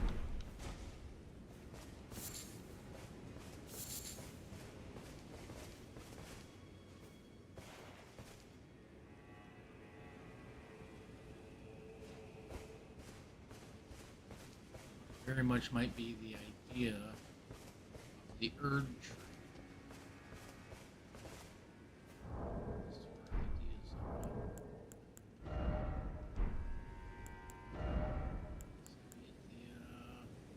Heal from afar. Erdtree incantation discovered in the realm of shadow.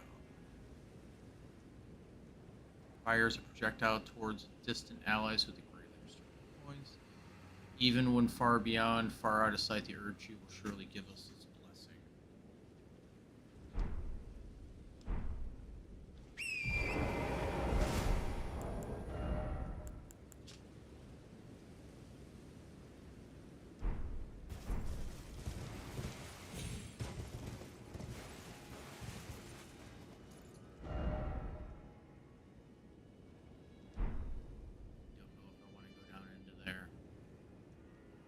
Really don't want to risk breaking the seal until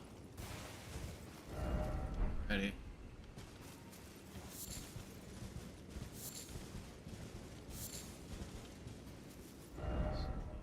Shard.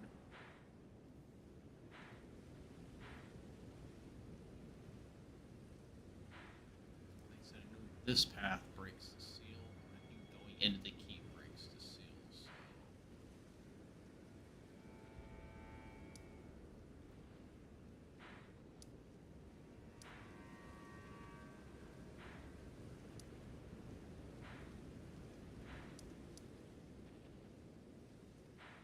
Check out over here. Need to finish up, make sure all the other quests are done.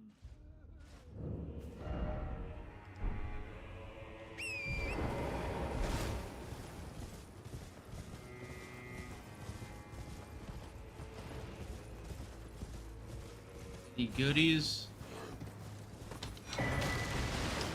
Yes. Give me your goodies. I took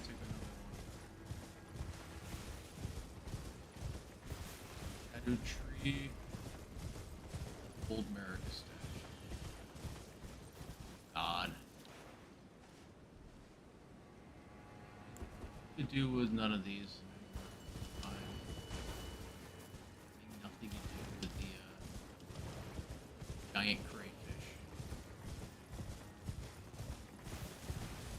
Sniper crayfish. Oh, there's a dungeon over here. Now I remember.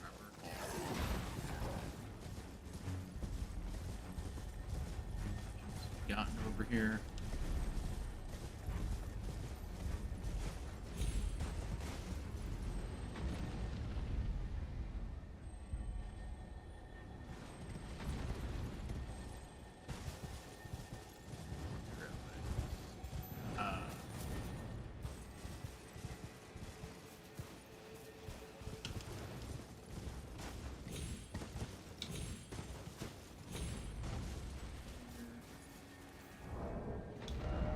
Equipment.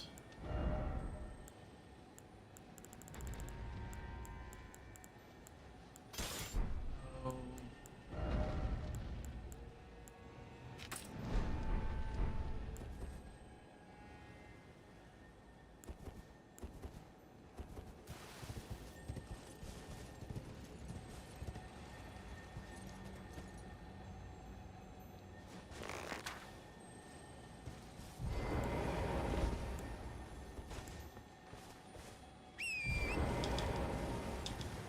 Get run away from me. Oh, maybe you will get away from me.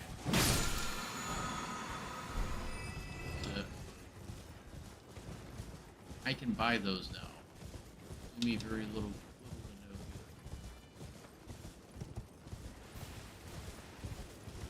good. Hey.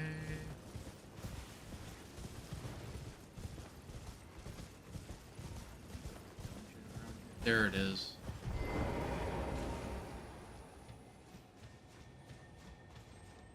Oh crap.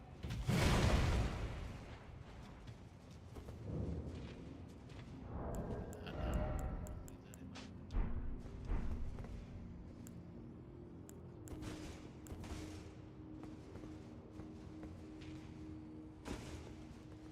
Leave that in my 130 runes, or spend them before I lose them. How much do I need to upgrade? A little bit more powerful than it was. I need just under.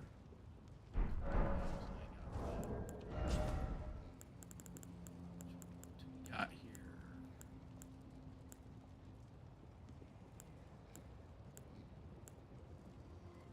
100,000 runes.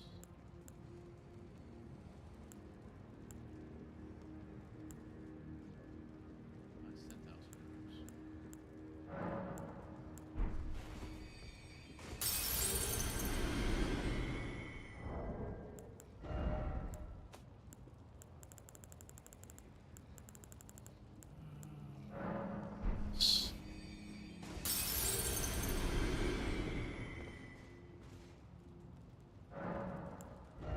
Up.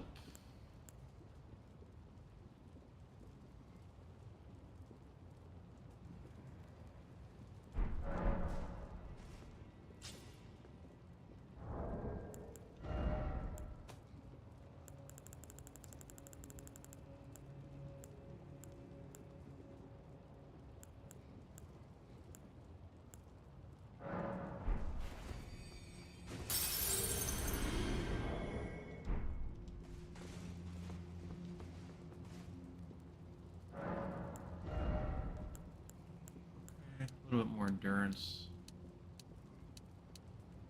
Now, if I'm not mistaken, one of my favorite hammers is actually found in this area.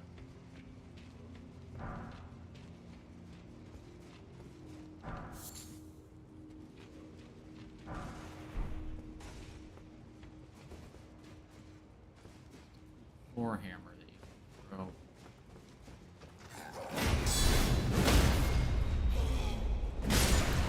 Nighty night. Smith's spear.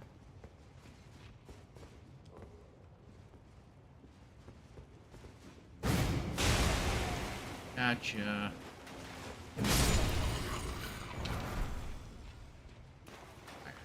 Cleaver. A goofball.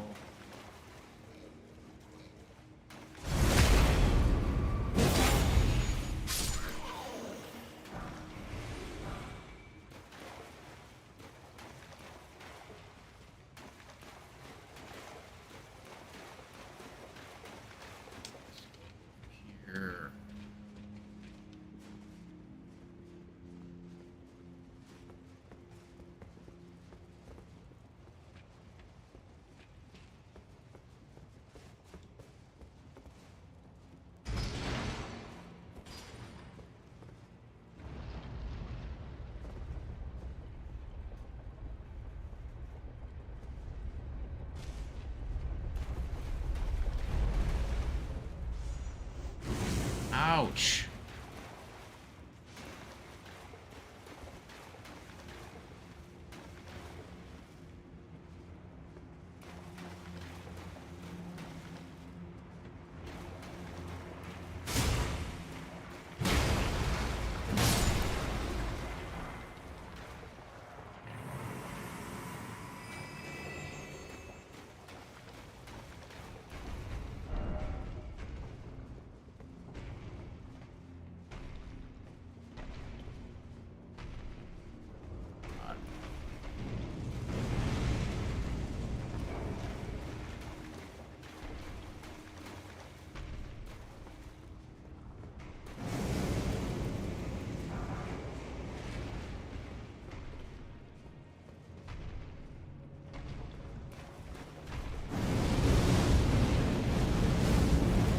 Stuck on a wall.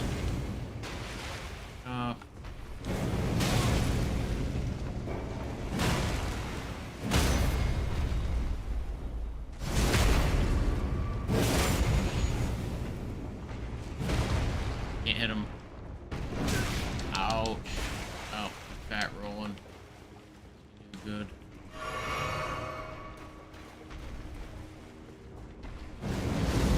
Turns far faster than he should. He should not be moving that fast. I'm sorry.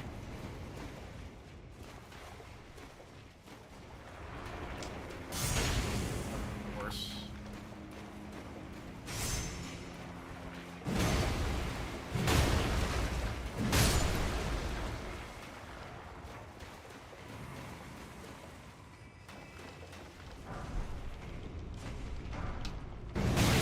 Oh, he just charged me down. Oh, there's another one. Cool. I don't know where I missed him at. Must have been hiding around a corner. I missed the 300-ton living rock that snuck up upon me.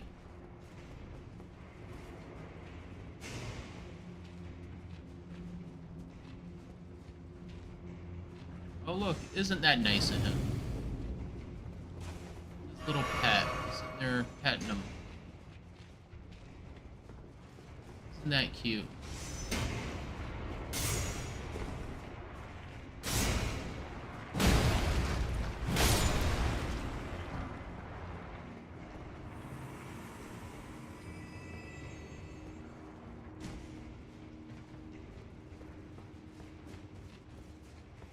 Oh look. Sneaky, sneaky.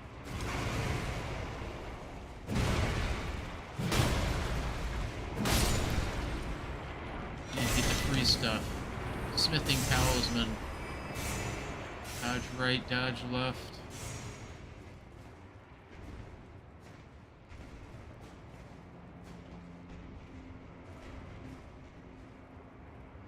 Drop down here.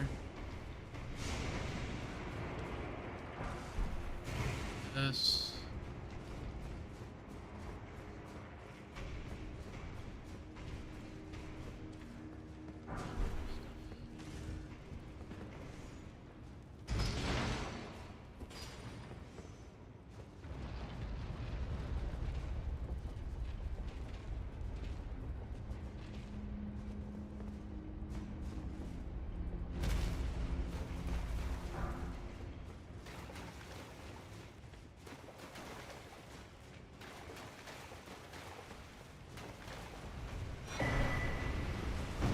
Oh god.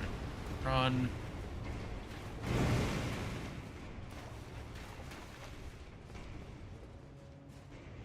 You remember this one though.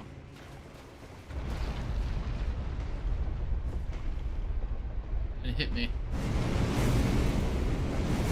Your attack is too low, my friend.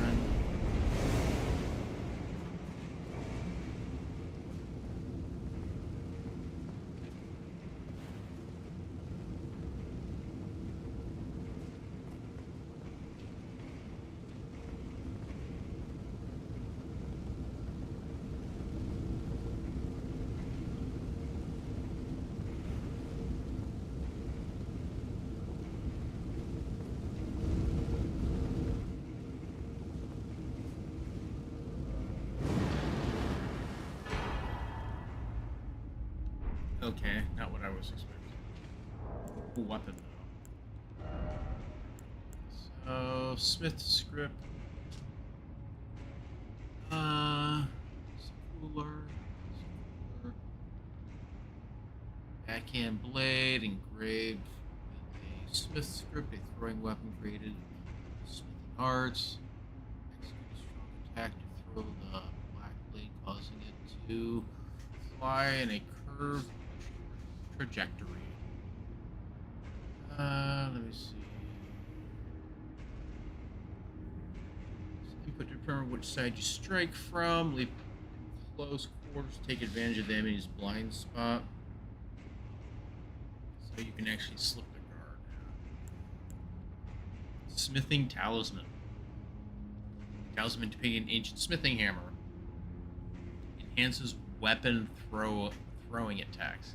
In ancient times, smithing was a divine act, and blacksmiths interpreted the script they perceived in the wrinkles of molten steel to imbue weapons with souls.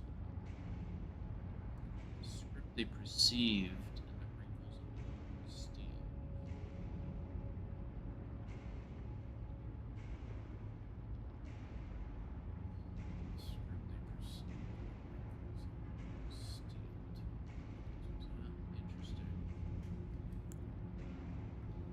One of the treasures of the ruined forges. Great sword of an ancient meteoric ore, ending in a sharp point. Fashioned from an excavated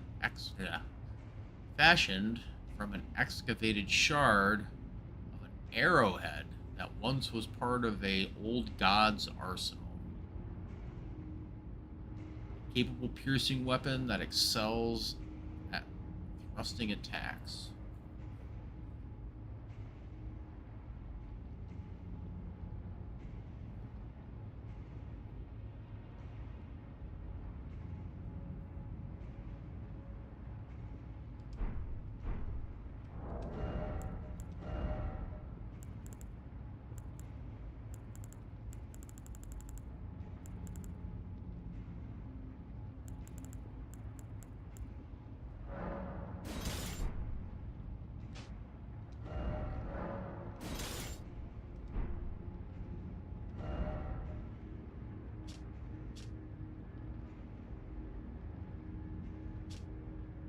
Summon white light from the crevice in the weapon's ancient meteor ore, using its power for a charging attack which pierces foes.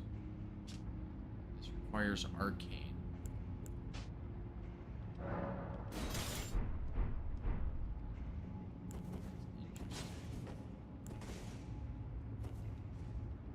I can't use it.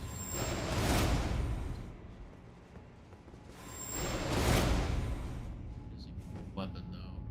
This is an arrowhead. Just to show.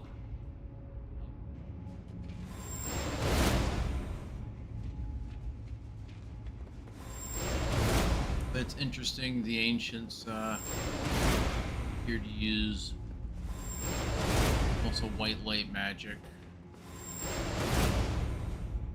Which in our reality would be the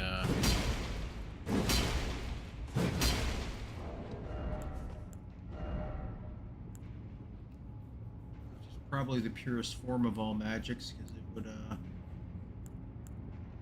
entail all the magic. It would be all the power of the magics together in reality.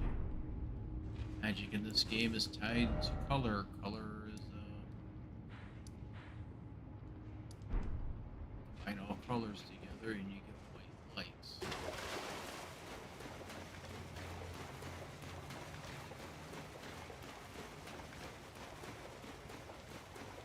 Whereas most of the magic in this world are people using specific branches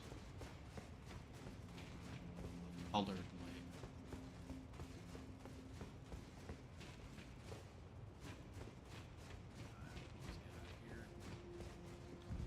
That's actually a really good weapon. I actually remember using it in my first playthrough. It's good when you fight. It's good for fighting against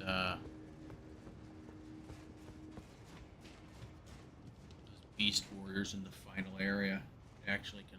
I remember I was able to, I think, one or two shot with that thing.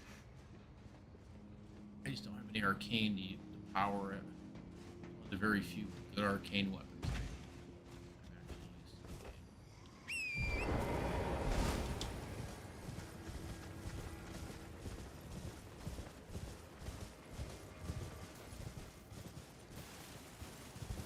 game. Man, I don't want to fight you. I have no reason to fight you. Just go away, man. Don't want any of this. The Elden Lord, don't you know?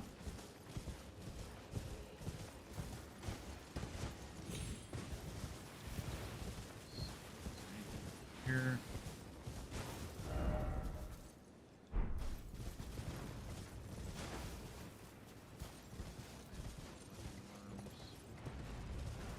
Oh, there's some that aren't happy to see me.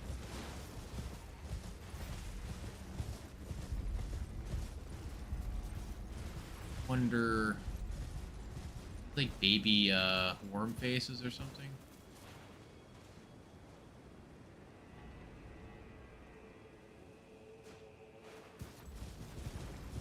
Their attacks remind me of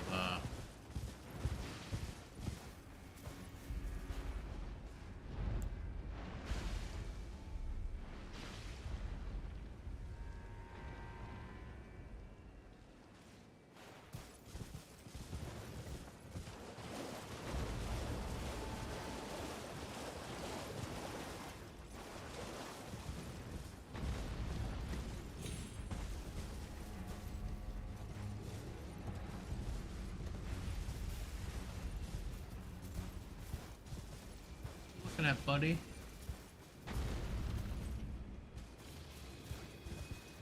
It's pretty, ain't it?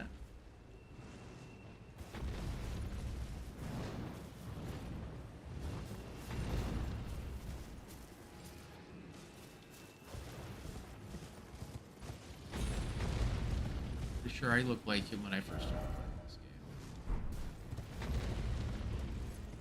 game. Done this. That.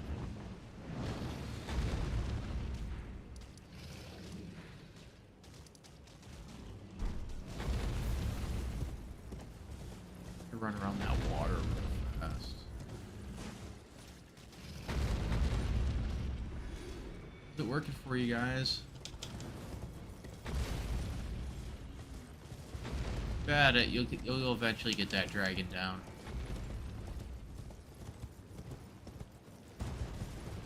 Here.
I have.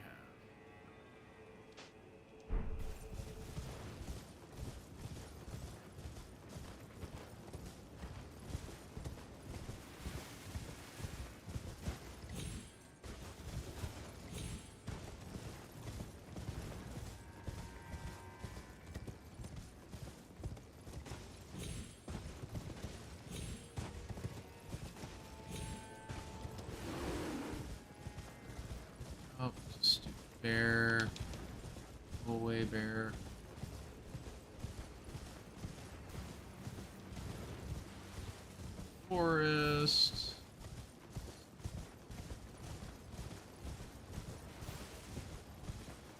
surely nothing bad could happen. Oh, yes, I remember this. I remember.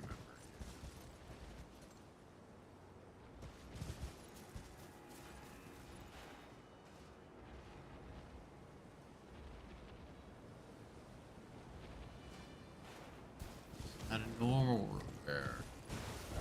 A room bear with horns, which makes them 10 times as pissed off as they normally are. Probably 10 times stronger. They've taken my greatest foe and just made him worse.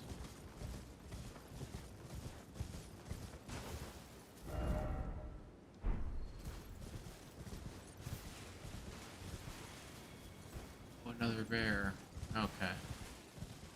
So what I need to do is find where all the point where I need to start either heading into the Shadow Keep or I need to loop around the back. Not much more to not a whole lot more to do. I mean, there's this right here. The problem is I don't know if I enter the keep if it'll break the runes or if I just get close enough to the keep. Piccolo's rune will break. I just want to make sure I don't do anything that'll screw up that will completely screw up the quest I'm doing. So what I'm gonna do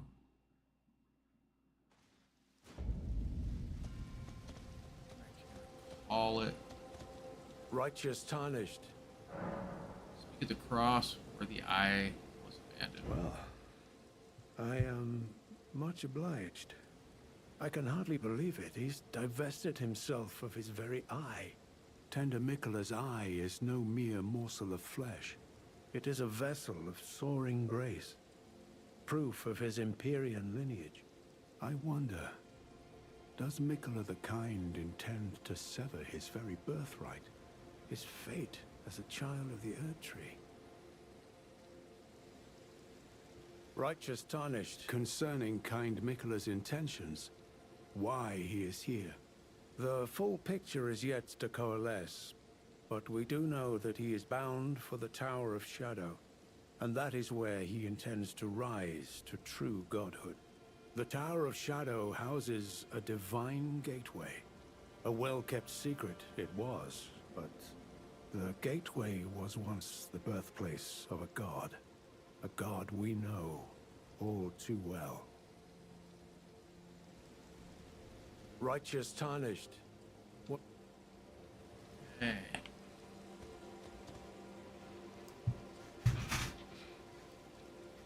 I know he's severing his birthright. It sounds as if he's basically doing exactly what Ronnie did. Getting rid of his body. Sever his birthright. Which is exactly what Ronnie did, and then she created her own destiny. She wanted the destiny of her destiny to be controlled by the Erdtree. It's a divine tower that made Miquella the god, quote unquote, she is, even though she's not really a god. Something above her.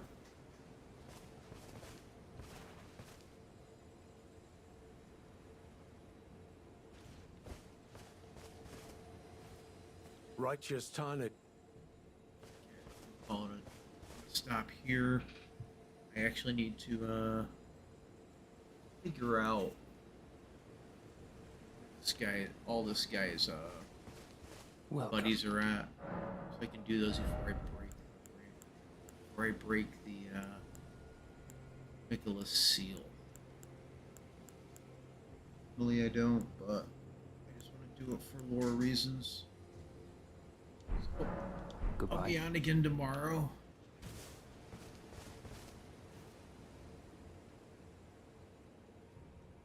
Or maybe I'll be on later. It's hard to say.